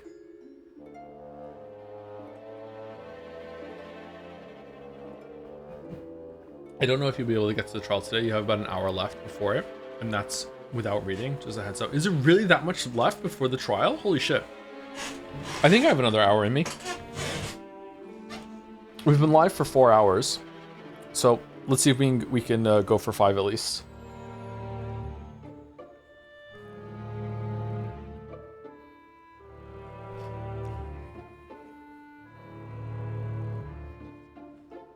I wonder if the trial's gonna have an intermission, another investigative phase. Maybe now you're allowed to look at everything, maybe?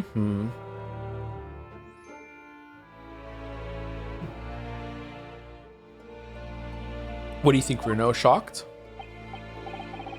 Wax models? Behind D? Ugh. I read about the dead bodies in wax once in a magazine about strange phenomena. Depending on how corpses are kept after death, parts of them can turn to wax, apparently. It's called adipocere? Stop talking about creepy things like that, Runo. You're scaring me. Anyway, adipocere doesn't form readily, you know. It's only very specific. What now? I've just remembered something else I read in another magazine about strange phenomena. There was an old lady, maybe a witch, who used to pour molten wax over corpses and put them on display. None of the exhibits in here are real.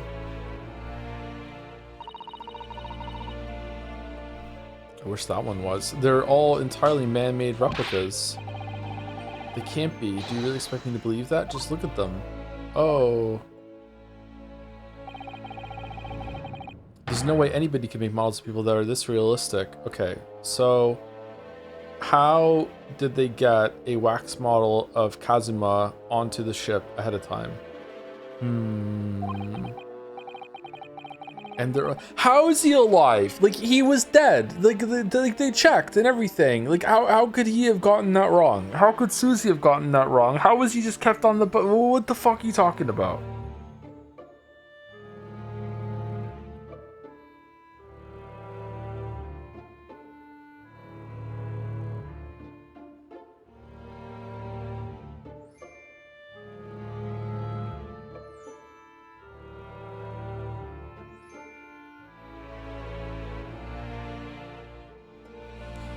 And they're all such gruesome scenes. Wait.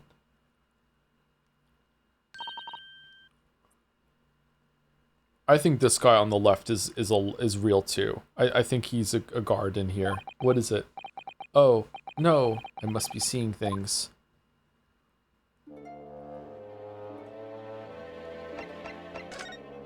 Oh, what the fuck is this sticking out here? Is this an arm? I don't like wax models. I think I'm very sensitive to presences. Like,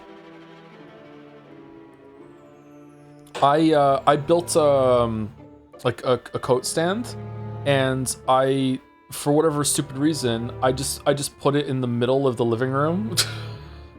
and then I put all my hoodies on it and my backpack on it. And then left, and then forgot that it was there, and then the next time I walked into the living room, like my brain went, person in the living room, person in the living room, person in the living room, because it was just right in the middle of the living room. So, so it's like, that's what I mean. Just anything that has like the shape or presence of a person, like my brain just goes like that's someone over this, someone over this, someone over this, someone over this. So like I feel like I would be freaked out by wax models. It still is in the middle of the living room, by the way. I've just gotten used to it now. It looks like an arm, doesn't it? Maybe one of the wax models has fallen over. You don't think it could be the work of one of the mass murderers in here, do you? Runo, stop scaring me. Is it a wax arm or a real one? Give it 5 and see. Come on, you're always pointing that finger of yours in court. Poke that arm now and see how it feels. Objection! That big heavy curtain is in a very prominent position, isn't it? I have a nasty feeling there's going to be something truly terrifying behind it. Oh yes, that's the famous two-spell special exhibit. It depicts one of England's most notorious killers. Do you want to pay the extra fee and have a look? Pay more money to be even more terrified? Oh, let me think about that for a moment. No, it was only a suggestion. It's only a model.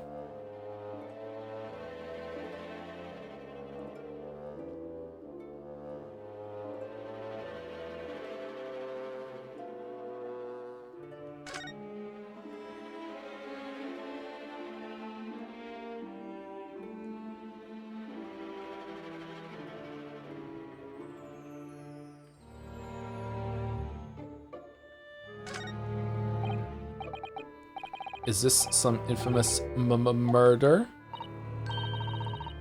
Yes, called Jane the Ripper. All her victims were young women. I knew it. I've never heard of Jane the Ripper. I've heard Jack the Ripper, obviously. I knew it. You can tell by the way she's holding that knife. A sure sign of a murderer. Well, yes. Arrgh! What's the matter, Runa? Rio, what the fuck are you doing? I've worked it out. I know what she's doing. She's trying to fill that bathtub with blood so she can have a soak in her victim's gore. Not according to the information about the exhibit on the little board here. It doesn't mention anything about the bathtub. Really? Sorry, I don't think it's significant. Why is there a bathtub then? I still think it has to be there for a reason.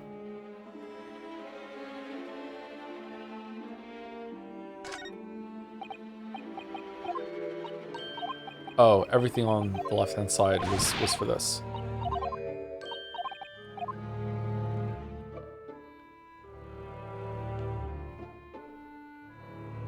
Really? Is that it? Alright, that's good. I'm glad there was only one to look at. There's gotta be a better way of communicating to the player what you can inspect. These models are so well made, I can't tell what's a waxwork and what's a real human. Or maybe all the exhibits are real people, and when it's closing time and all the visitors have gone home, they suddenly start moving about. God, I hope so. Just thinking about it makes me wish it was closing time already and I was on my way home. Closing time.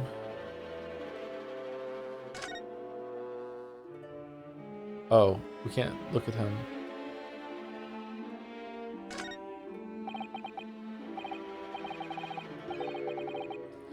Hey, the Joe, just saying hi because this is my favorite case. Excited to watch the VOD tomorrow. I'm glad you're playing this game, to be honest. This case sucks so far. Your favorite case sucks. It's really bad.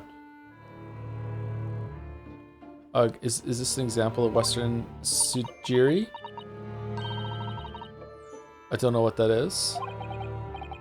You know, when an unscrupulous samurai randomly attacks a passerby to test a sword. Still no. But actually, a waxwork samurai would probably be hugely popular. Yeah, it would be, yeah. Could you model it, do you think, Bruno? Doing that Sujiri thing you mentioned? Well, I do have a sword, but I have no intention of testing how sharp it is on a human subject, for now at least.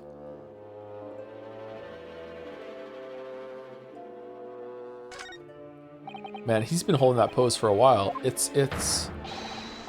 The great detective, Mr. Sherlock Sholmes.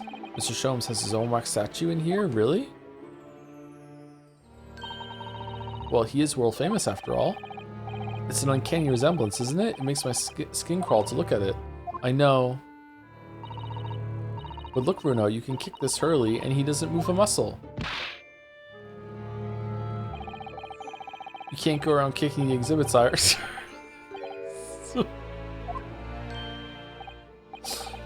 It just moves, I'm sure. And not just a little bit either. Really? Did it? And look closely. There are beads of sweat on the face of this waxwork model. Kick him again.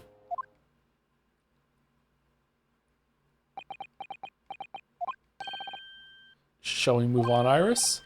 Over there, look. There's a great murder scene to enjoy. Much more appealing. My dear fellow, I take exception to your recoiling in such a manner as if you'd seen something truly abhorrent. Mr. Sholmes! I knew it. Iris, what possessed you?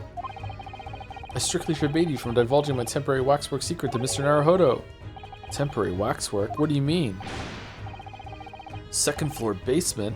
And that kick, could you not have exercised a little more restraint? You winded me. But Runa has something he needs to ask you. Ah, a question. And I thought you'd probably be getting bored too. Why didn't we just call him on his cell phone? I understand. So here we are. Well, I can't deny that your timing was impeccable. A mere 2 minutes more being stationary like that. And my great brain, upon which all my success has been built, would have turned to wax. Thank goodness we arrived in time. God, the more we go into the future now, the more it's going to be just insane to people when they're reading stories before the invention of cell phones. They're gonna be like, what do you mean? Why do they have to go to a place to talk to someone? Why don't they just fucking call it? Why don't they just FaceTime them? What do you mean? Fucking... Why don't they just teleport and see them? I don't get. Indeed, in many ways, the pair of you just saved the world from an unimaginable loss. Why don't they just text it? No one's calling. We already don't call. Fuck that. It's rude to call. Never ever. Oh, Hurley, you do like to talk nonsense, don't you? You could know something, it's true. About Lord Van Zeeks and what happened in the past to change him. Now that you're here, let's take our time. How can I be of assistance? Getting to the trial today, by the way. For you're in luck, I'm suddenly quite taken with the idea of conversing. Oh, well, actually, I'm in quite a hurry. And if my eyes don't deceive me, I believe something is afoot within the walls of this very museum. A most fascinating case, if I'm not mistaken. Really? Moreover, I have a strong suspicion that it is related to the matter about which you've come to me now. But how could it be? We shall speak again presently, my dear fellow. But for now, I must return to my work. Of pretending to be a... What? Being back to be a temporary waxwork exhibit? Are you posing? What is this place? Madame Suspels came to London from France 3 years ago, I understand. Since she opened this little waxwork museum last year, it's enjoyed great popularity in London. There are museums like this in Japan too, but these displays are something else.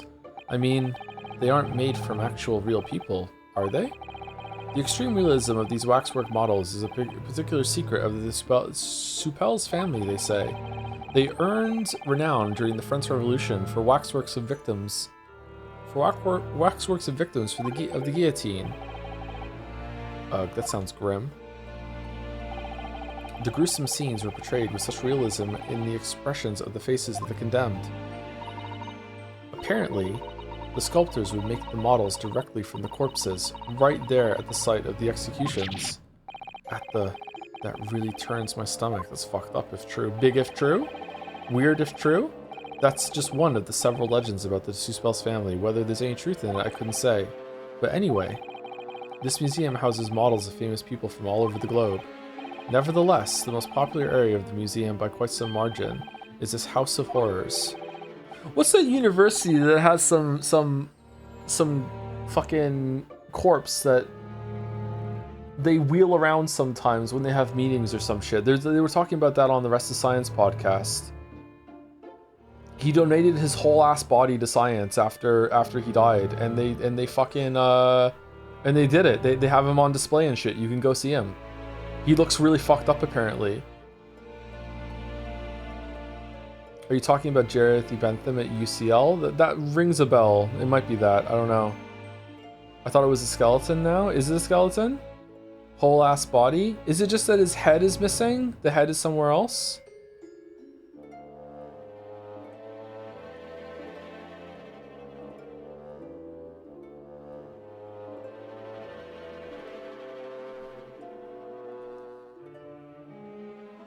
Bentham does sound familiar, yeah. House of Horrors? Maybe someone else. I should, again, I have such a bad brain for facts. I can't even remember the guy's name, even though I listened to that like 2 weeks ago. Of course, visitor numbers are dwindling now as a result of the Great Exhibition, but people usually flock here to see the exhibits of some of London's most vile criminals at their gruesome work. Naturally, most of the miscreants portrayed here were sent to the gallows, so they're even stiffer now than the models of them. Ha ha ha ha ha. Have you heard of poor taste? My dear fellow, the public live for poor taste. They yearn to be shocked. So true. So, the hideous exhibits in here are yearning. They're all portrayals of real events that actually took place. Is it just me, or did the temperature in here just seem to drop? Anyway, I advise you not to think too deeply about what you see here. Oh, he's back to being waxwork, is he?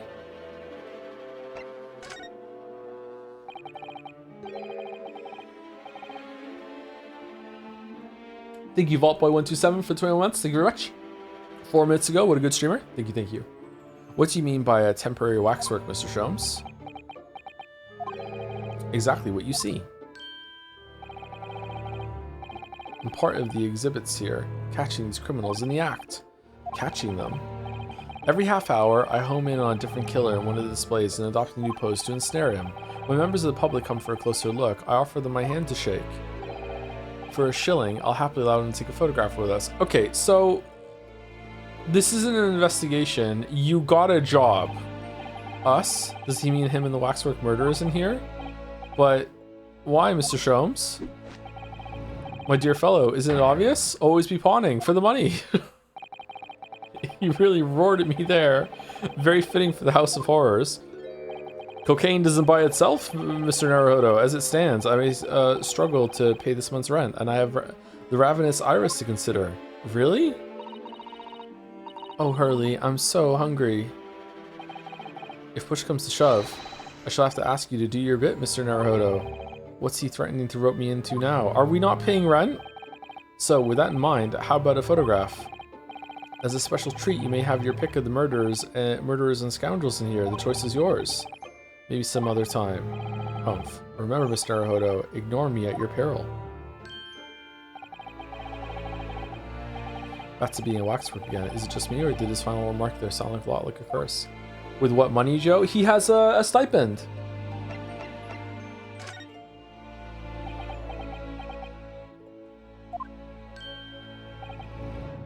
Well, what is it you'd like to ask me then? Actually, it's about Lord Van Zeeks. Our friend Mr. Reaper. How did you find him? Well, I trust.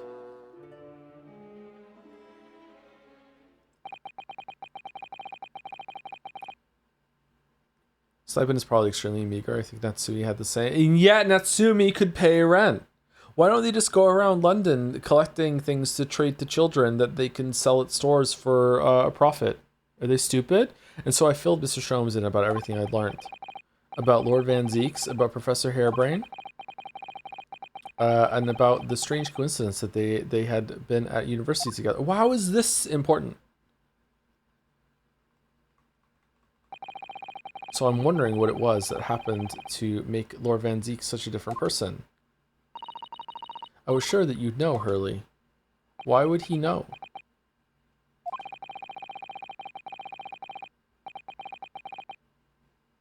You said there was something going on here in this exhibit hall before, that something was afoot, and that you believed it was related to what I wanted to ask you about.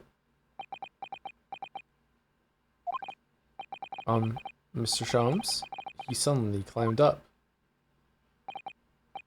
Well, it seems we reached the unavoidable... Greetings! Hello? Oh, hello. Where did she appear from? And what's she wearing? Could she look any more mysterious? Oh no, I'm in trouble. I hope you are appreciating my museum. Sorry, have we... Mr. Sholmes, do you know this? Not again! My apologies. I am Azramelda Supels. Two spells? Tuss spells? Two spells? This is my museum of waxwork. What? You're the Madame Supels? Bien sûr, though only 26 years young, I might add. Is that significant somehow?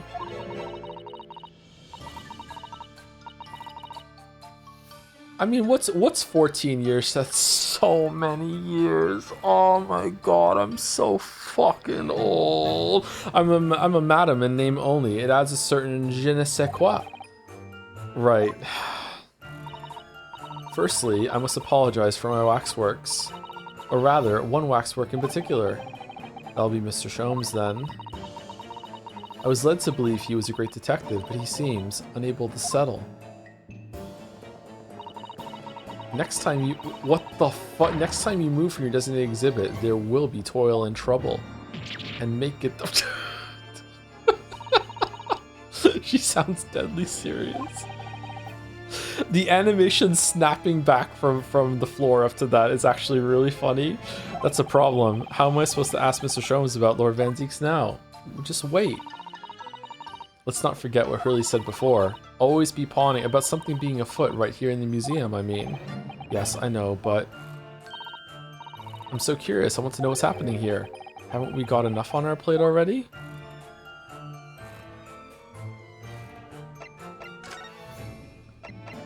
I'm a lawyer, how do you do? Madam, there's something I'd like to show you. Yes, what is that?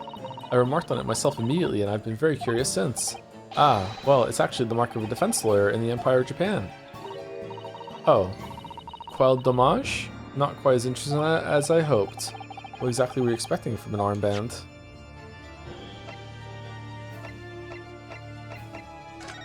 You know what this is?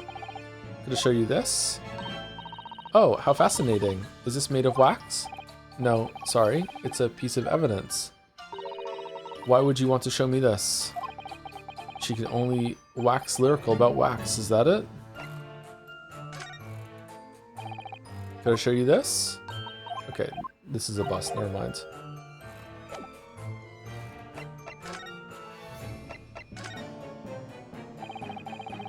Did you make all these waxworks, Madame Tuspels? Tuspels? I did. I am the 3rd generation of waxwork artisans, you know. Gosh! It was my grandmother who began the tradition in my family.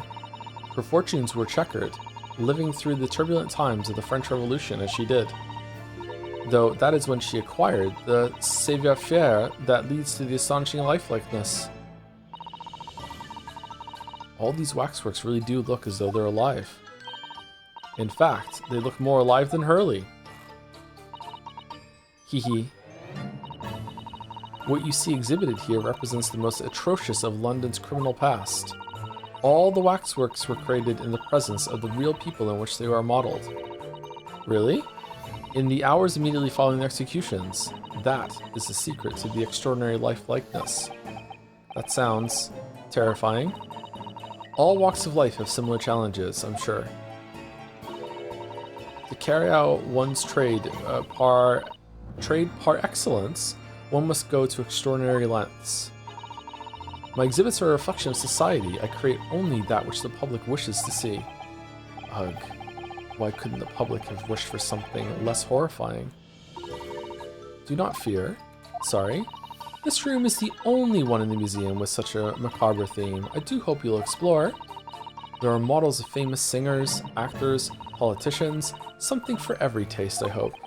Do you have the FNAF animatronics? It was Iris who dragged me straight in here, come to think of it.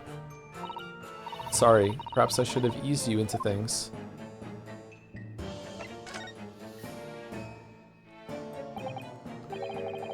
What's the situation with that?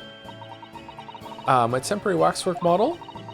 He approached me some days ago, you see, with a business proposal. Oh, what sort of proposal? You really did get a job, my dear madam. What these spare exhibits need is the addition of a world-famous great detective. Or words to that effect. Ha! Naturally, I am well aware that Mr. Sholmes is widely known in London as a talented detective. It's great detective, actually. He's very specific about it. Yes, the creme de la creme. So I was keen to come to some arrangement with him, of course. But sadly, we were unable to agree terms. Let me guess. Someone wanted to charge an exorbitant price for his services?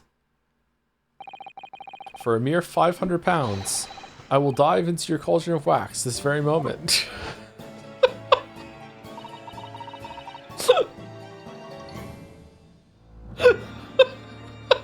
Or words to that effect? Mr. Shrose might have overdone it slightly with the sales pitch. What the fuck? Regrettably, the museum has a shortage of funds at the moment due to unforeseen circumstances. So, we came to the current arrangement instead. Okay, so in debt to the crime thing, and a way to pay the debt was to make a wax model of him so he could do a disappearance thing, but somehow fucked up, backfired. Would a max model have melted entirely in that fire, maybe, or no? Surely he doesn't need to do what he's doing, though. Oh, that's what the A thing is. It's not a screwdriver. It's like a pin or holding something together inside of it. It's got to be. And that's why it has the A on it. No, that's stupid. Why would it? Why? Oh, she is kind of ostentatious. Would she really go so far as to make like unique fucking things for all of her models, like tools? She's so gorgeous. She is gorgeous. It's fucking like, oh my god. Surely he doesn't need to do what he's doing though, does he? I would think not, but he was very insistent. I have a 50 shilling problem. That must be resolved by the morning.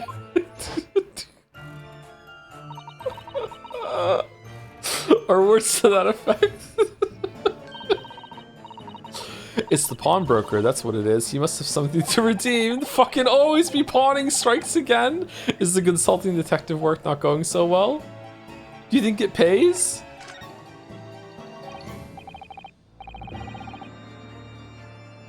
I wonder, could I ask you something? Bien sûr. I'm just curious, is anything going on in the museum at the moment? Some kind of incident, perhaps? Whoever suggested such a thing to you? Oh, well, it was your temporary waxwork over there who mentioned it to me a little. Oh, he's disappeared. A wax model is a work of art, not some tawdry object for trade. Ah! There you are! Leaving the exhibit again when you should be working? Do you wish to be melted down? For £500, sure. My dear Madam Two Spells, save your reprimands. There are more pressing concerns. The wax can wait. It's our ideas about your current problem that we must throw into the melting pot instead. Personally, I would advise you not to involve the police. Why ever not? She's turned white as a sheet. Because you have at your disposal a great detective whose services you may employ for a mere...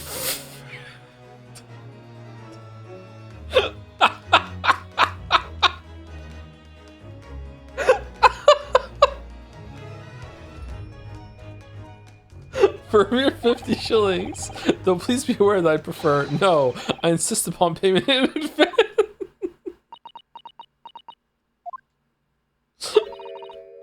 Very well. Let us see if the great detective is able to live up to his name, shall we? Oh my god, we're gonna do a fucking dance of deduction in the fucking room now. God fucking... Before I engage my analytical processes, I must ask you to clarify something. What? We're gonna dance for 50 shillings. What prays behind the curtain?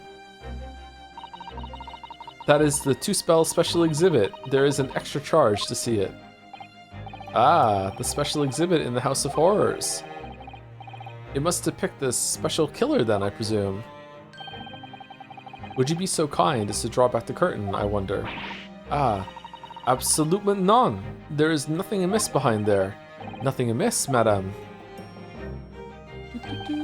What about the arm protruding ominously from under the curtain? Ah. I strongly encourage you to allow me to see what lies beyond before the situation worsens.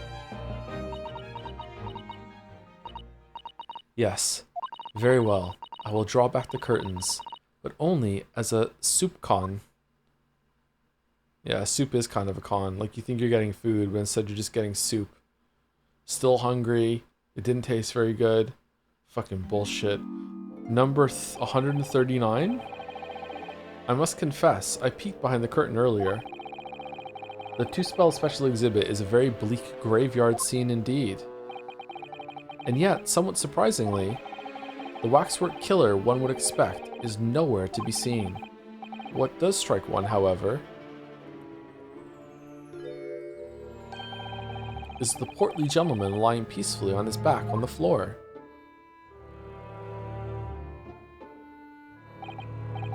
Well then, perhaps Mr. Sholmes? That man on the floor is the ruthless killer himself. I'm afraid not, my dear fellow. He's a perfectly ordinary London gentleman, not even a waxwork, in fact. What? As skillfully made as these waxworks are, they are always distinguishable from real humans. So, allow me to present my two conclusions. The first, this guy's fucking dead, is that a sizable business transaction has been taking place in this special exhibit. Why? Why would you say that? And the second is that the aforementioned transaction is linked to a serious crime. Ah, she looks as pale as candle wax. I don't understand. So, Madame Two Spells, as you've agreed to my fee,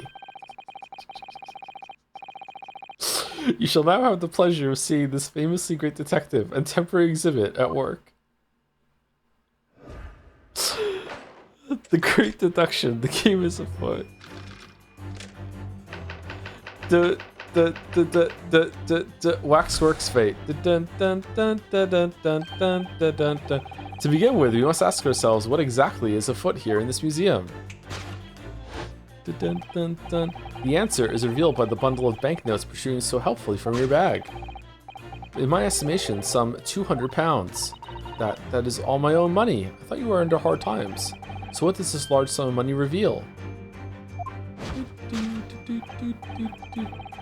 Ah, not as much as the involuntary glance you cast, it would seem, Madame Two Spells. Yes, the answer lies where your eyes now fall. The significance of the £200 is revealed by that public notice.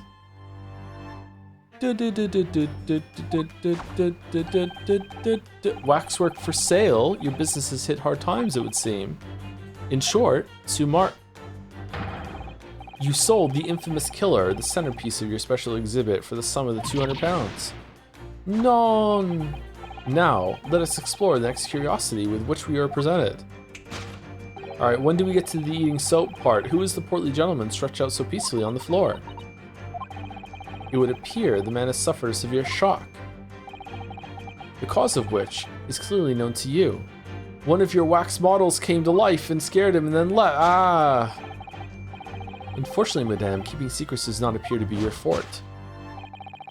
What dealt the man such a shocking blow was, of course, the £200. It would appear that you've twisted this gentleman around your little finger most effectively. What are you suggesting? Oh, her hair is really long. Wow. He rashly agreed to purchase the waxwork for the sum of £200. Only when he came to hand the money over did it occur to him what an extortionate amount he was paying. But the money was no longer in his hands. And the result? The scene we see before us. He collapsed in shock. Yes, the killer in the special exhibit fetched a killer price. We can only pray that the gentleman's dreams are not played with regret. You know what, Sherlock? Just this once? Bang on. I have no notes. Sold for cash. Yep. No notes whatsoever. You're 100% right. Waxwork location. Alright, here we go. This one's going to be even better. The question that arises then is what has become of the waxwork that changed hands? Let's consider that problem for a moment. You cannot possibly... What immediately strikes me about this conundrum is the young man standing over there. Young. Who is this fellow? To find the answer, we need only observe his neckerchief. Such is worn by policemen as a secret sign to fellow members of the force that a crime is being perpetrated. Perpetrated. I think I said that wrong. Yes, this young man is an undercover policeman currently investigating this museum. I know him well, in fact. It's Sergeant John Clay. What are you talking about? The man's quite a celebrity. He received triple accolades at last year's policing awards. But... Next, we turn our attention to the old man sat before him with a particular unsightly visage.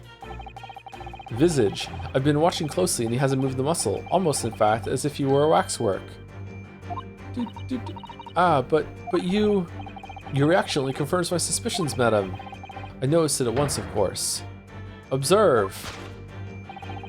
The telltale sign that instantly proves whether or not this old man is a waxwork is the obvious price tag. Threepence? A tragically low price, you might say. It's the price tag on the scarf. He just hasn't taken it off. Though perhaps the going rate for aging waxworks riddled with cracks. And yet you sold it to the portly gentleman for an exorbitant £200. The sort of plucky behavior that's sure to attract the attention of Scotland Yard, isn't that so, madame? I do not... Yes, the waxwork you sold has already been seized by the police and remains in their custody as we speak. The old man must be reunited with his grave in a special exhibit, and not a moment too soon. Sherlock, what the fuck are you doing?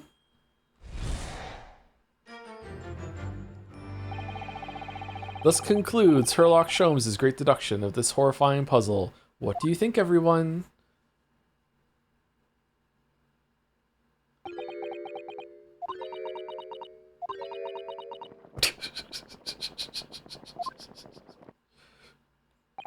£50, please. I see I've stunned you all into silence. You have, Hurley. You have. And you've obviously upset this young lady in the process. Her cauldron looks awfully hot. If I could just bring up 1 point, Mr. Sholmes. Ah, the notorious Naruhodo 1 point. I'm all ears, my dear fellow. According to your deduction, then, the special exhibit featured this old policeman. So that would mean that he's the particularly ruthless murderer, wouldn't it? Oh. The killer policeman. Otter Mole. Sorry. It was a mysterious series of murders that rattled the capital only last year. The police rushed to the scene every time, only to find the culprit disappeared into the ether.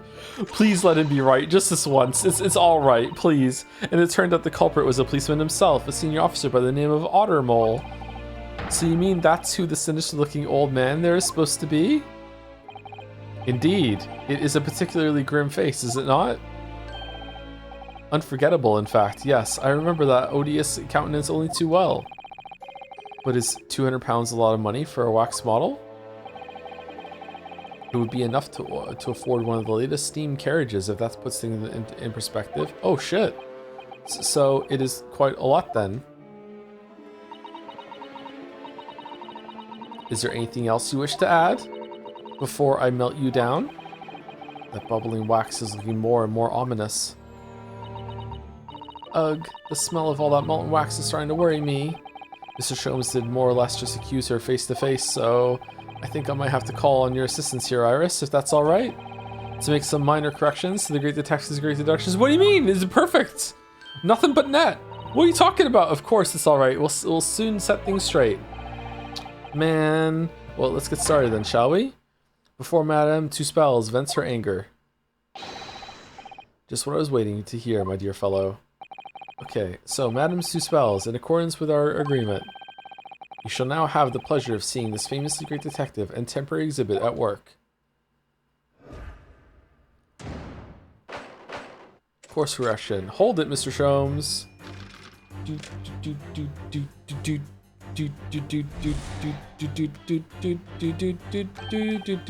To begin with, we must ask ourselves what exactly is afoot here in this museum. The answer is revealed by the bundle of banknotes protruding so helpfully from your bag. In my estimation, some £200. That is all my own money. So what does this large sum of money reveal? That you have money. Not as much as the involuntary glance you cast, it would seem, Madame Two Spells. Yes, the answer lies where your eyes now fall. The significance of the £200 is revealed by a public notice. bum, bum, bum, bum, bum. She definitely looked in this direction, it's true, but I'm not sure she'd sell any of her waxworks, even for 200 pounds. Oh? She must pour her heart and soul into making them, don't you think? Over and above the wax. If it were me, I wouldn't sell them for anything. Huh. Am I wrong? For that much money, I would, but it sounds like that makes me a bad person. No, that's fine. Well, anyway, I wonder if the 200 pounds could have some other significance. Let's follow that furtive glance again and see if there's anything else that could explain it. Maybe she's looking at the corpse.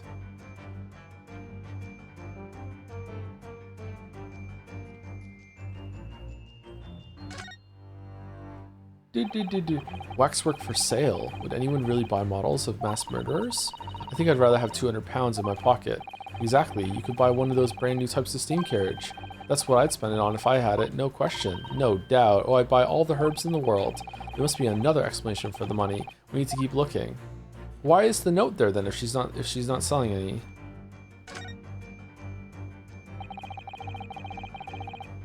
It seems this well-dressed gentleman is alive after all, just not alive and kicking. Oh, he's alive, and he's not a waxwork or a model of a mass murderer. I'm not sure I'd pay 200 pounds for it. Why aren't we getting him help then instead of doing this dance of deduction? I don't think the man's up for sale. Well, anyway, it was a silly place to put him. Other museum visitors could easily trip. I don't think the man was put there on purpose either.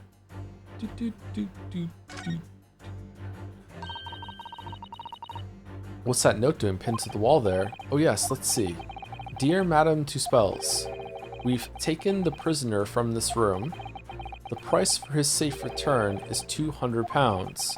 Have the money ready by noon on 23rd of October. What?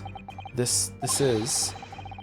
It's just the sort of thing that's left behind when someone is kidnapped. Yes, it's a ransom note. Ransom? Exactly. Oh shit. Take that! Bum bum bum bum bum bum bum bum bum bum bum. The significance of the 200 pounds is revealed by that ransom note. Man, she just could have told us this. Quite so, we must congratulate these criminals on their inventiveness abducting a waxwork. Ugh. 200 pounds is no small ransom fee, yet you clearly intend to pay it. The model in question has special importance, so I put together all the money I have. In summary then, the 200 pounds you have in your handbag is ransom money. Now, let us explore the next curiosity with which we are presented. Who is the portly gentleman stretched out so peacefully on the floor? It would appear the man has suffered a severe shock. The cause of which is clearly known to you. Unfortunately, madam, keeping secrets does not appear to be your forte. What dealt the man such a shocking blow was, of course, the 200 pounds. So if the waxwork was kidnapped, where does that leave us in terms of who this man is? We could just ask him when he comes around. Now, is the fun in that? I think the point of this exercise is to understand the beauty of the deduction process, Iris. Yes, you're right. Hurley's trying so hard. We must have let him down. So you know he's dumb too. Okay, interesting. Well, there's little doubt that he suffered a shock. That much seems clear. But in that case, what's Madame Tuspels trying to hide? Let's have a closer look around. It's amazing how the Holmes character in this, he's so stupid and he's wrong almost all the time. Yet, when he talks, I still listen and take him seriously. And he does have these flashes of insight that do appear. I don't get it. It's so well done. Long hair braid. What?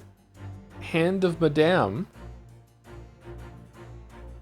Oh, she's holding another hand.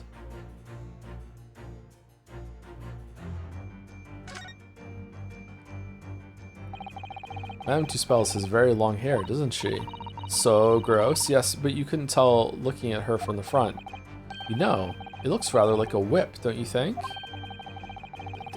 Okay, we need to cool the temperature down. Fucking the sort of whip that could have floored the gentleman with a single crack. That seems a little far-fetched, even for you, Runo.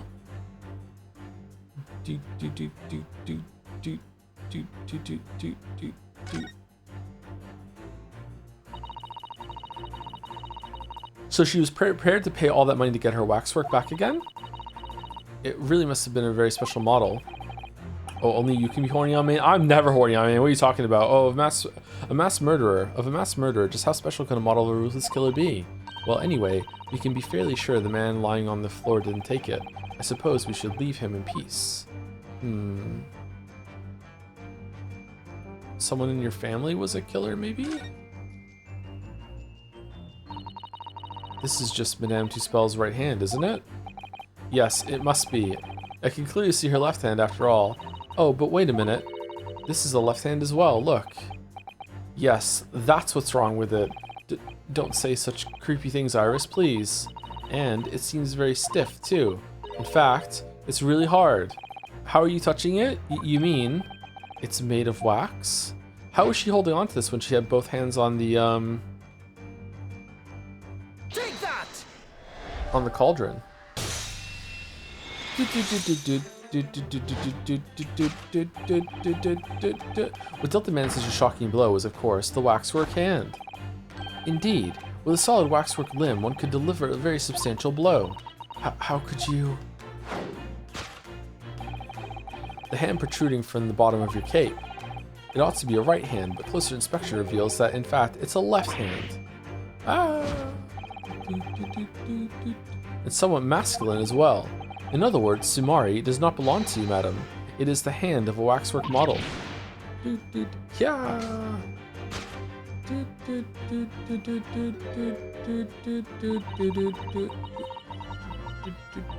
So Seki, some of the visitors to my museum can be troublesome. They meddle with the exhibits and cause damage. So you mean that arm? Yes, this gentleman saw fit to try to remove it as a souvenir. No small keepsake. Like taking a whole branch of a cherry tree when you go to view the blossoms. I'm afraid I have to teach the man a lesson. You know what? Deserved. Yep, absolutely fine. You confronted the man and tried to take the arm back. And the result? The scene we see before us. He was knocked unconscious. A point you may need to revisit later, but for the time being, we have our conclusion.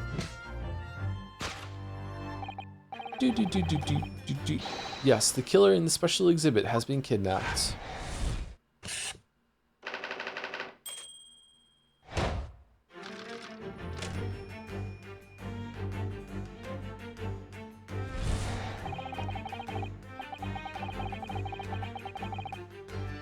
The question that arises then is what would become the wax for the trained hands. Let's consider the problem for a moment. You cannot possibly. What immediately strikes me about this conundrum is the young man standing over there. He's probably the one that's got the missing fucking arm. Who is this fellow? To find the answer, we need only observe his neckerchief. According to Mr. Sholmes, the yellow neckerchief is a sign to other policemen that some crime is underway. A way of communicating with his colleagues without revealing his identity, yes. It's a secret that's closely guarded by Scotland Yard that Holmes just told this whole entire room. That Sholmes didn't hesitate to give away. Well, uncovering secrets is in any true detective's nature, of course. Okay, how big is the secret about the collar with the bee on it that he didn't spill the beans immediately on that one? Holy shit. Right. Anyway, judging from Madame Tuspel's reaction to Mr. Sholmes' deduction, I think perhaps we might not have identified the man quite correctly. Hell yes, I knew it. I knew it. A secret scarf sign to warn other agents of an ongoing crime. I know, it sounds so thrilling, doesn't it? Maybe I'll try to work it into next month's installment. But then the police's secret will be revealed to all of London's 6 million inhabitants. Well, they'll just have to come up with a new sign, I suppose. How does this 10-year-old manage to have such terrifying influence?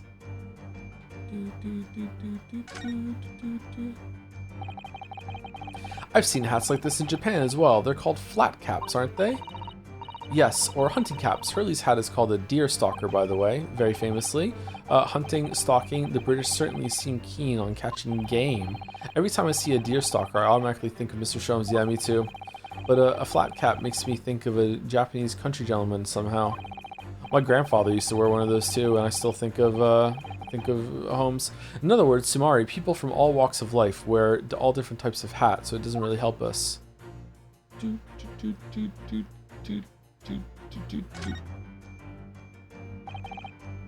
What the? The man has a stub sticking out of his shoulder where his arm should be. Ah, well that settles that then. Right, this isn't a real person at all. Well, I mean, hold on. His entire arm's been ripped off from the shoulder down. His arm's been, of course. That ties in with what we just found out. Take that! Bum, bum, bum, bum, bum, bum, bum, bum. Who is this fellow? To find the answer, we need only observe his shoulder stub. No such boneless human walks this earth, of that I can assure you. In other words, Sumari, the man standing here, the young Sergeant John Clay, is in fact, defying all odds, a waxwork model. I seem to remember it was you who concluded he was a real person in the first place, Mr. Sholmes. He has become quite a celebrity in London, being the winner of no less than 3 policing awards last year. I simply had to make a model of the man. Naturally, what other explanation could there be? There's no model of Sholmes then? And it was this detective's arm that was pulled off by the man on the floor in the special exhibit, wasn't it? Next we turn attention to the old man sat before him with a particularly unsightly visage. I've been watching closely, he hasn't moved a muscle, almost in fact as if he wore a waxwork. But you...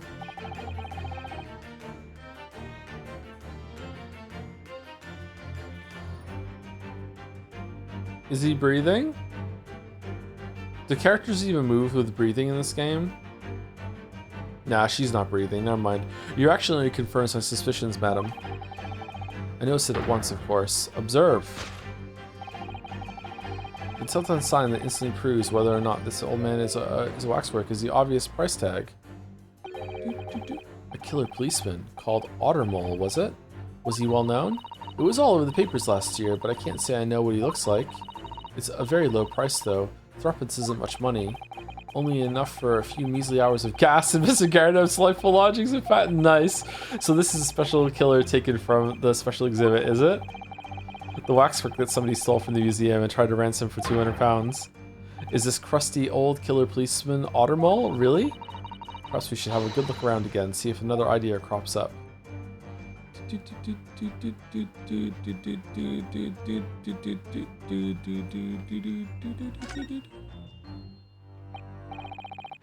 I don't believe it. It's a secret sign that Liz detective's activity is underway. Yes, it's a slightly strange choice of outfit if he was trying to go unnoticed. Ah, he must be a detective disguised as a policeman. Or a detective disguised as a waxwork model of a policeman. He doesn't look like he's clever enough to think of something like that, though. Perhaps you should try to be a little more polite about him, Iris. He can hear us after all. 3 pence? It's a far cry from 200 pounds, isn't it? For threepence, you could buy it and put it on display in your room, Runo. I think I'd rather not go to sleep being watched by an old man if it's all the same to you. This price tag does stand out, doesn't it? I mean, you couldn't even buy the helmet on his head for that much money, I don't think. I wonder what the price tag's really for then.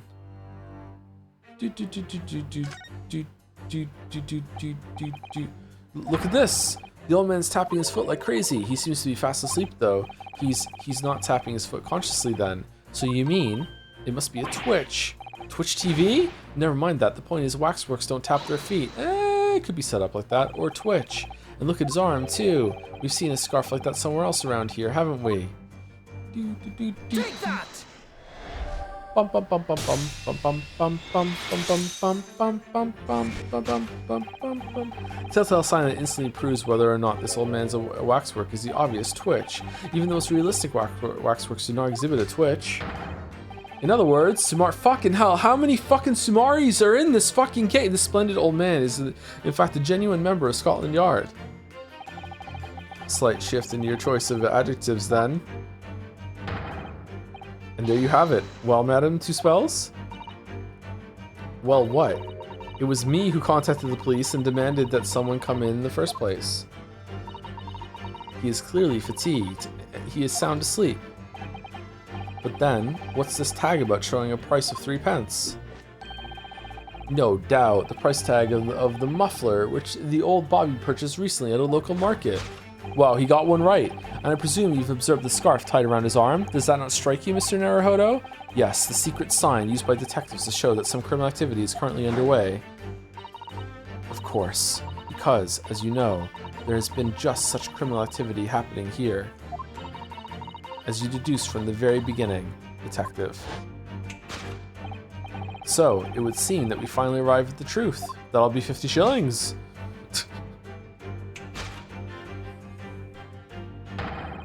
The waxwork of the especially ruthless killer from the special exhibit has been kidnapped. The Scotland Yard are already investigating. But the model's whereabouts remain a mystery. Thus concludes Sherlock Sholmes' great deduction of this horrifying puzzle. Still a mystery.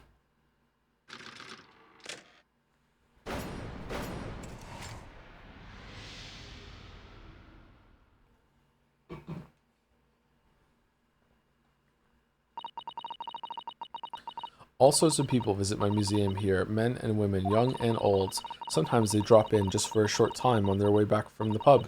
I welcome them all. But if anyone tries to damage my exhibits, I fucking kill them. I do not take it lightly. Anyway.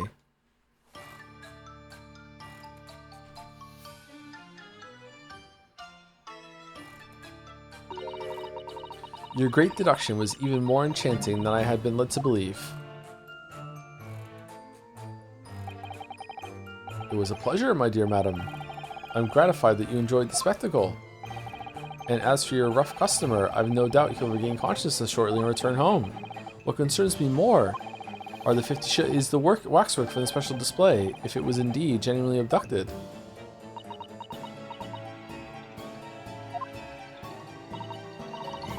Yes, tragically, it was. Then I would ask you to recount to us the events surrounding the stolen waxwork. In as much detail as possible, if you please. Very well.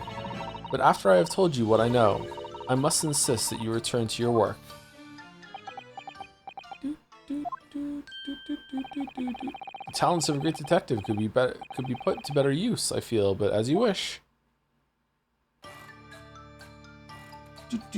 Okay, so do we want to stop here and finish this conversation next session and then go into the trial? It's almost been 5 hours, or are we close to the trial right now? Thank you to Nia Bryan for the 5 months. Thank you very much. 41 minutes ago. It was Vaultboy127 I said thank you to last time, right? Yeah, and then this Nia Bryan. Thank you. Sorry I didn't see it till now.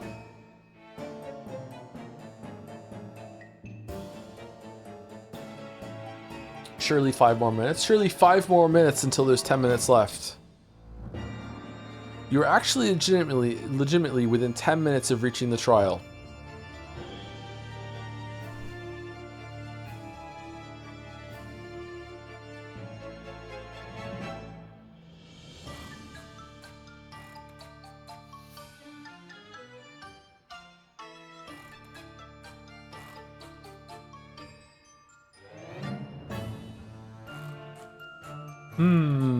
Does OBS have a timer?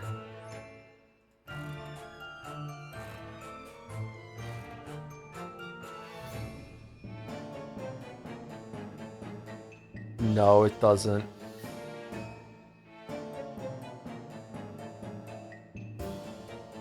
The recording timer? Where's that?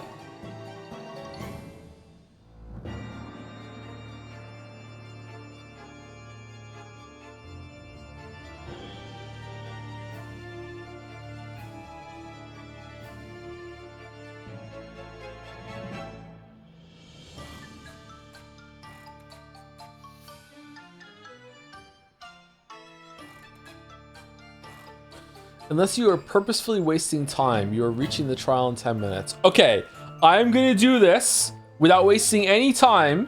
And if we're not done in 10 minutes, Epic Red Condor is getting fucking banned. All right, so hold on. 5:59. Here we go. 5:59 and 40 seconds. Let's wait until we're at 6 o'clock even. Here we go. Dun, dun, dun. All right. 48, 49, 10, 9, 8, 7, 6, 5, 4, 3, 2, 1. Tell us more about the stolen waxwork, please. It was some days ago now when I came in here one morning. I immediately noticed that a waxwork was missing from the special exhibit here. It is your most prominent display, so that's why the curtains were closed. And I found the ransom note in its place. The culprit must have broken in during the night and taken it then. So this waxwork that was stolen, it was a model of some horrible criminal, I suppose. Uh-oh. Of a particularly horrible criminal, in fact. The killer who left a more profound scar on society than any other, I would say. The Professor. What? Not a name I've heard of. Witcher? So, Mr. Naruhodo, it seems the circle is complete. Moriarty? Sorry. The Professor case happened at around the time I was born, didn't it? Indeed it did, Iris. 10 years ago, a series of murders that rocked the capital. 10 years ago? Yes, at exactly the time that Brock von Zieks graduated from university, in fact. What? Surely he's not saying. So the big event that changed Mr. Reaper's life... ... As you've surmised, it was the Professor case. Who was this Professor then? No one knows. Nobody knows, Doshi, no. It was a series of gruesome murders that had all of London gripped in terror a decade ago. After 5 victims were killed, the man was arrested and put to death. And now he's immortalized here in wax for all Londoners to admire and enjoy. Though, of course, he happens to be absent at present on account of the abduction. Or maybe it was a wax figure that was executed and he's been just pretending to be a wax figure in this exhibit this whole entire time, and now he's come back to life because he feels this is his moment to shine. I don't understand. How is all this related to Lord Van Zieks? You must first understand, my dear fellow, why is it that the Professor earned such infamy? It's not wasting time, it's riffing. It was due to the victims he chose, some of Whitehall's finest. What do you mean, Hurley? Those murdered by the Professor were some of the highest members of the British aristocracy. Members of the nobility, even royalty. It sent shockwaves to the country's administration. Members of the... Ah, wait, of course. What Professor Harebrained said. Lord Van Zieks is from a family with noble blood. Oh gosh. It was the 5th victim that led to the Professor's arrest. The last of the killer's prey was a young noble by the name of... Clint Van Zieks. No, I don't believe it. Van Zieks? Falco, I'm sure you can piece together the rest for yourself. Yeah, he took over his brother's identity for sure, yeah. In the wake of his older brother's murder, the young Brock pursued a career as a prosecutor, and eventually became the Reaper we know today. I had no idea Lord Van Zieks had such a tragic past. Well, I'm afraid that's all I can say on the matter, for the time being at least. After all, I have work to do as a waxwork exhibit. I'm afraid I shall have to excuse myself as well. Oh yes, of course. It's been a pleasure, thank you.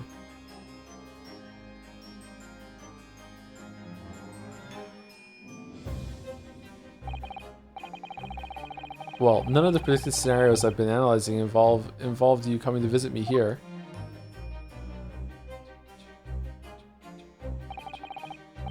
It's been too long, it really has. I'm delighted to see you, Barak. Barak? It's been 10 years, and here we are, meeting in a prison of all places. I can't forgive myself for what happened to Mr. Assman. I just can't. I still can't believe it. It could happen. Tomorrow, the court will decide. Yes. I have a young Eastern man acting for my defense. He seems reliable enough, though.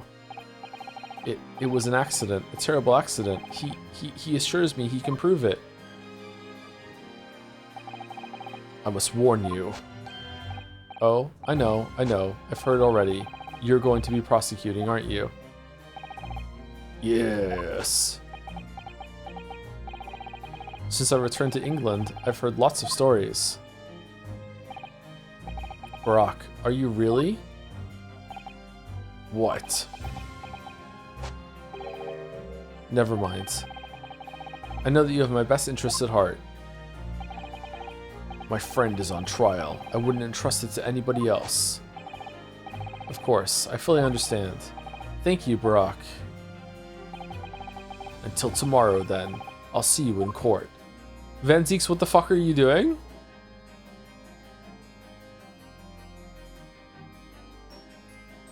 To be continued? With 5 minutes to spare?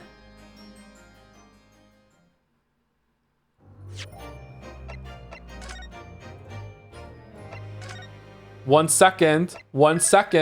Hold on. It was to get to the trial. We ain't in the trial. We're outside the fucking courtroom. 23rd of October, 8:52 a.m. The Old Bailey, defendant's antechamber. Uh-oh! I can't believe it's been 6 months since I was last allowed to work in court. And now here I am, back at the Old Bailey. Ah, Mr. Naruhodo. Good morning, Professor Hairbrain. I don't understand. It doesn't make any sense. The atmospheric pressure in here is off the charts. I've never felt anything like it. It's crushing me. I feel it every time I'm here. That gravity.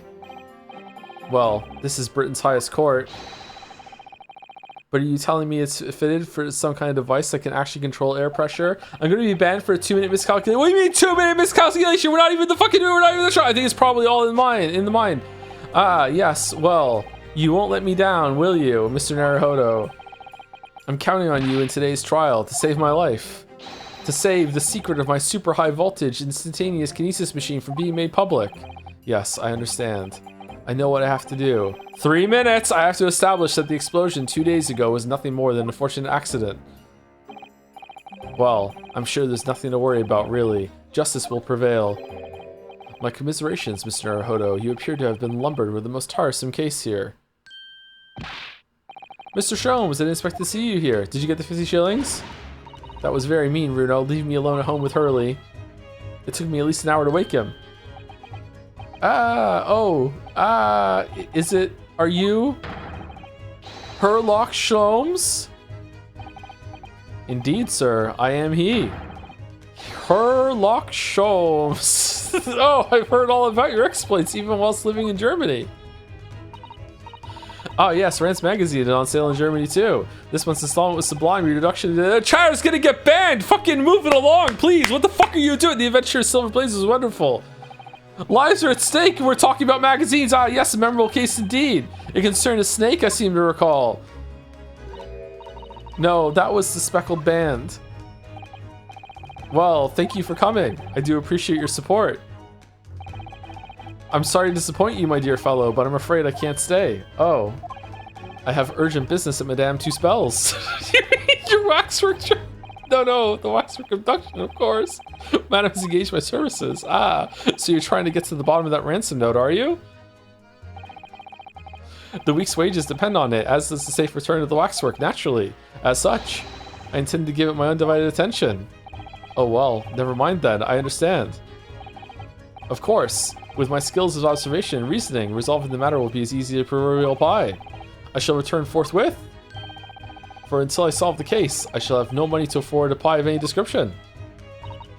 Oh, then you must absolutely give it your full attention, Hurley. 1 minute left! Quite, Iris, quite, but life is riddled with irony, you know.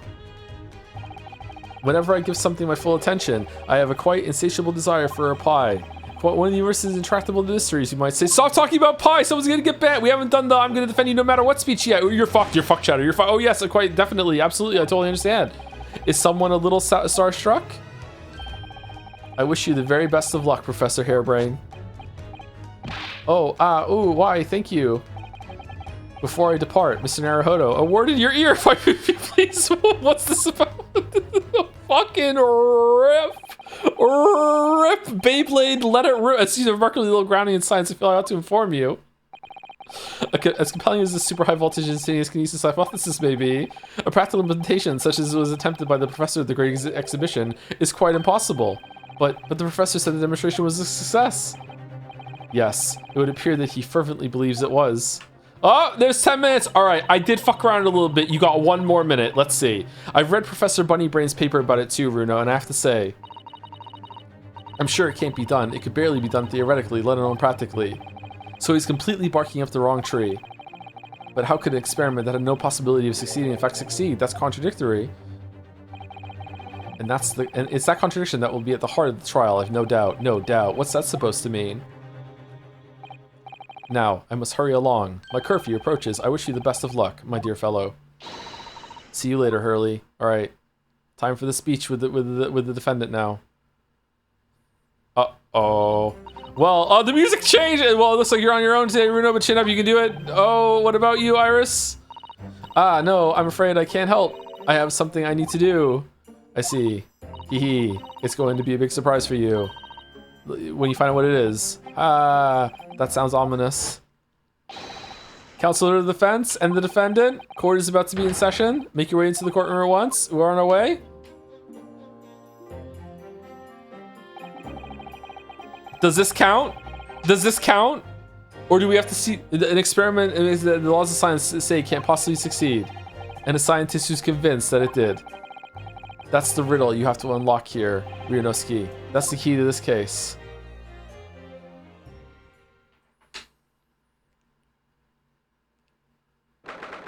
October 23rd, 9:10 a.m. The Old Bailey courtroom. All right, we're in the courtroom.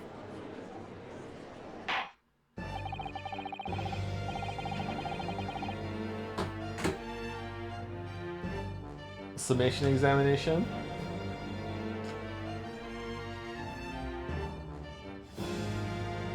Do we count this? They made it? Wow. What a magnanimous chat. What the fuck? Really? Really? Okay. All right.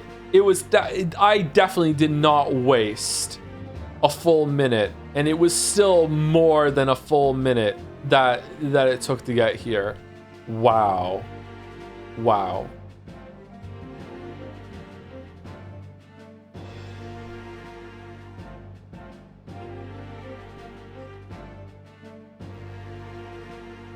My BPM is at 300.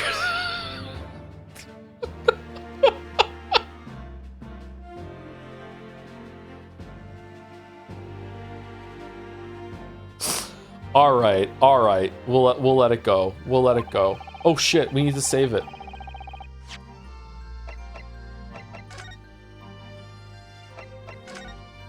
And we have to look at the history when we load back in on Tuesday. All right. Thank you, Com908, for gifting a sub to Epic Red Condor. Who's that? Thank you very much. Learning experience for chatter.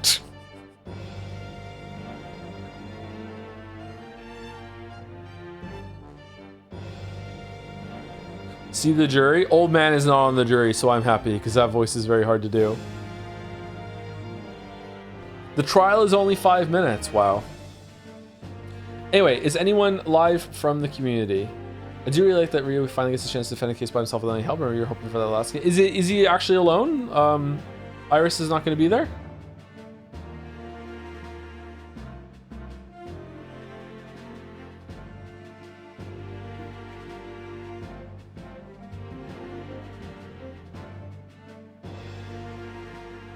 She said so. Yeah, but she might just show up anyway.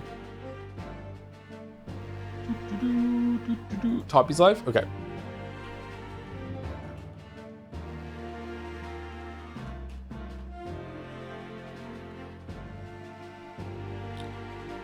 Kaylee Gal's birthday stream. Wait, hold on. Is it Kaylee Gal's birthday today? And Kaylee Gal's streaming? Oh, I'm sorry. All right, we're canceling the raid. That we're gonna do that instead. Sorry, didn't realize.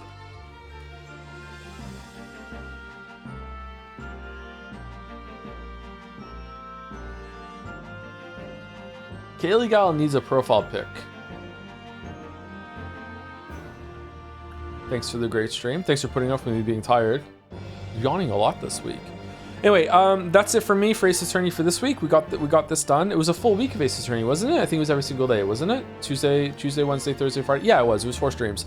So tomorrow is Tuesday was short. Is why my brain is thinking that, I think. Okay, so tomorrow is going to be Pathologic 2. I don't promise to do Pathologic 2 on Sunday as well, but if I am feeling up to it and I have time, I will. I do have to take the kids out to buy birthday presents for one of the other kids, and that's going to happen on Sunday or Monday. And we'll see how it goes. But yeah, we will do Pathologic 2 tomorrow. Should be fine. If we can finish Pathologic on Sunday, I think I would like to do it, but we'll see. How are you feeling about the case so far? It's interesting. It's a really good setup. I like it. I hope that some of the stuff about the Wax Museum are red herrings, though, because so far it seems pretty obvious to me what happens, and I hope that they're setting up some subversions. Yeah. Anyway, see you later, chat. Raid's going through. Have a good weekend if I don't see you tomorrow. If not, see you on Tuesday for more Ace Attorney.